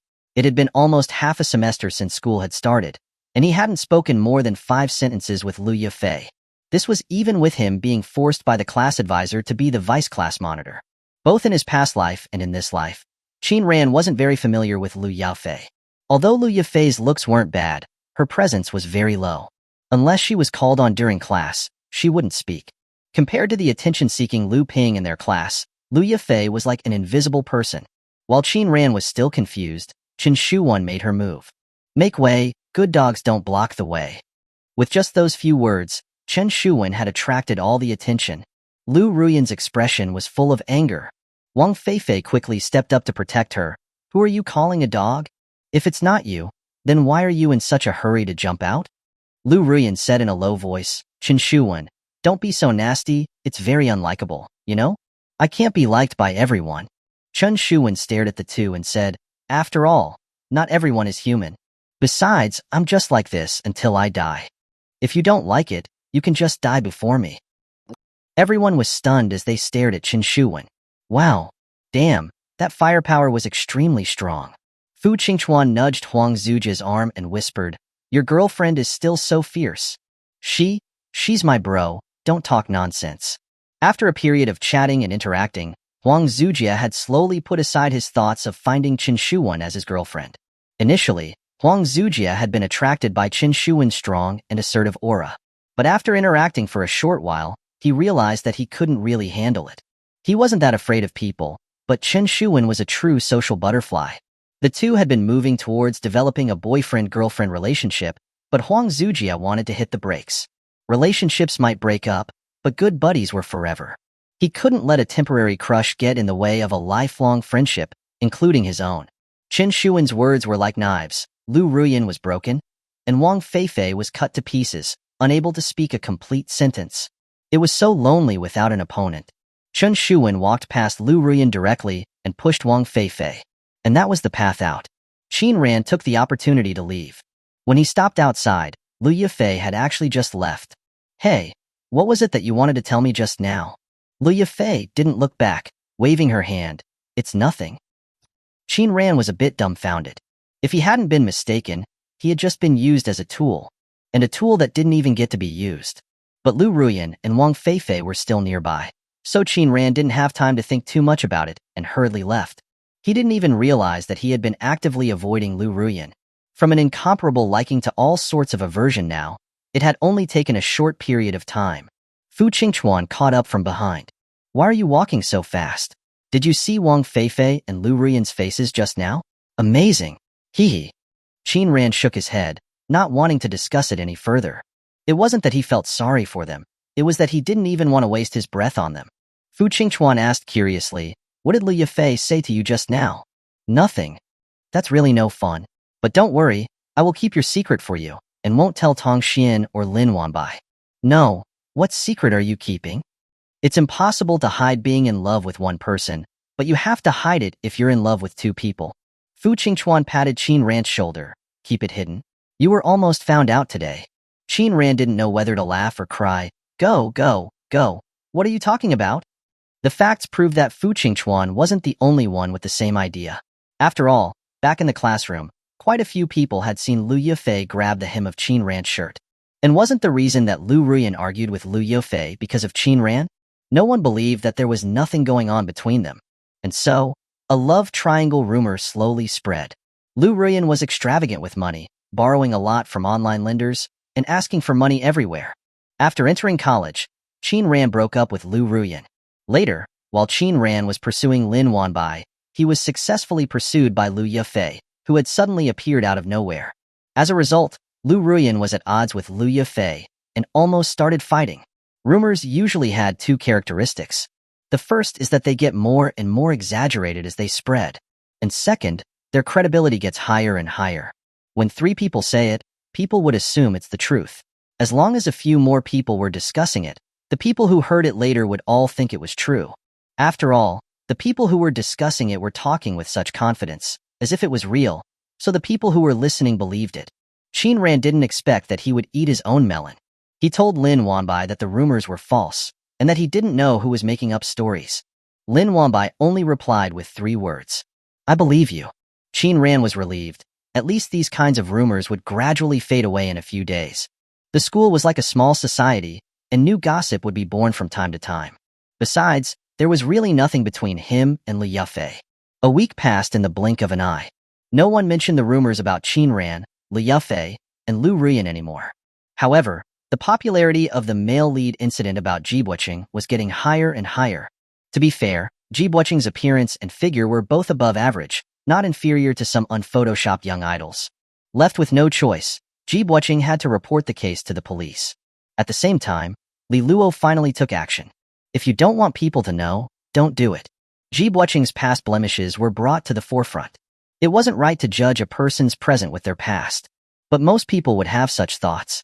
Would a scumbag repent in less than a year? Compared to acting as a male lead in an adult video, the things that Jibuqing had done in high school were appalling. Jibuqing was called to the school affairs office again, while someone had sent the materials to the police. The pressure from public opinion was getting bigger and bigger, and the school and the police were investigating and handling it. It was the right time to strike when you should. A force in the dark was pushing Jibuqing into the public eye, making it impossible for him to escape. Chapter 109. Ordered to withdraw, left with nothing. Jibuqing had initially wanted to report the case to find out who was targeting him from behind the scenes. But in the end, he hadn't found out anything, and his reputation had gotten even worse. The police had come to question him about the related information, and soon the rumors spread that he had been taken away by the police. Then, a series of his past wrongdoings were exposed. Bullying the weak, abusing female classmates, and then settling it with money afterward. Bribing the director of the school's admissions office in an attempt to evade a demerit. Recently, he had also been reported for a group lewd gathering, and had spent half a month in a detention center for reform, leaving a criminal record. The matter had escalated out of control. It was all over the school. The school leaders could no longer ignore it. This matter could no longer be handled quietly. After a discussion among the school leaders, Jibuqing was expelled. Even if he refused to accept it, it was useless. Just the charge of a group lewd gathering was enough to leave Jibuqing speechless. When Jibuqing left the school, not a single person saw him off. There were no blessings from classmates, only cold, contemptuous looks from his roommates. He was as miserable as a stray dog. What was worse was that he couldn't go back home now. Because not only had he failed to resolve his conflict with Qin Ran, but he had also been ordered by the school to withdraw. Ji Shiming had already been so angry that he had fainted. Mei Qiuhui told Jibuqing to go home later, otherwise he would definitely get beaten half to death. Even in this situation, Mei Qiuhui still doted on her son, and quietly transferred a sum of money to him. Jibuqing could only find a cheap hotel near the school and stay there for now. He was still determined to find the person behind all of this. He hadn't enjoyed any of his beautiful college life. He had encountered a lot of annoying things since the start of school.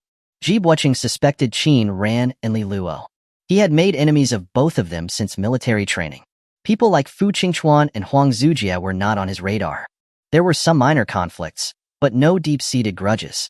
There was also another person who was a major suspect. That was Wang Feifei. Jibuqing was deeply impressed by Wang Feifei's insidious nature. At the time, he had only pushed Wang Feifei and hadn't even used much strength.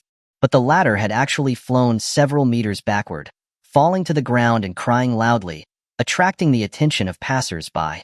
Later, he had even posted on the school forum to gain sympathy, portraying him as a villain. Compared to the others, Wang Feifei was a much more likely suspect. Jibuqing lay on the not-so-clean bed in the budget hotel, becoming angrier the more he thought about it. He was both confused and angry. After being expelled from school, he didn't know what to do next. He had no special skills, and his family was facing a crisis. He couldn't even be a second-generation rich kid who lived off of his family. If he went home, needless to say, he would definitely be beaten. Now, the only path in front of him was to help his family through the crisis. But he couldn't let the person who had played these tricks get away. If he didn't take revenge, he wouldn't be a human. But since things had gotten so big these past 2 days, he had to be more discreet. He was now famous throughout the entire University of Finance and Economics. He had once imagined that he would become a popular figure in the school, handsome, suave, and rich. But he had never imagined that he would become a degenerate, despicable, and poor bum. Ji Buoqing knew that he couldn't go back to the past. Taking advantage of the lunch break when there were many people, Ji Buoqing sneaked back into school.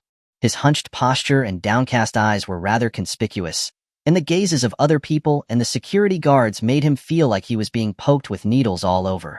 Luckily, the security guards didn't stop him, and Ji Buoqing quickened his pace to find an empty classroom to stay in. He didn't even dare to go to the cafeteria for fear of being recognized. Ji Buoqing didn't want to be a monkey in a zoo, especially a very annoying dead monkey. He stayed hungry until about 1:30 before going downstairs. He had the class schedule for this week and knew that Qinran had a big class in the afternoon, with 3 classes combined in the lecture hall. Ji Buoqing couldn't delay it any longer. His parents' nonstop calls were coming every half hour. As soon as he answered, he would hear his father's roar. Being expelled from school wasn't the worst of it, but if his family went bankrupt, he would be truly finished. Out of desperation, Ji Buoqing could only take the initiative to find Qinran and apologize. Originally, he had wanted to apologize to Qinran over the phone and let it go at that. But he had never been able to get through, and soon he understood that Qinran had blacklisted him. Otherwise, he had been calling and messaging, and it was impossible for Qinran not to have seen it. Ji Buoqing didn't wait for Qinran, and instead, saw Wang Feifei and Liu Ruyuan walking over together. Wang Feifei's mean and pretentious face made Ji Buoqing feel like he had stepped in dog poop. Without hesitation, Ji Buoqing called out, "Wang Feifei, come here." Even if it was dog poop, he had to step on it. He wanted to know if it was Wang Feifei who was behind all of this. If it was really Wang Feifei who did it, then he would beat Wang Feifei up today no matter what. If he didn't vent his anger, he would feel unwell. Ji Buoqing had accumulated too much rage in his heart. If he didn't vent it, he would explode. Ever since the last conflict, Ji Buoqing had felt nothing but annoyance whenever he saw Wang Feifei. Without even asking any questions, his furious expression already showed that he wanted to hit someone. Wang Feifei, who was suddenly called by name, was stunned for a moment when he saw Ji Buoqing. Ji Buoqing? Wang Feifei's expression changed from astonishment to mockery. "You actually dare to come back to school? Come here. If you have something to say, say it. Besides, why do I have to go over just because you told me to? I have something to ask you. If you ask me, do I have to answer?" Wang Feifei's answers and expressions were still as annoying as ever.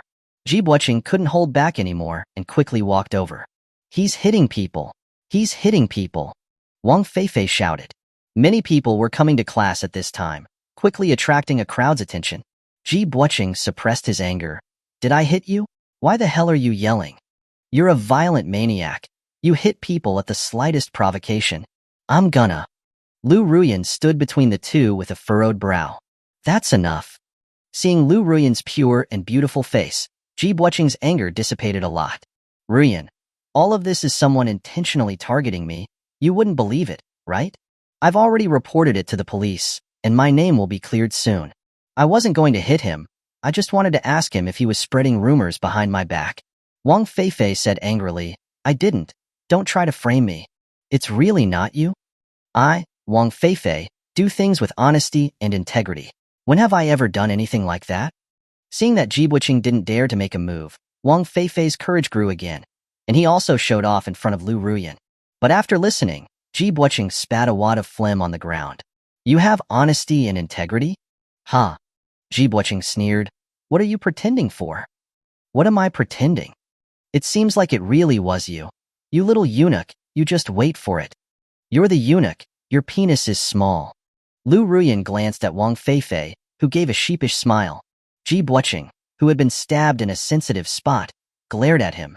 The male protagonist in the online videos wasn't him, but his was indeed a little small. "What the hell did you just say?" Ji Buoqing took a big step forward, raising his hand to hit the loudmouthed Wang Feifei. Chapter 110. Turns out my college classmate is a mangaka? He's hitting people. He's hitting people. A hooligan from outside the school is hitting people. Before Ji Buoqing could even get close, Wang Feifei had already started screaming like a pig being slaughtered. Male classmates passing by heard that a hooligan from outside the school was hitting people, and they immediately came over. especially since there was also a beautiful girl like Liu Ruyuan. Some of the boys were already thinking about how to play the hero and save the beauty later. As for Wang Feifei, who had asked for help, he was subconsciously ignored by the crowd. Liu Ruyuan didn't let Ji Buqing act as he pleased, but instead took a step forward, blocking him. She was completely disappointed in Ji Buqing. She had also heard the news about Ji Buqing starring as the male lead in an adult film recently, as well as those bad things he had done in high school. Liu Ruyuan already knew that Ji Buqing wasn't a good person, but she still had a sliver of hope. Hearing was not believing, but seeing was. She had not witnessed it herself, and Ji Buqing had explained to her that it was all a misunderstanding, and wanted to apologize to Qin Ran and invite him to a meal. But now, seeing Ji Buqing, who couldn't control his emotions, she was truly disappointed. Ji Buqing had already beaten Wang Feifei in front of her last time, but he still had not learned his lesson. Liu Ruyuan realized that the most stable person around her was still Qin Ran. In both her lives combined, he had only lost his temper once, which was during the cafeteria conflict. The more she compared, the more she understood who was the best. Liu Ruyuan had never lacked suitors. In junior high, high school, and college, she was always surrounded by many boys. This was also one of the reasons why she had not agreed to be with Qin Ran for so long.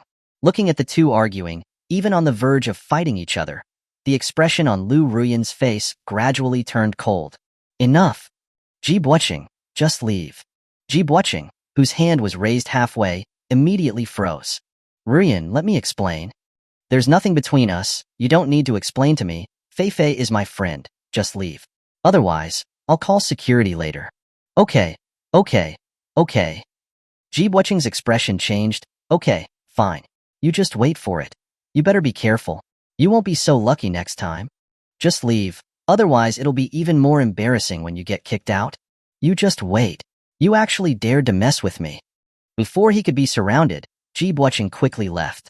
After walking far away, he turned back and saw Qin Ran and his roommates entering the building. Ji Buqing couldn't help but resent Wang Feifei even more.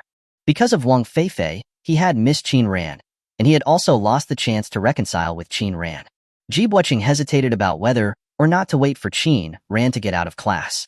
But the class bell hadn't even rung yet, so it would be too long to wait. At this time, he was both angry and hungry. In the end, he decided to go out for a meal first and then come back in the evening. Before class, Qin Ran heard the students in his class discussing Ji Buqing, especially Wang Feifei, whose voice was so loud, as if he wanted to make sure everyone could hear him. He had also seen Ji Buqing just now, but didn't know exactly what had happened. But he knew that Wang Feifei had definitely bumped into Ji Buqing, because Liu Ruyuan was standing nearby. Whenever Liu Ruyuan was present, Wang Feifei would always be hostile to the boys around him. He would either be sarcastic or directly say bad things about them. Qin Ran had experienced it before, but he didn't care about it now. It was still quite amusing to him that Ji Buqing and Wang Feifei had clashed. Now that Ji Buqing had been expelled, the chances of meeting him in the future were few and far between. When the Ji family was completely finished, Ji Buqing would have to start looking for a job. As for Wang Feifei and Liu Ruyuan, perhaps they wouldn't be around for long either. Qin Ran had received a call from Guo Fuping yesterday. The latter said that Liu Ruyuan had asked about the procedure for withdrawing from school, and he asked him to pay attention to it. Guo Fuping had asked Liu Ruyuan if something had happened at home, or if it was because of a relationship matter. But Liu Ruyuan didn't say anything. Guo Fuping, who had not been at school for the past 2 days, could only ask Qin Ran to help. He had even planned to have Qin Ran act as a student counselor, responsible for paying attention to the daily psychological states of the students in the class, and doing psychological development work. But Qin Ran had refused. He wasn't interested in caring about other people's psychological states. Everyone had some psychological problems to varying degrees. But most people refused to admit it, and were very unwilling to share their secrets with people who had an ordinary relationship with them. The high school that Qin Ran had attended also had a psychological counseling room, but it was truly the most empty office in the entire school. To the point where the later psychological counselors were all teachers who were working part-time. It was understandable that there was a lot of pressure in high school, but in college, other than relationship problems, there weren't any real psychological issues. As for postgraduate studies, everyone was the same. What was really difficult was not the postgraduate studies but the employment problems, not knowing where to go after graduation. Qin Ran was no relationship guru. In his past life, if he hadn't had a sudden realization, he would have needed psychological counseling more than anyone else. He had gone further and further down the wrong path in love. Fortunately, he had been reborn and corrected his direction. Qin Ran would no longer continue walking towards Liu Ruyuan, even if the other party was walking towards him. His feelings for Liu Ruyuan were becoming more and more indifferent, and now she was no different from any other ordinary classmate. Although Guo Fuping had mentioned that Liu Ruyuan had the intention of withdrawing from school, Qin Ran had no intention of asking Liu Ruyuan about it. Otherwise, the latter would probably misunderstand something again. Less contact, or even no contact, was the most correct choice. If you didn't cut things off decisively, you would only sink yourself into a quagmire. The class bell rang. Qin Ran put aside his thoughts and focused on the lesson.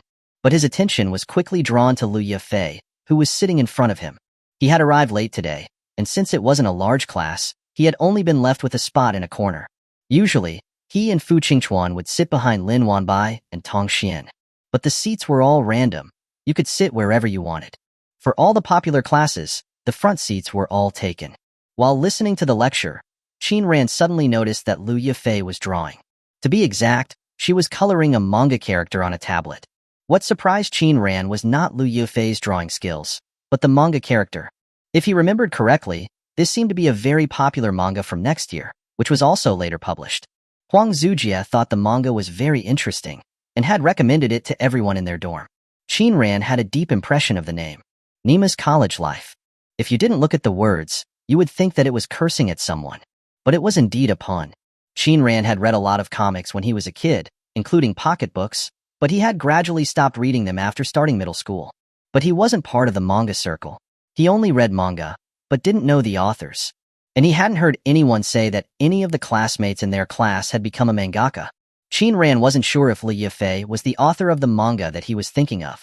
Could it be that Liu Yifei was actually a mangaka? Huang Zujia had even mentioned that manga a while ago. At this time, the professor suddenly raised his hand and said, "The male student in the corner over there, just looking isn't enough to wake a sleeping beauty, you need to call her like I do." Lost in his memories, Qin Ran didn't notice what the professor said. So Fu Qingchuan next to him nudged him with his elbow, and he finally came back to his senses. The students in the class all chuckled. Liu Yifei naturally turned her head back and looked at Qin Ran, her eyes conveying something ambiguous. Chapter 111. Free from the bonds of love, embracing a promising future. Knowledge is like long underwear, unseen but essential, the professor said with a smile, not blaming Qin Ran. Qin Ran's embarrassment dissolved with the professor's humor. He nodded apologetically and then focused on the lecture. After Qin Ran sat down, Fu Qingchuan snickered, "Your sister-in-law doesn't seem too happy. Don't talk nonsense." Hee hee. After class, Liu Yifei turned around and stared at Qin Ran without saying a word. Their eyes met, but neither of them spoke. After about half a minute, Liu Yifei turned back around. Though she hadn't said a single word, it felt like she'd said everything. Fu Qingchuan asked, "Going to the restroom?" "Let's go." As they left the classroom, Fu Qingchuan immediately said, "I feel like Liu Yifei was looking at you strangely." "What's strange about it?"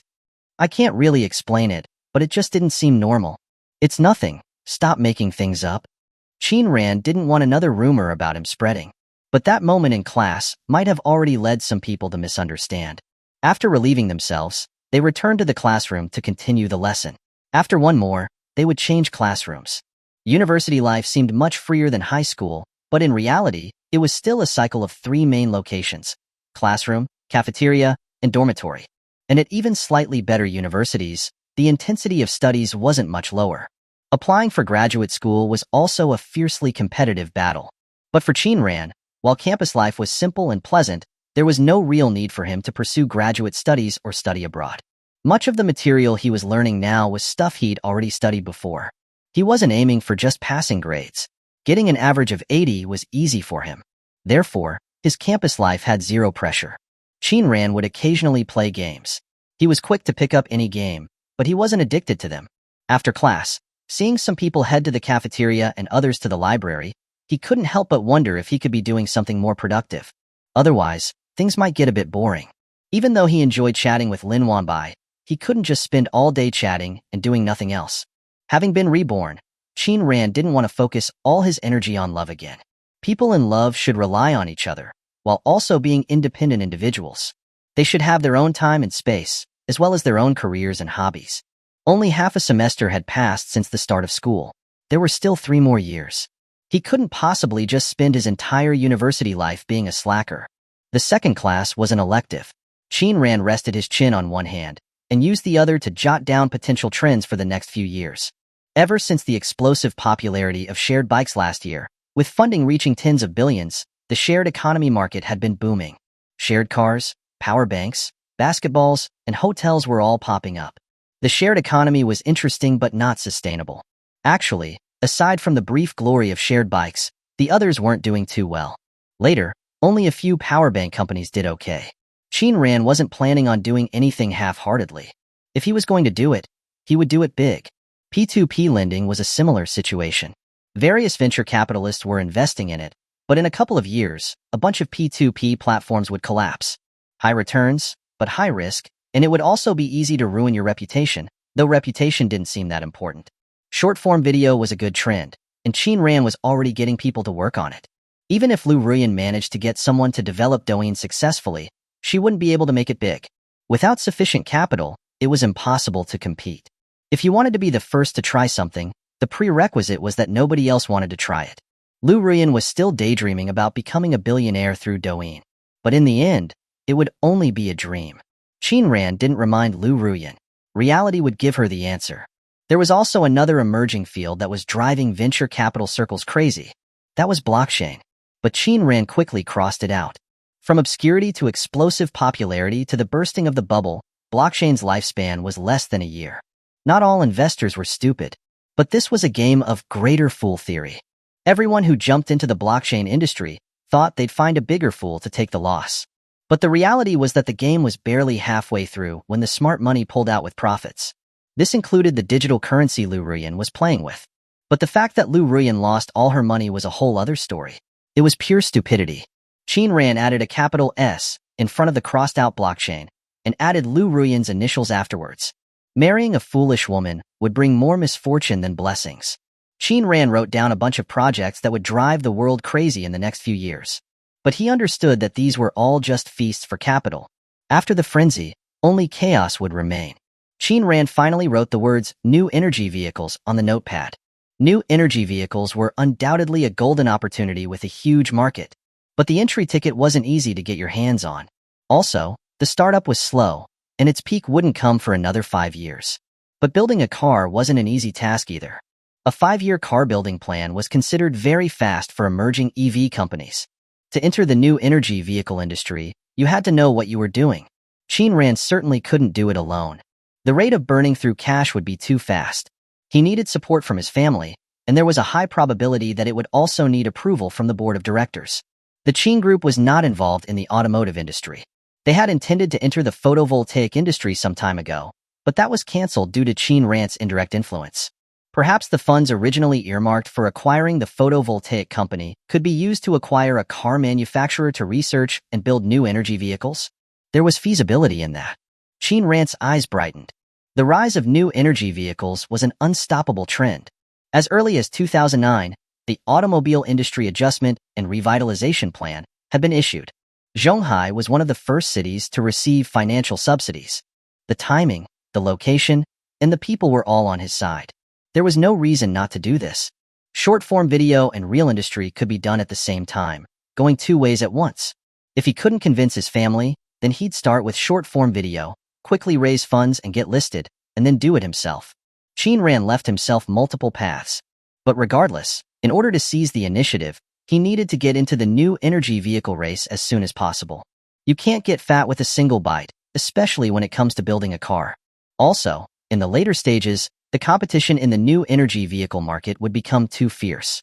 Without sufficient technical support, there would be no way to stand out. Without a sufficient financial foundation, you couldn't compete on price. It would be very difficult, extremely difficult. But Qin Ran wasn't afraid. The more challenging it was, the better. Qin Ran wasn't someone who liked to slack off or give up. Having escaped the mire of love, he should return to the bright path. As for Liu Ruyuan, she should go cool off somewhere else.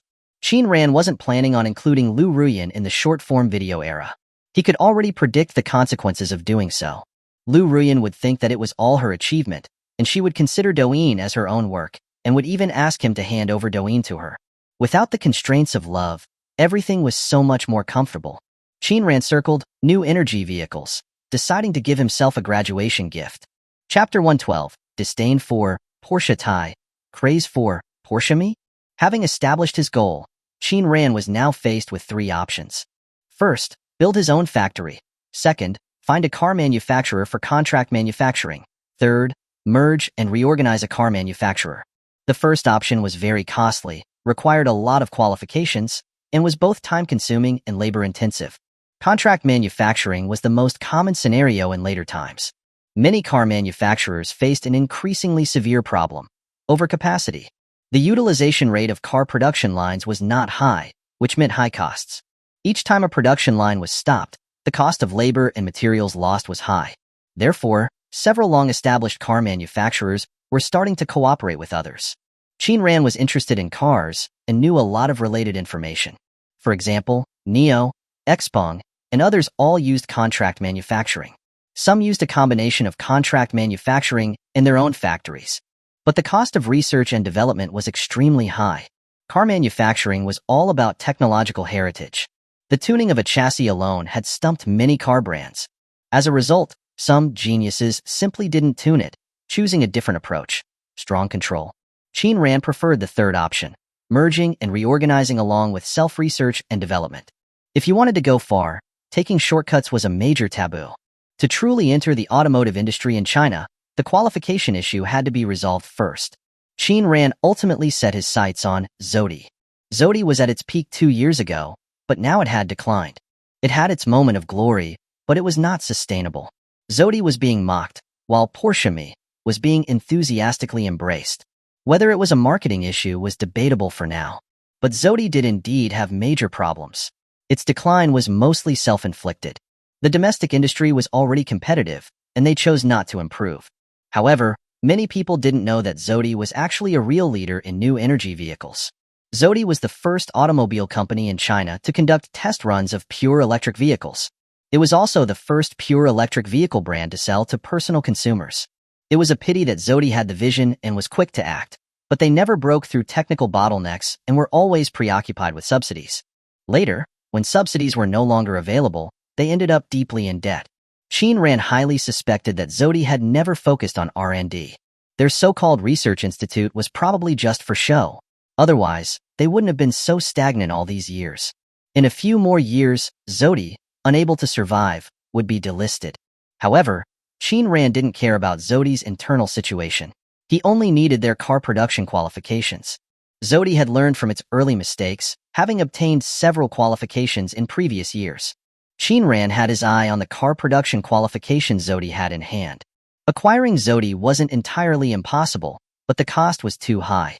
Also, Zodi currently still thought highly of itself, so they probably wouldn't agree to be acquired, and only agree to receive investment. Forcing an acquisition would mean a very high price, which was completely unnecessary. Zodi was on a completely different path compared to Xpeng. The former was more like testing the waters before the market became mature, being the first to try it out, and then moving on to other things. They'd go after whatever trend was making money. Qin Ran knew the future development trends of new energy vehicles, including which new EV companies would succeed, allowing him to avoid many detours. After class, Qin Ran called Li Huachuan, asking the latter to help him investigate Zodi's current situation, especially the qualification issues of their brands, whether any had already stopped production or were about to. Qin Ran only knew the general situation of Zodi, but specific details required a dedicated investigation. He didn't intend to hide it from his family. It was impossible to hide the fact that he wanted to acquire a large car manufacturer. Moreover, he didn't have that much capital. This matter had to involve the family's power. But if it wasn't about building a factory or acquiring Zodi, perhaps his father could directly help him get it done without going through the board of directors. Qin Ran preferred to be prepared in advance. This matter wasn't urgent. He had time to understand, deploy, and plan for the future.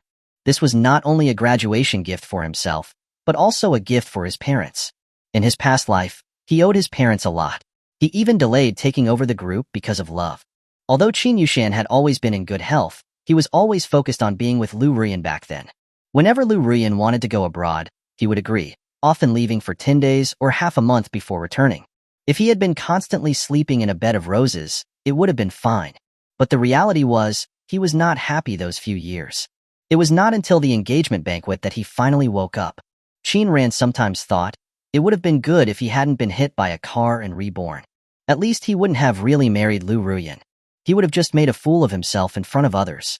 Whenever he thought of the dizzying pain of being flung into the air by the car, Qin Ran's mood always became exceptionally heavy. He had also been investigating the incident during this time, but he had not found any leads. For now, he could only be on guard, because there were still many years before the day he was killed. Furthermore, he had already given up on Liu Ruyuan and would not get engaged to her again. The course of history had already changed, and logically the same situation should not occur. But no one could say for sure with destiny. Moreover, not only was he reborn, but Liu Ruyuan was too. If that car accident was not truly an accident, what if the person behind it was also reborn? Some things had to be prevented. Qin Ran once suspected that the car accident had an indirect link to Liu Ruyuan. For example, a fervent suitor might not have accepted that he was with Liu Ruyuan. So, Qin Ran had people monitoring Wang Feifei and Jibuoqing. Both of them were possibilities. After class, Qin Ran went to eat with his roommates. They happened to bump into Liu Yifei, who hadn't brought her campus card. Fu Qingchuan nudged Qin Ran. Help her pay. You can't just stare at her, can you? Qin Ran glared at Fu Qingchuan, who was using words that could cause misunderstandings. Forgot your card? Liu Yifei nodded. Probably left it in the dorm. Qin Ran swiped his card. With a beep, the transaction was successful. I'll transfer the money to you later. After speaking, Liu Yifei left with several takeout containers. You wouldn't think she's so slender, given how much she eats, Huang Zujie said. She's probably getting it for Fangman. Fangman isn't feeling well and took a day off today. No wonder Liu Yifei was sitting alone in class. Fu Qingchuan said, but Liu Yifei seems to be alone most of the time. I've seen her eating alone several times. You're so concerned about her. Why don't you share a table with her next time? Don't talk nonsense. I'm a taken man. Tisk, has Tong Xian said yes to you yet? Isn't that just a formality? When are you officially getting together? Remember to treat us to a meal. No problem. Fu Qingchuan asked with a smile. So are you guys going to sponsor me a little? Brothers? Recently, Fu Qingchuan had been chatting with Tong Xian passionately, almost ready to make their relationship official. Therefore, Fu Qingchuan was exceptionally attentive, showering her with affection almost every day. He had long forgotten Qin Ran's warning. The result was, of course, an empty wallet. He was almost at the point of begging for food. After being called Godfather a few times, Fu Qingchuan immediately bought 4 cups of double-skim milk and headed straight for the girls' dormitory building.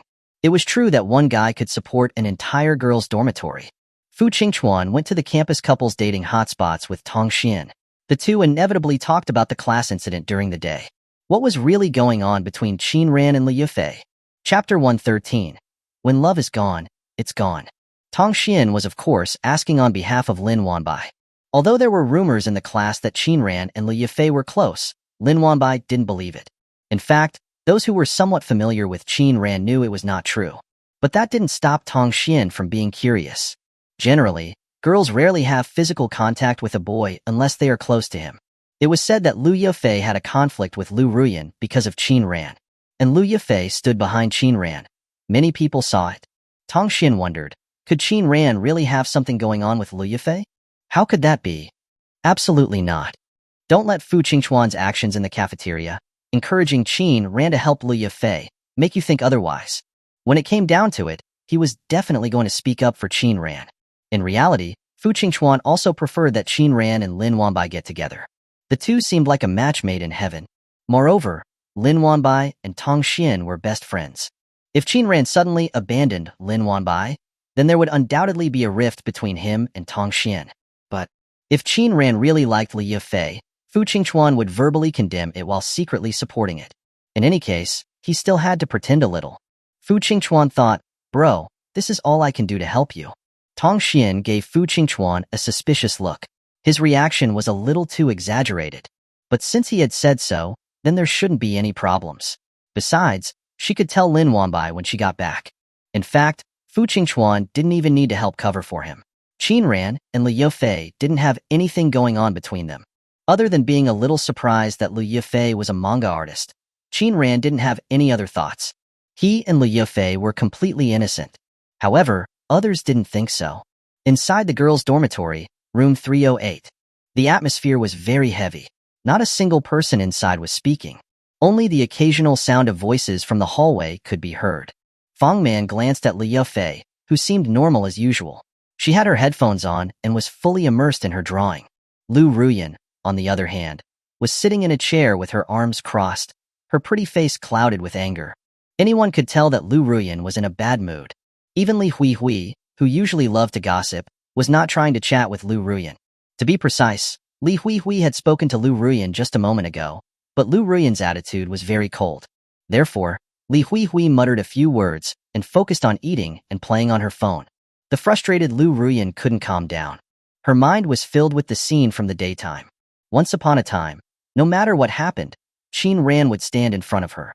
Now, Qin Ran only wanted to avoid her. He was not only close with Lin Wanbai, but now there was also Liu Yafei. Compared to Lin Wanbai, she disliked the latter even more. Liu Ruyuan thought that Liu Yafei was too pretentious.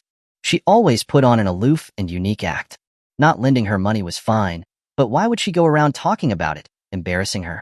Ever since she was reborn, Liu Ruyuan had found everything to be going against her. The root of the problem was still Qin Ran. Originally, she thought she could avoid the problems of the previous life. But Qin Ran no longer loved her. Everything had changed. Liu Ruyuan had been unable to understand why Qin Ran had changed his heart. How much Qin Ran had loved her in her previous life. He couldn't wait to give her the best things in the world. But now, Qin Ran's indifference made her feel so unfamiliar.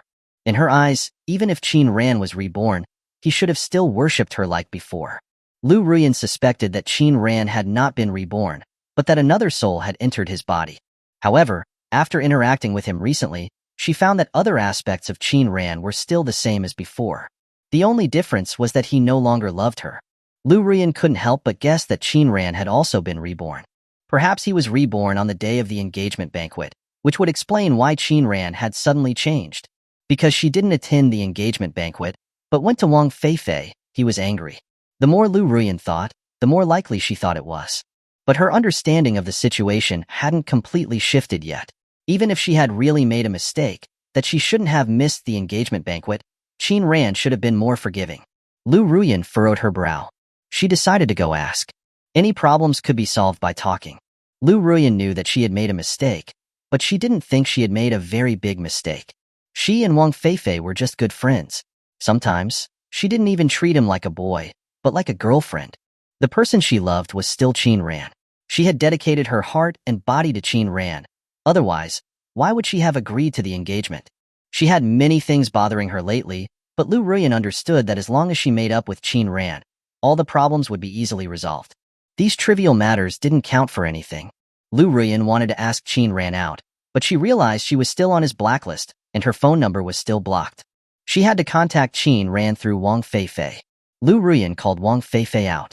Wearing slippers, Wang Feifei jogged all the way to Liu Ruyuan, excitedly saying, "Yin Yin, you called for me? I have something to ask you." Upon hearing that, the smile on Wang Feifei's face faded. "Is it about Qin Ran?" "Yes." Liu Ruyuan nodded. A hint of gloom flashed in Wang Feifei's eyes. He knew it. Lately, Liu Ruyuan had only been using him as a messenger. Liu Ruyuan didn't notice the change in Wang Feifei's expression. She only wanted to verify some things. "Feifei, do you know why Qin Ran changed his heart?" "He fell in love with another girl, so he changed his heart." "Is there anything more to it?" "Yin Yin, you shouldn't think about him anymore. Qin Ran is not the Qin Ran he once was." "When did it start?" "Ah." Wang Feifei asked, puzzled. "What? When did he start to change his heart?" "The first day of school. Have you forgotten? He completely ignored you, and even blacklisted us all." "But why? Even if he fell in love with another girl, he shouldn't have blacklisted us, right?" Wang Feifei was stunned. Liu Ruyuan continued, "We grew up together. We've been friends for so many years. There must be a reason to blacklist us." "This? Feifei, do you know something?" Liu Ruyuan stared intently into Wang Feifei's eyes. "Why exactly did Qin Ran become like this?" "I don't know." "Then, has he ever said anything to you?" Wang Feifei couldn't help but think of the scene when he was beaten up by Qin Ran when school first started. Seeing this, Liu Ruyuan's eyes lit up. She grabbed Wang Feifei's arm and said, "What did he say?" "Feifei, please tell me." Wang Feifei hesitated for a moment, and then shook his head. What he said was very clear. He would take a beating, and Qin Ran would let go of Liu Ruyuan. But only the two of them knew. And the way Qin Ran used someone as a kind of gamble, if it was said, Liu Ruyuan would probably be even angrier. She would not only be angry with Qin Ran, but also with him. Tell me, Liu Ruyuan urged. She faintly felt she was getting closer to the truth. As long as she found the problem, she could clear up the misunderstanding and reconcile with Qin Ran. Wang Feifei hesitated for a long time before saying, Yin Yin, does this matter? He doesn't love you anymore. Liu Ruyuan was stunned. Chapter 114. No feeling of being touched. Instead, a cold heart. He doesn't love you anymore. These words were like a sword piercing through Liu Ruyuan's illusions. If Qin Ran still loved her as he did before, how could he fall for another girl? Ultimately, it was because Qin Ran no longer loved her. Lies wouldn't hurt, but the truth was like a swift blade. Liu Ruyuan's eyes became vacant, and she stood there for a long time without a word. No, that can't be, Liu Ruyuan murmured. Qin Ran still loves me, he's just mad at me. Yin Yin, don't keep deceiving yourself. You've seen it, haven't you? No, I haven't. You're lying. Liu Ruyuan shouted, her emotions on the verge of collapse. Wang Feifei continued, he told me. He even gave you to me. Gave me to you? To let me take good care of you. Wang Feifei corrected, he knows I'm good to you, Yin Yin, don't think about him anymore, okay? Liu Ruyuan shook her head vigorously. I don't believe you. What will it take for you to believe it? Hasn't he said it to you directly? His attitude already shows everything. I don't believe it. You two are in cahoots to trick me. Yin Yin. I won't listen. Liu Ruyuan ran away crying. Wang Feifei wanted to chase after her, but he realized he couldn't catch up. In the end, he could only watch Liu Ruyuan return to the girls' dormitory. But he believed Liu Ruyuan should be able to see reality clearly next. Wang Feifei no longer wanted to feign sincerity in trying to persuade Liu Ruyuan. While some best friends would advise them to separate, green tea best friends would try to get them back together. But Wang Feifei couldn't wait any longer. After what had just happened, he should have been happy, but for some reason, he couldn't bring himself to be happy at all. To put it bluntly, Liu Ruyuan was indeed given to him by Qin Ran. He had even taken a beating for it. Wang Feifei went downstairs happily, but ended up heading upstairs dejectedly. Liu Ruyuan ran back to the dormitory crying, leaving the door open. She just collapsed on the bed and cried. The others looked at each other, not knowing what had happened. Liu Fei simply glanced at her and continued drawing. Li Huihui tiptoed to the side of the bed and asked, Ruyuan, what's wrong? Ruyuan? Leave me alone. Wah. With her tears flowing, Liu Ruyuan buried her face in the pillow, waving for Li Huihui to back away. Li Huihui turned to look at Fang Man, throwing her hands up to indicate her helplessness. Fang Man also decided not to go forward to comfort her. She guessed Liu Ruyuan must have suffered some grievance, and her princess attitude had come out again. All along, Liu Ruyuan's emotions had fluctuated greatly, and she often had a temper. The only time she was relatively normal was when she had just returned to school after her injury. But the way she cried and screamed in the hospital to see Qin Ran, when she and Li Huihui visited her, was deeply etched in her mind. It wasn't hard to guess that Liu Ruyuan's crying was probably about Qin Ran again. Fang Man speculated that Liu Ruyuan may have gone to find Qin Ran earlier to ask about the situation with Liu Yefei, and that's what led to this. In fact, Fang Man's guess wasn't wrong, except that Liu Ruyuan never even met with Qin Ran. Liu Ruyuan was desperate to know why Qin Ran was distancing himself from her. First, he became close to Lin Wanbai, and now he was in an ambiguous situation with Liu Yafei. And Wang Feifei's words completely shattered Liu Ruyuan's psychological defenses. Nothing was more hurtful than the words, I don't love you anymore. When love is gone, it's gone. But Liu Ruyuan had always believed that Qin Ran loved her. Liu Ruyuan cried for a long time without stopping. The next day, Fang Man, who had woken up early, noticed that Liu Ruyuan wasn't in the dorm room. She had heard some noises just a moment ago, and thought Liu Ruyuan had gone to the bathroom. But after getting out of bed, she found that the bathroom was empty. Liu Ruyuan had only slept for a few hours. After waking up at 5 in the morning, she was no longer able to sleep. There were some things she had to confirm with Qin Ran face to face. Otherwise, she wouldn't even be able to sleep. Although her face was a bit haggard, Liu Ruyuan's natural beauty still frequently attracted the attention of the passing male students. Liu Ruyuan didn't wear makeup. She simply washed her face and put on some sunscreen before leaving. She didn't even style her hair, just tied it up in a ponytail. Liu Ruyuan somewhat regretted not taking the time to dress up before coming here. Appearing beautifully in front of Qin Ran could make him change his mind. After waiting for a long time, Liu Ruyuan didn't see Qin Ran come downstairs. She was starting to feel hungry. Because she was worried about missing Qin Ran, she waited patiently in the same spot. After hesitating for a long time, Liu Ruyuan finally ran to the cafeteria and bought breakfast. She thought that Qin Ran would be moved if he saw that she had specially bought him breakfast. When she ran towards the boys' dormitory, she almost spilled the breakfast. Liu Ruyuan's lips curved slightly. She was already looking forward to the scene when they would meet. Around 7:30, she finally saw him. Qin Ran. Liu Ruyuan ran towards Qin Ran, offering him the breakfast. Fu Qingchuan winked and said, "Oh my! Our class president Liu has come all the way to deliver breakfast. How envious!" "Exactly," Huang Zujia echoed. But there was no hint of envy on either of their faces. However, Liu Ruyuan didn't seem to pick up on the meaning in Fu Qingchuan's words. Instead, she smiled and said, "I bought it for Qin Ran." If it was any other girl, they might have said something like, "Next time, I'll bring you some too." Wouldn't that get a "thank you, sister-in-law" in response? But Liu Ruyuan had no such thoughts. Even when she bought breakfast for Qin Ran, she thought that he would definitely be moved by it. Unfortunately, Qin Ran didn't take it. He said flatly, "Is there something you need?" Qin Ran's tone was too polite and distant, which stunned Liu Ruyuan for a moment. "If there's nothing else, I'll head to the cafeteria with them. You can keep this for yourself, thank you." It was only when Qin Ran and the other two had walked a few meters away that the dazed Liu Ruyuan finally regained her senses. "Wait a minute."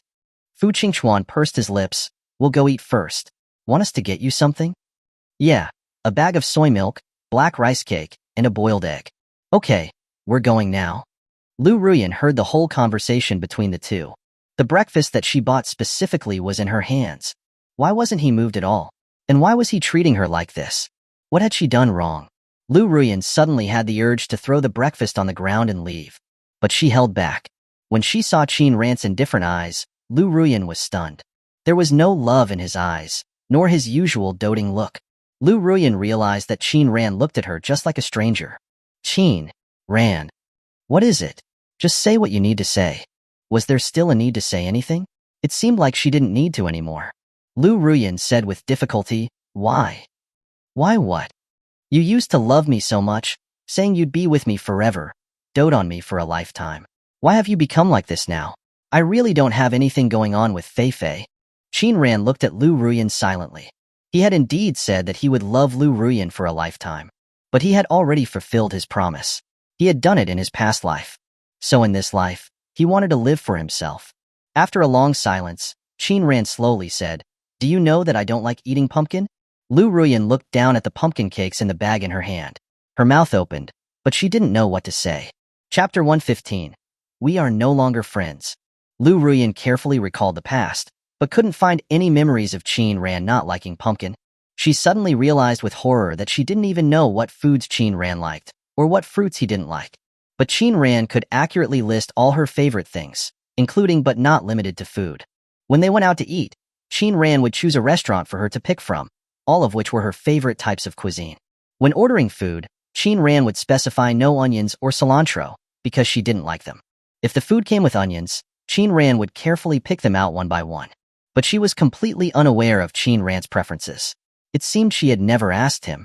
Liu Ruyuan had always thought that Qin Ran would eat anything, without any dietary restrictions.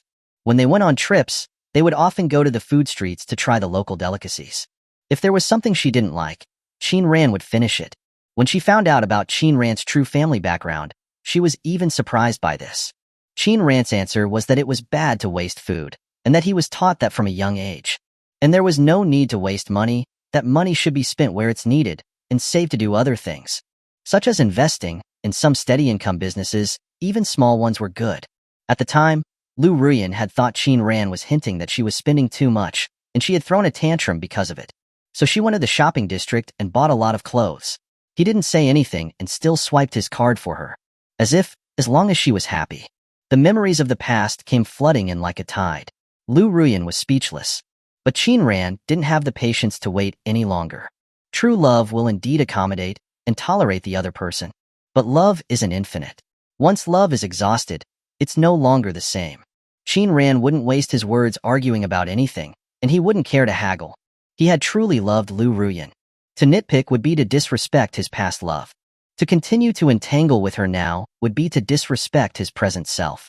So Qin Ran chose to turn and leave, catch up with his roommates, and enjoy a relaxing breakfast together, rather than eating a pumpkin cake he didn't like and then having to be touched by it. Girls wouldn't fall in love with a guy because he gives them breakfast. But if it were the other way around, guys would easily develop feelings for a girl. When a woman pursues a man, it's easy. In the beginning of a relationship, men usually give more. This also created a difference in their positions, seemingly that men should give more. Qin Ran had given a lot, but he had been willing to, just because he liked Liu Ruyuan. Now that he had let go of Liu Ruyuan, he wouldn't repeat his mistakes. Qin Ran could guess the purpose of Liu Ruyuan's breakfast, but he didn't feel touched at all, and it wasn't just because Liu Ruyuan didn't know that he didn't like eating pumpkin, but also because Liu Ruyuan's actions made his feelings seem so cheap. Did she really think that buying a breakfast would move him? He had done so much in the past, and yet he had only received very little in return.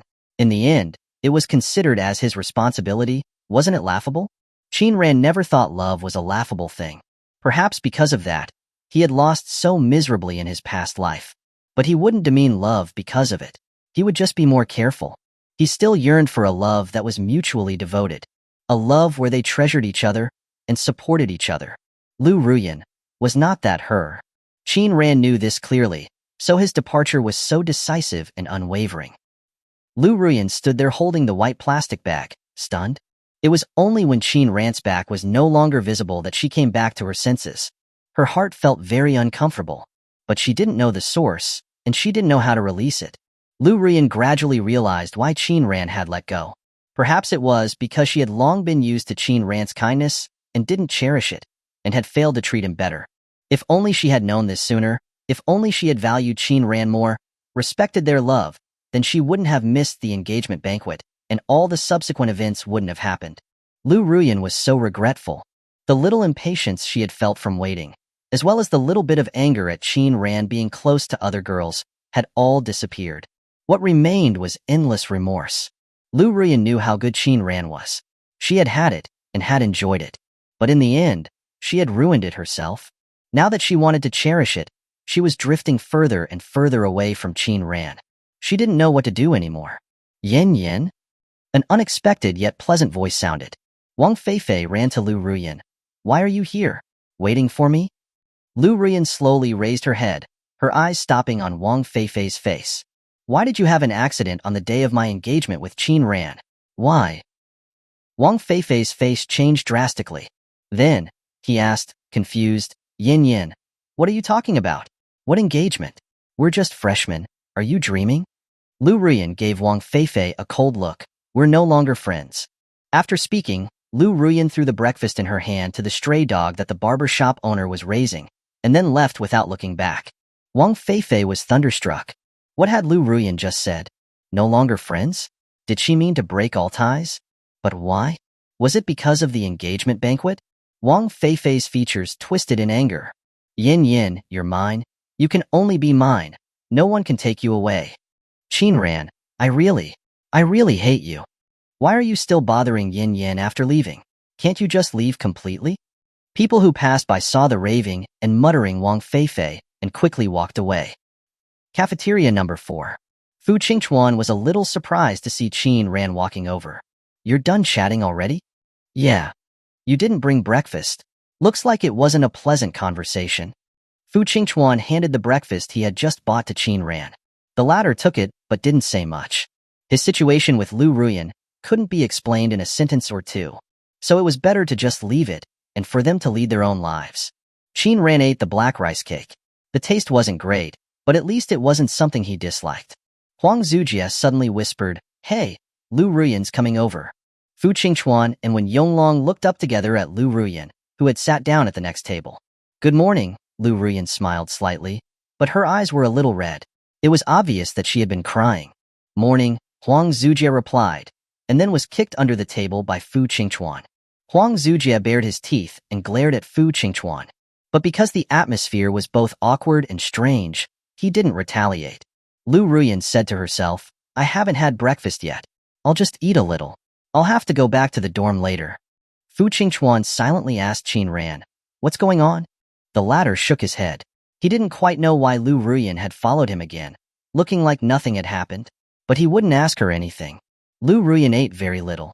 After finishing, she stood up. I'm done. See you in class later.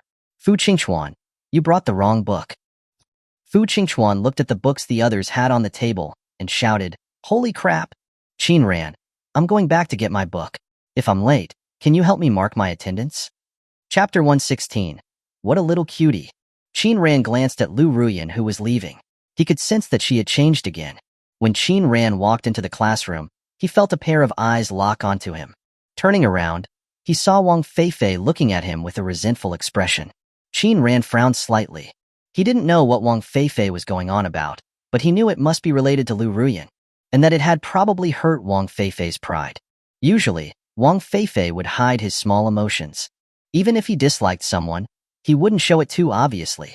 Either he'd gossip behind their back, or he'd speak in a very green tea, sarcastic way. But he wouldn't be so openly hostile like this. Not only did Qin Ran notice Wang Feifei's abnormality, but Huang Zujie next to him also noticed it. Qin Ran, that guy is staring at you, as if he's got some deep hatred for you. Ignore him. His eyes are like daggers, Huang Zujie said with a chuckle, like his wife was stolen by someone. From a certain point of view, although Huang Zujie's analogy was exaggerated, it was also close to the truth. Don't talk nonsense. If you were to be precise, Liu Ruyuan was also his wife, not Wang Feifei's. At most, you could say that Wang Feifei coveted his wife but never got to have her. However, in this life, Qin Ran had already fulfilled both of them. He could only blame Wang Feifei for his lack of ambition. He had even driven his biggest love rival Jibwuching out of school. Otherwise, it would have been extremely difficult for Wang Feifei alone to beat Jibwuching. Although green tea best friends are strong, there's still no match for love at first sight. When school first started, Qin Ran had imagined the scenario of them two competing. Jibwuching undoubtedly had a higher chance of winning. However, with Wang Feifei on the side creating trouble, it wouldn't be easy for him to pursue Liu Ruyuan either. But who was to blame that Jibwuching had angered someone he shouldn't have? Now, Jibwuching's name was tarnished, he had been ordered to withdraw from school, and his family was also about to go bankrupt. If Wang Feifei also wanted to cause trouble, then he could only wish himself good luck. Although they had known each other for more than 10 years, Qin Ran really didn't have any good feelings for Wang Feifei. He wouldn't mind kicking Wang Feifei out of school as well, and he wouldn't even need to target the Wang family. Qin Ran knew Wang Feifei's family situation very well. In a word, chaos. It was not just because Wang Feifei was an illegitimate child. The internal workings of the Wang family were also a mess. There were very few harmonious families. It was okay if there was someone capable of keeping things in order. But if the patriarch of the family died, the children and grandchildren would start fighting for power and wealth. It was inevitable that the family would decline, even if it wouldn't lead to its destruction. Moreover, the Wang family in Zhonghai could only be considered a second-tier family. It was no match for the Qin family. If Qin Ran wanted to deal with the Wang family, it wouldn't be much more difficult than dealing with the Ji family. If Wang Feifei didn't know his place, then he wouldn't be polite. After a while, a beautifully dressed Liu Ruyuan walked in. The classroom instantly went silent. Her face was as delicate as a painting. Her figure was graceful. Her long dress swayed, like a lotus flower rising from the clear water. Liu Ruyuan walked towards Qin Ran, gave a small smile, and sat down diagonally in front of him. This position was special. Whenever Qin Ran had to look at the blackboard, he was sure to see Liu Ruyuan's profile. Flowers were more beautiful with green leaves as a backdrop. Li Huihui, who was also wearing a dress, had a round face, and her arms were almost as thick as a normal person's legs. She applied foundation, but it caked on her skin. Sweat trickled down her cheeks, and her messy bangs clung to her scalp. The boys in the class became active again. Even Liu Ping, who had seen another side of Liu Ruyuan, was attracted. Some attentive students noticed that Liu Ruyuan was different. She had more poise than before. After what happened in the morning, Liu Ruyuan had figured things out. She realized that she had not loved Qin Ran seriously enough, and that she hadn't been devoted enough either. People weren't stupid. It was just that some people were willing to play the fool. It wasn't that Liu Ruyuan didn't know that Qin Ran disliked Wang Feifei, but she had always treated Wang Feifei as a good friend, even as a confidant. They could talk about anything, and they shared everything on a daily basis. Liu Ruyuan already knew what Wang Feifei's feelings were. She could pretend not to know and secretly treat Wang Feifei as her backup plan. But Qin Ran wasn't stupid. so how could he not see it? Wang Feifei was the obstacle between her and Qin Ran. If there wasn't a Wang Feifei, she would have gotten together with Qin Ran much sooner, instead of dragging it out and letting Qin Ran become completely disappointed. So Liu Ruyuan had cut off all ties with Wang Feifei this morning. She already knew what she wanted. Choosing between Wang Feifei and Qin Ran was like an open book test. The answer was already written on her face. Besides, no matter how good the Wang family was, how could it compare to the Qin family? Liu Ruyuan was more mature than before. She realized why she had grown further and further away from Qin Ran. But now, she would chase Qin Ran back, definitely, because she was Liu Ruyuan. Liu Ruyuan had never doubted her looks, talent, or artistic ability. She believed that as long as she showed her charm and cut off all ties with other boys, Qin Ran would still return to her. Whether it was Lin Wanbai or Liu Yefei, she wasn't afraid. Liu Ruyuan was confident that she would outshine all the other girls. Losing to Lin Wanbai in skating last time didn't mean she was any worse than her. It only meant that Lin Wanbai had spent more effort on skating than her. But Qin Ran wouldn't fall for a girl just because she was good at skating. He would definitely look at various factors. She was the most outstanding one, and she and Qin Ran were a perfect match. First, she needed to let Qin Ran see her beauty, and at the same time, change how those around her thought of her. They should no longer say that Qin Ran and Lin Wanbai were a good match. Instead, they should say that Qin Ran and Liu Ruyuan were a good match, and they were perfect for each other.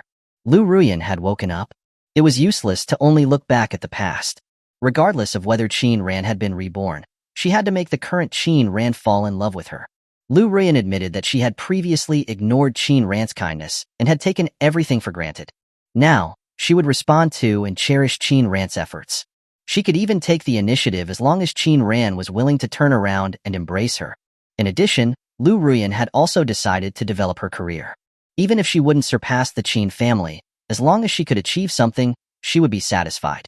Then she could make Qin Ran look at her with new respect and make her future parents-in-law look at her differently. The most suitable woman to be Qin family's daughter-in-law wouldn't be anyone else, but her. Liu Ruyuan wouldn't drop out of school for the time being.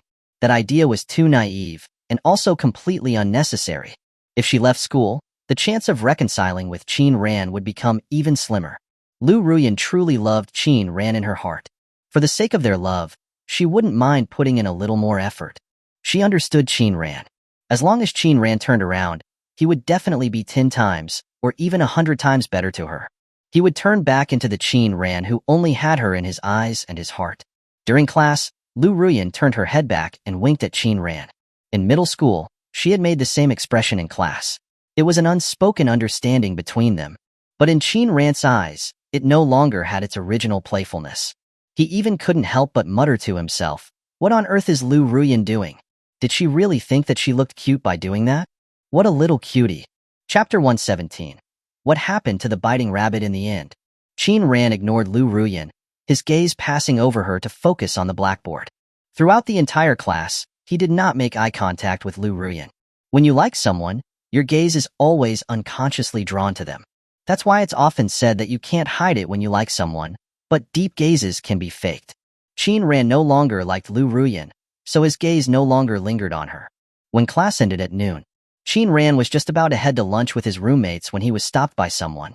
It was Jibwuching. "Do you have a moment to talk?" Qin Ran shook his head. "There's nothing to talk about. Just 5 minutes." Qin Ran immediately realized that Jibwuching had come to the teaching building earlier, aiming for him. At that time, he must have had an accidental conflict with Wang Feifei. From Jibwuching's hesitant expression, he knew what the latter wanted to say. It was nothing more than regret and admitting that he was wrong. But Qin Ran didn't intend to let Jibwuching off, nor would he let off the Ji family. If apologies were useful, then the price paid for doing wrong was too small. Qin Ran knew very well that Jibwuching was a hypocrite, a scumbag at his core. If it wasn't for his people stopping it, Jibwuching would have made it impossible for Li Luo to stay in school. Jibwuching didn't just consider it, but had already prepared the photos and found someone at a small shop to change the faces. He even paid for it. Once it spread, it would be like dropping mud on the crotch of your pants. Li Luo was a girl. The criticism she would endure would be far greater than what Jibwuching was enduring now. Expulsion was already lenient treatment. According to the normal procedure, Jibwuching would have to go back and study with his little brothers for a few more days. Jibwuching couldn't delay any longer. Even his father had come to the school, and had beaten him up directly. Whether he was expelled or not was no longer that important. The biggest problem now was that the entire Ji family was going to be ruined. Compared to that, not going to university really wasn't such a big deal. Ji Buqing stopped in front of Qin Ran. "Can you please let me go?" "Move aside. I was wrong before. I apologize to you here." Ji Buqing lowered his head and bowed. "I'm sorry." Qin Ran directly walked around him from the side. When Ji Buqing raised his head, Qin Ran had already disappeared from sight. Seeing that Qin Ran was ignoring him so much, a hint of gloom flashed in Ji Buqing's eyes.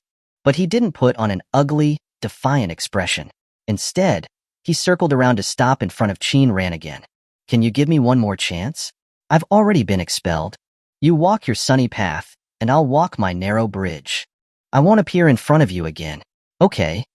Qin Ran said calmly, "Move aside." Ji Buqing's face turned angry. "Do you have to be so ruthless? A rabbit bites when cornered. Don't push people to the edge.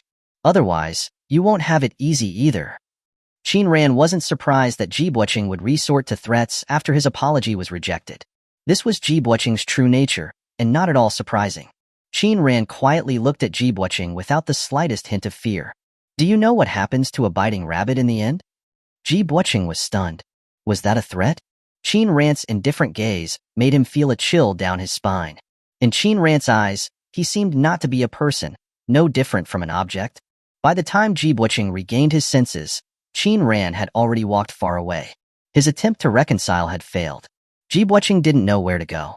If he went back to the hotel, he would probably be beaten again.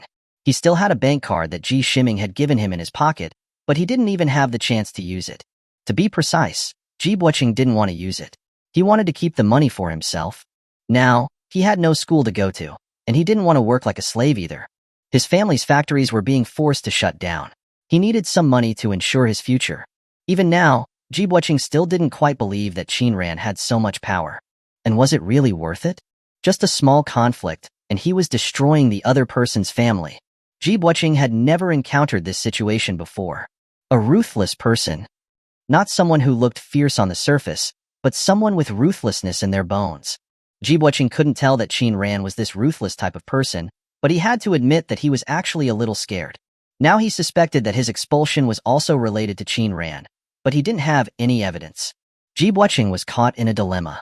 He had lowered his head and apologized to Qin Ran, but the latter didn't accept it. He wanted to be tough, but he didn't have the confidence. Not to mention that his father was still waiting in the hotel for his good news. If the Ji family really ended up in such a state because of Qin Ran, then perhaps even greater disasters would follow.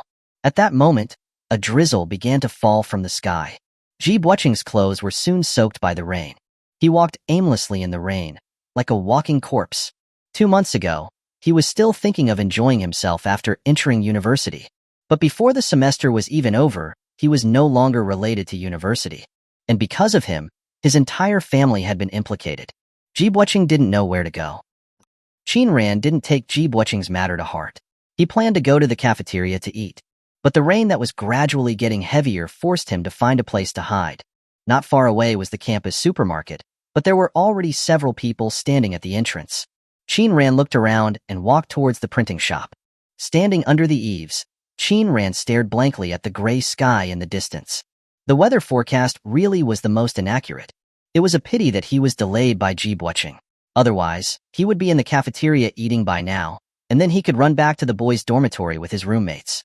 Qin Ran noticed that someone had come next to him and moved to the side a little. Besides the cafeteria being large, the shops on campus were all small. The print shop was the same. In the middle, there were 2 printers, and on the side, there was a row of old computers with XP systems, leaving only a passage just wide enough for one person to pass. But the person next to him didn't seem to be going out. Qin Ran turned his head and was surprised to find that the person next to him was Liu Yafei, holding a brown paper bag in her arms. They looked at each other, and then simultaneously looked away. Qin Ran glanced again at the paper bag. She hugged it even tighter, pulling it upwards as if to shield something soft. Qin Ran's eye twitched. He wasn't thinking too much into it. It's just that your actions make it easy for people to misunderstand, classmate. Qin Ran stopped looking and looked straight ahead. Hey, are you guys without umbrellas? I have one here. You can use it first. The student worker at the print shop proactively handed an umbrella to Qin-ran. Thank you, give it to her. Qin-ran didn't take it and walked into the rain. Liu Fei looked down at the paper bag, hesitated for a moment, but still didn't catch up with Qin-ran. After saying thank you, she opened the umbrella and lowered it, carefully protecting the paper bag in her arms, and walked out slowly. When she reached the intersection, Liu Fei stopped, seemingly hesitant about which direction to take. In the end, she still headed in the direction of the dormitory. After placing the paper bag in a drawer and locking it up, Liu Fei opened the borrowed umbrella and wiped it dry with a tissue.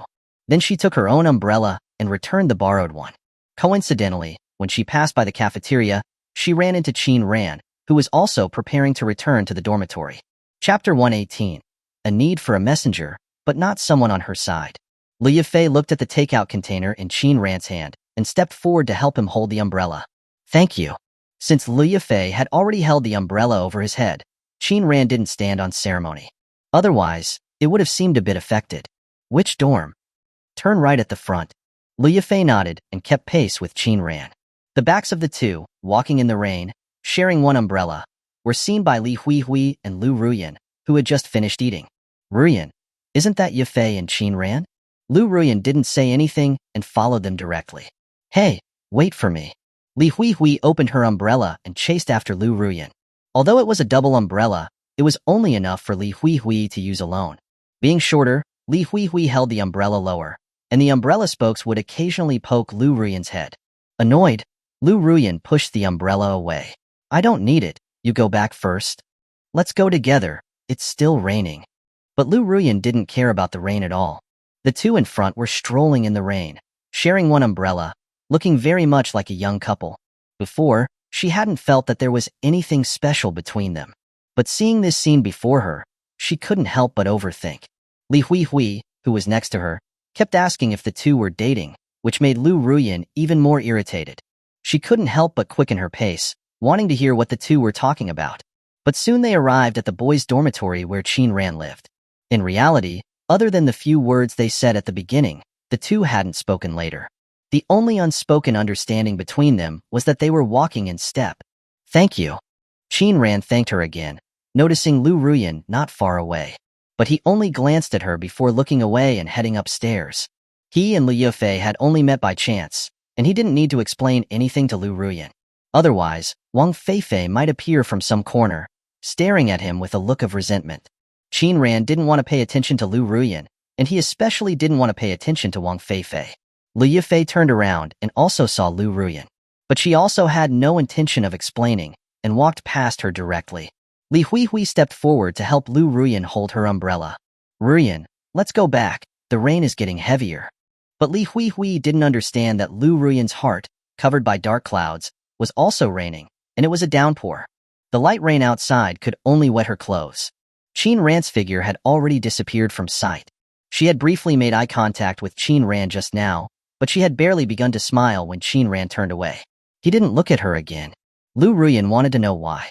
Why was Qin-ran now so close to Liu Fei? The two of them had clearly been parallel lines that never crossed before. But she no longer dared to question Qin-ran. She was worried that Qin-ran would get angry because of it. Then, Qin-ran would move further and further away from her, toward other girls. Liu Ruyuan had pushed Qin-ran away before, but now she wanted to pull him back. She understood that being unreasonable was useless. Before, as long as she was unhappy, Qin-ran would definitely say that he had nothing to do with Liu Yafei. He would even take the initiative to distance himself from Liu Yafei and stop interacting with her. But now, everything had changed. Not only did Liu Ruyuan not dare to go in front of Qin-ran and throw a tantrum, but she didn't even dare to question Liu Yafei. She knew that Qin-ran didn't like that side of her. He used to tolerate her, but now he wouldn't. Liu Ruyuan silently walked back to the dormitory, not even avoiding the puddles on the ground. She wanted Qin-ran to change his mind, but found that she didn't know how to do it. Dressing up beautifully didn't seem to help. Liu Ruyuan fell into thought about what she should do. What did Qin-ran like about Lin Wanbai? And what about Liu Yafei that attracted Qin-ran? She suddenly realized that loving someone was not easy. She used to be used to Qin-ran's love, where she didn't have to worry about anything. Perhaps it was because she had been spoiled since childhood that Liu Ruyuan didn't need to cater to or repay the kindness of others. Now it was her turn, but she didn't know how to do it. This morning, she bought Qin-ran breakfast. It was the best method she could think of. But the fact was that it didn't help at all, and on top of that, she had also bought him pumpkin cakes, which he didn't like. During class in the daytime, she had frequently raised her hand to answer questions, and had even received verbal praise from the teacher. But Qin Ran remained unmoved. Liu Ruyuan was trying her best to show her charm and radiance, like a peacock spreading its tail feathers. But Qin Ran just wouldn't look. It was like winking at a blind man. Liu Ruyuan fell into a daze. She felt like she was wasting her efforts. It was just like those guys who had pursued her before. No matter how much they did, she wouldn't care, let alone be touched. Liu Ruyuan felt that she needed a strategist to give her some advice. Before, she would have talked to Wang Feifei. But now, she knew that Wang Feifei had feelings for her, and that he had a hostile relationship with Qin Ran. Moreover, she had told Wang Feifei this morning, "We are no longer friends." The second person Liu Ruyuan thought of was her mother. Recently, her mother had made many suggestions, hoping that she would get together with Qin Ran. But those suggestions were useless and a little demeaning. Like, give him a taste of something sweet. Men are all lustful. Even though everything that should have happened in the previous life had already happened. But they weren't even boyfriend and girlfriend yet in this life. If she went straight to him, it would be too cheap. Liu Ruyuan knew that Qin Ran wasn't driven by lust. There were many girls who were quite proactive in high school, but Qin Ran didn't agree to any of them, and kept his distance from them. Moreover, if they really did get into a relationship, it would be very difficult to gain the upper hand later. Liu Ruyuan wanted Qin Ran to change his mind, but not to become Qin Ran's subordinate. Ideally, they would return to the way they interacted before the engagement banquet in her past life. Qin Ran would only love her, and everything would revolve around her. Of course, she would change. She wouldn't be so willful again, and she wouldn't miss the engagement banquet. Liu Ruyuan had already made a choice between Qin Ran and Wang Feifei, and knew who weighed more. However, Qin Ran probably didn't know that she had cut off ties with Wang Feifei. Liu Ruyuan needed someone to come up with ideas, and at the same time help her convey messages to Qin Ran. Otherwise, she couldn't just run to Qin Ran herself every time. Liu Ruyuan looked around the dormitory, her gaze finally landing on Fang Man. Li Huihui was a blabbermouth, and her thought process was a bit abnormal. If she were to relay a message, the meaning of her words might be misinterpreted, and it would only backfire. Liu Yifei was even more out of consideration. Liu Ruyuan would now prefer that Liu Yifei would never speak to Qin Ran again, let alone create opportunities for the two to communicate and interact. After thinking about it, Fang Man was the most suitable. She seemed not that stupid, her appearance was ordinary, and she didn't seem to have many ulterior motives. Man, Liu Ruyuan said with a slight smile. Fang Man turned her head in surprise. If she hadn't misheard, Liu Ruyuan had just called her Man? What was this all about? Were they that close? Fang Man hesitated for a moment, but still walked towards Liu Ruyuan. What's wrong?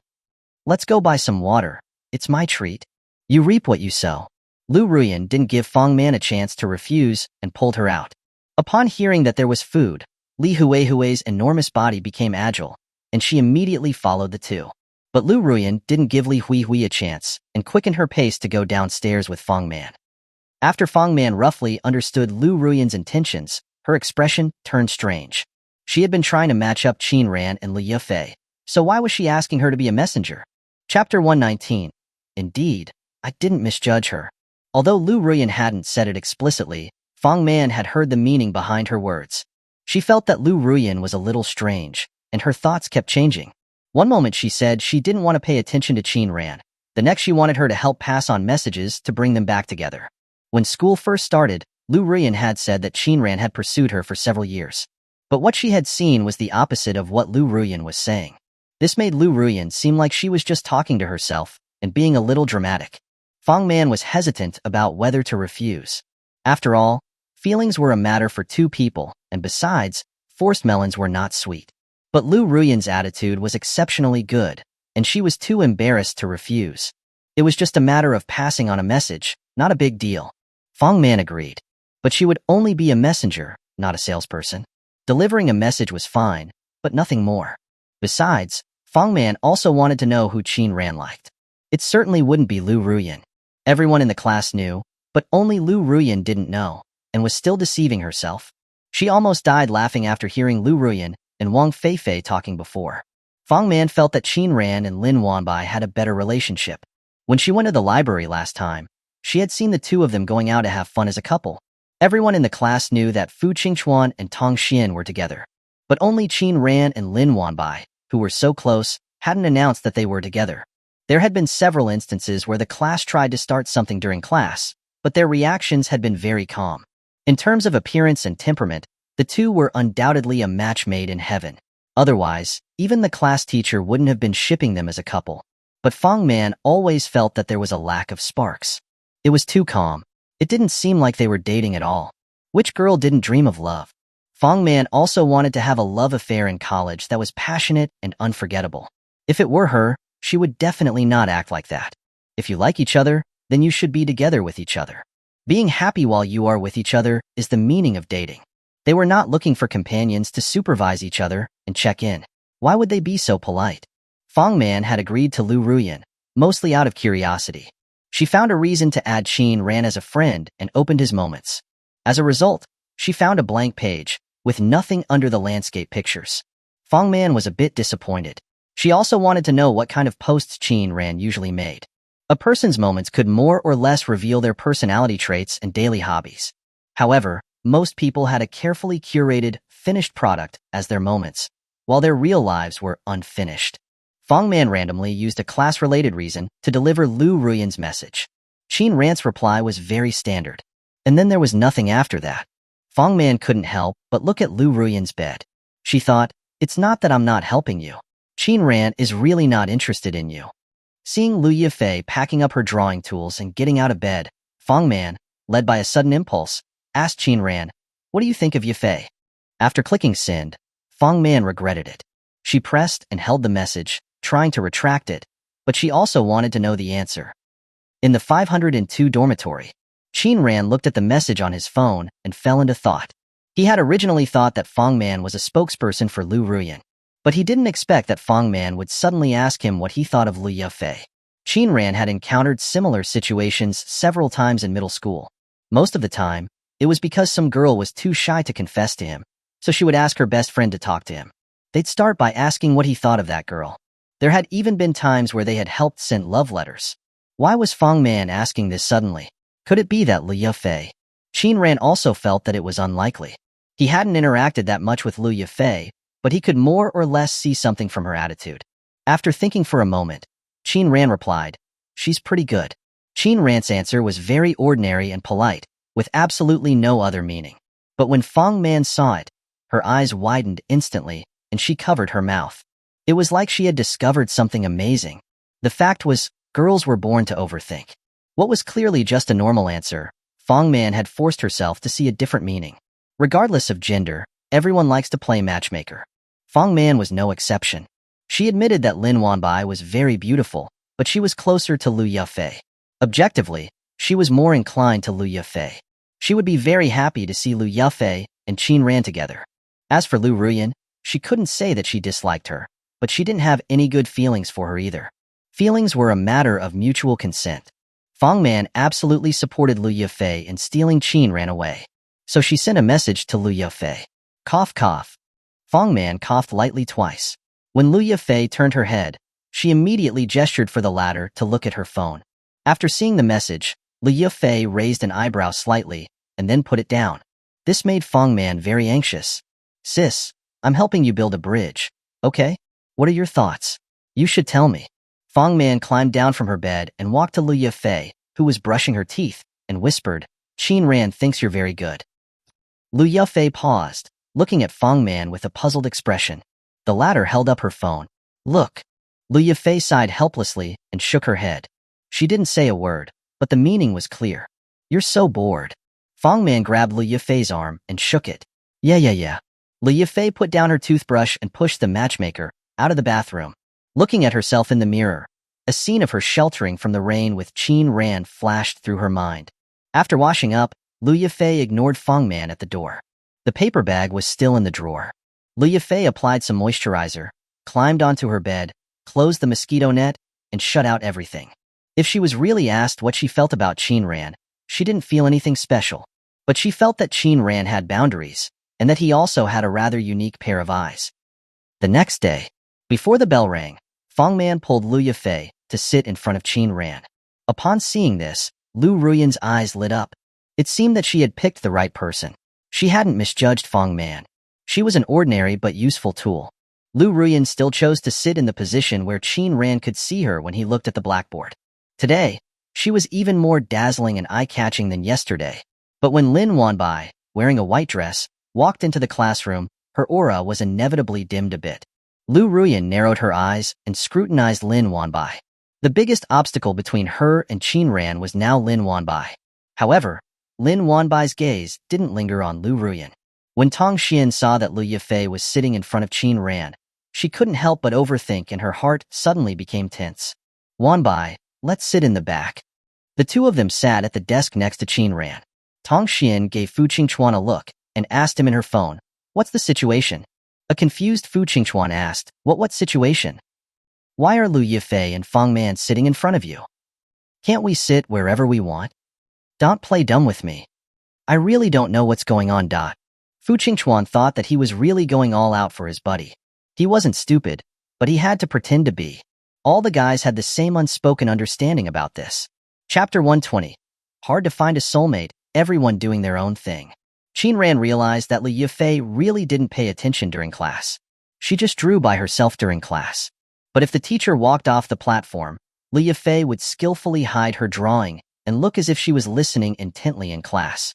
Clearly, she was an old hand at this. She must have done this often before. Qin Ran was sitting in the corner by the wall and happened to be able to see what Liu Yifei was drawing. It was still the same manga characters from last time, but it was probably a new chapter. After class, Qin Ran searched for it on his phone, but couldn't find the related manga. This meant that Liu Yifei probably hadn't uploaded it yet, and that it wasn't published on any website either. Qin Ran could tell that Liu Yifei had good drawing skills, and that the content was quite novel and interesting. But why hadn't she uploaded it? Was it just a hobby? Qin Ran suddenly remembered the scene of him meeting Liu Yifei when sheltering from the rain at the print shop yesterday. Could it be that? Qin Ran had a guess in his mind, but it might involve Liu Yifei's privacy. There were too many people in the class, and he gave up the idea of asking Liu Yifei. After all, whether she uploaded it or not was all up to Liu Yifei's own willingness. When class ended at noon, Fu Qingchuan took the initiative to pull Qin Ran and follow behind Tong Xian and Lin Wanbai to lunch together. It was clear that Tong Xian had instructed them beforehand. The four of them sat together at the same table. This made Huang Zujia very depressed. He could only sit next to Wen Yonglong. With four people pairing off, they were left speechless. Huang Zujia sighed and said in a voice that only Wen Yonglong could hear, "When will I find a girlfriend? Aren't you pursuing Chen Shuwen anymore? She's my sister, not my girlfriend. Along, don't spread rumors." Huang Zujia was actually very envious of Fu Qingchuan. It had only been a short while, and the two had already more or less made their relationship official. Tong Xian was petite and cute. What a good little girlfriend. But Chen Shuwen probably would never speak in a coquettish way like Tong Xian. It wasn't that Huang Zujia didn't like Chen Shuwen. At the beginning, he liked Chen Shuwen's heroic and valiant vibe. But one thing is one thing. After much deliberation, Huang Zujia decided to stay as friends and buddies with Chen Shuwen. He envied Fu Qingchuan, but he admired Qin Ran. Lin Wanbai was sitting across from him, Liu Ruyuan was chasing after him, and now there was also Liu Yifei. But he hadn't made anything official with any of them. Huang Zujia couldn't help but ponder. Was that the reason why Qin Ran had so many girls surrounding him? After all, if Qin Ran had a confirmed girlfriend, there would probably be many fewer girls who would dare to charge forward. No wonder celebrities hid their relationships and marriages. Huang Zujia felt that he had finally seen the light. But where would he find these beautiful and excellent girls? Qin Ran and Lin Wanbai were still the same as before. There was no awkwardness, and there was no need to deliberately find topics to talk about. This was a unique understanding between the two. And it was also why Qin Ran was willing to spend so much time chatting with Lin Wanbai. Their interactions were relaxing and enjoyable. That was enough. Lin Wanbai swallowed the rice in her mouth and looked at Qin Ran. I heard that Operation Mekong is supposed to be pretty good. Do you want to watch it? Sure, I also want to watch it. Before Qin Ran could even speak, Fu Qingchuan had already interrupted. I'm from Zhonghai University of Finance and Economics. I have to support it. Tong Xian, let's go watch it together. I want to watch I Belong to You. Then why not watch both? Watch 2 movies in one day. Not that that's impossible. Qin Ran, what do you say? I don't think I have enough time. I have to go home this weekend, but I'm free on Friday night. Then, Fu Qingchuan had barely begun to speak when Tong Xian stepped on his foot. Tong Xian said with a smile, "I'll go see I belong to you with him, and you two can go see Operation Mekong." Fu Qingchuan immediately caught on. Yes, yes, yes. This way we can all watch what we want. Perfect. And so it was settled. Tong Xian naturally wanted to create alone time for Lin Wanbai and Qin Ran. Their relationship was always just a tiny bit short of something. With other people present, they would always be a little embarrassed. Maybe when they went to the movies together this Friday, they would be able to break through that wall. Tong Xian felt the danger. But Lin Wanbai was still acting like an idiot when it came to romance. She would just nod when asked about anything. The emperor wasn't worried, but the eunuch was. Everyone in the 309 dormitory was hoping that Lin Wanbai and Qin Ran would get together. They clearly had feelings for each other, but they just wouldn't say it out loud. Tong Xian had to create an opportunity in order for them to grow closer. Watching a movie with a group of 4 was completely different from watching a movie with just the 2 of them. After returning to the dormitory, Tong Xian began to train Lin Wanbai. In short, besides not staying out all night, the rest was worth a try. When the atmosphere was right, they could even kiss. But when she learned that the 2 hadn't even held hands, Tong Xian felt that she had a long way to go. She still hoped that Qin Ran and Lin Wanbai would get together. After returning to the dormitory, Fu Qingchuan immediately started looking at movie tickets. Qin Ran, what time are you looking at? I'll buy my own ticket. Right, we're not watching the same movie. What time do you think is suitable for me to buy a ticket? Look at it yourself. I want to watch a later showing, but I'm afraid Tong Xian won't agree, hee. Fu Qingchuan gave a smile that everyone understood. We have classes on Friday afternoon. A later showing would be good, then we can have a meal first. Okay, then I'll listen to you. Qin Ran shook his head helplessly. Perhaps the day after tomorrow, he would be helping Fu Qingchuan take the blame again. Why the word again? This was not the first time Fu Qingchuan had done this, but Qin Ran didn't really care. Tong Xian wasn't a silly girl. She understood everything. If the 2 really could get together, then he would be happy for Fu Qingchuan. After all, Fu Qingchuan was very good to Tong Xian, and he had been pursuing her for so long. As for him and Lin Wanbai watching a movie, he would just let nature take its course. Qin Ran knew that Tong Xian had said that on purpose. She just wanted him and Lin Wanbai to have a date alone. That was quite good. Without 2 big third wheels, Lin Wanbai would be free to chat at will. When there were other people present, Lin Wanbai spoke much less. Usually, the 2 of them could keep chatting until late at night, talking about anything. The emotions between the lines were different. Qin Ran felt that the Lin Wanbai online was the real Lin Wanbai. It was also possible that it was because they weren't completely familiar yet, that Lin Wanbai seemed less lively. Many girls were like that. They looked aloof and unapproachable on the outside, but were actually energetic girls. Qin Ran himself wasn't a talkative person. It was rare for him to meet a girl he could chat with, and he would cherish it. It was hard to find a soulmate.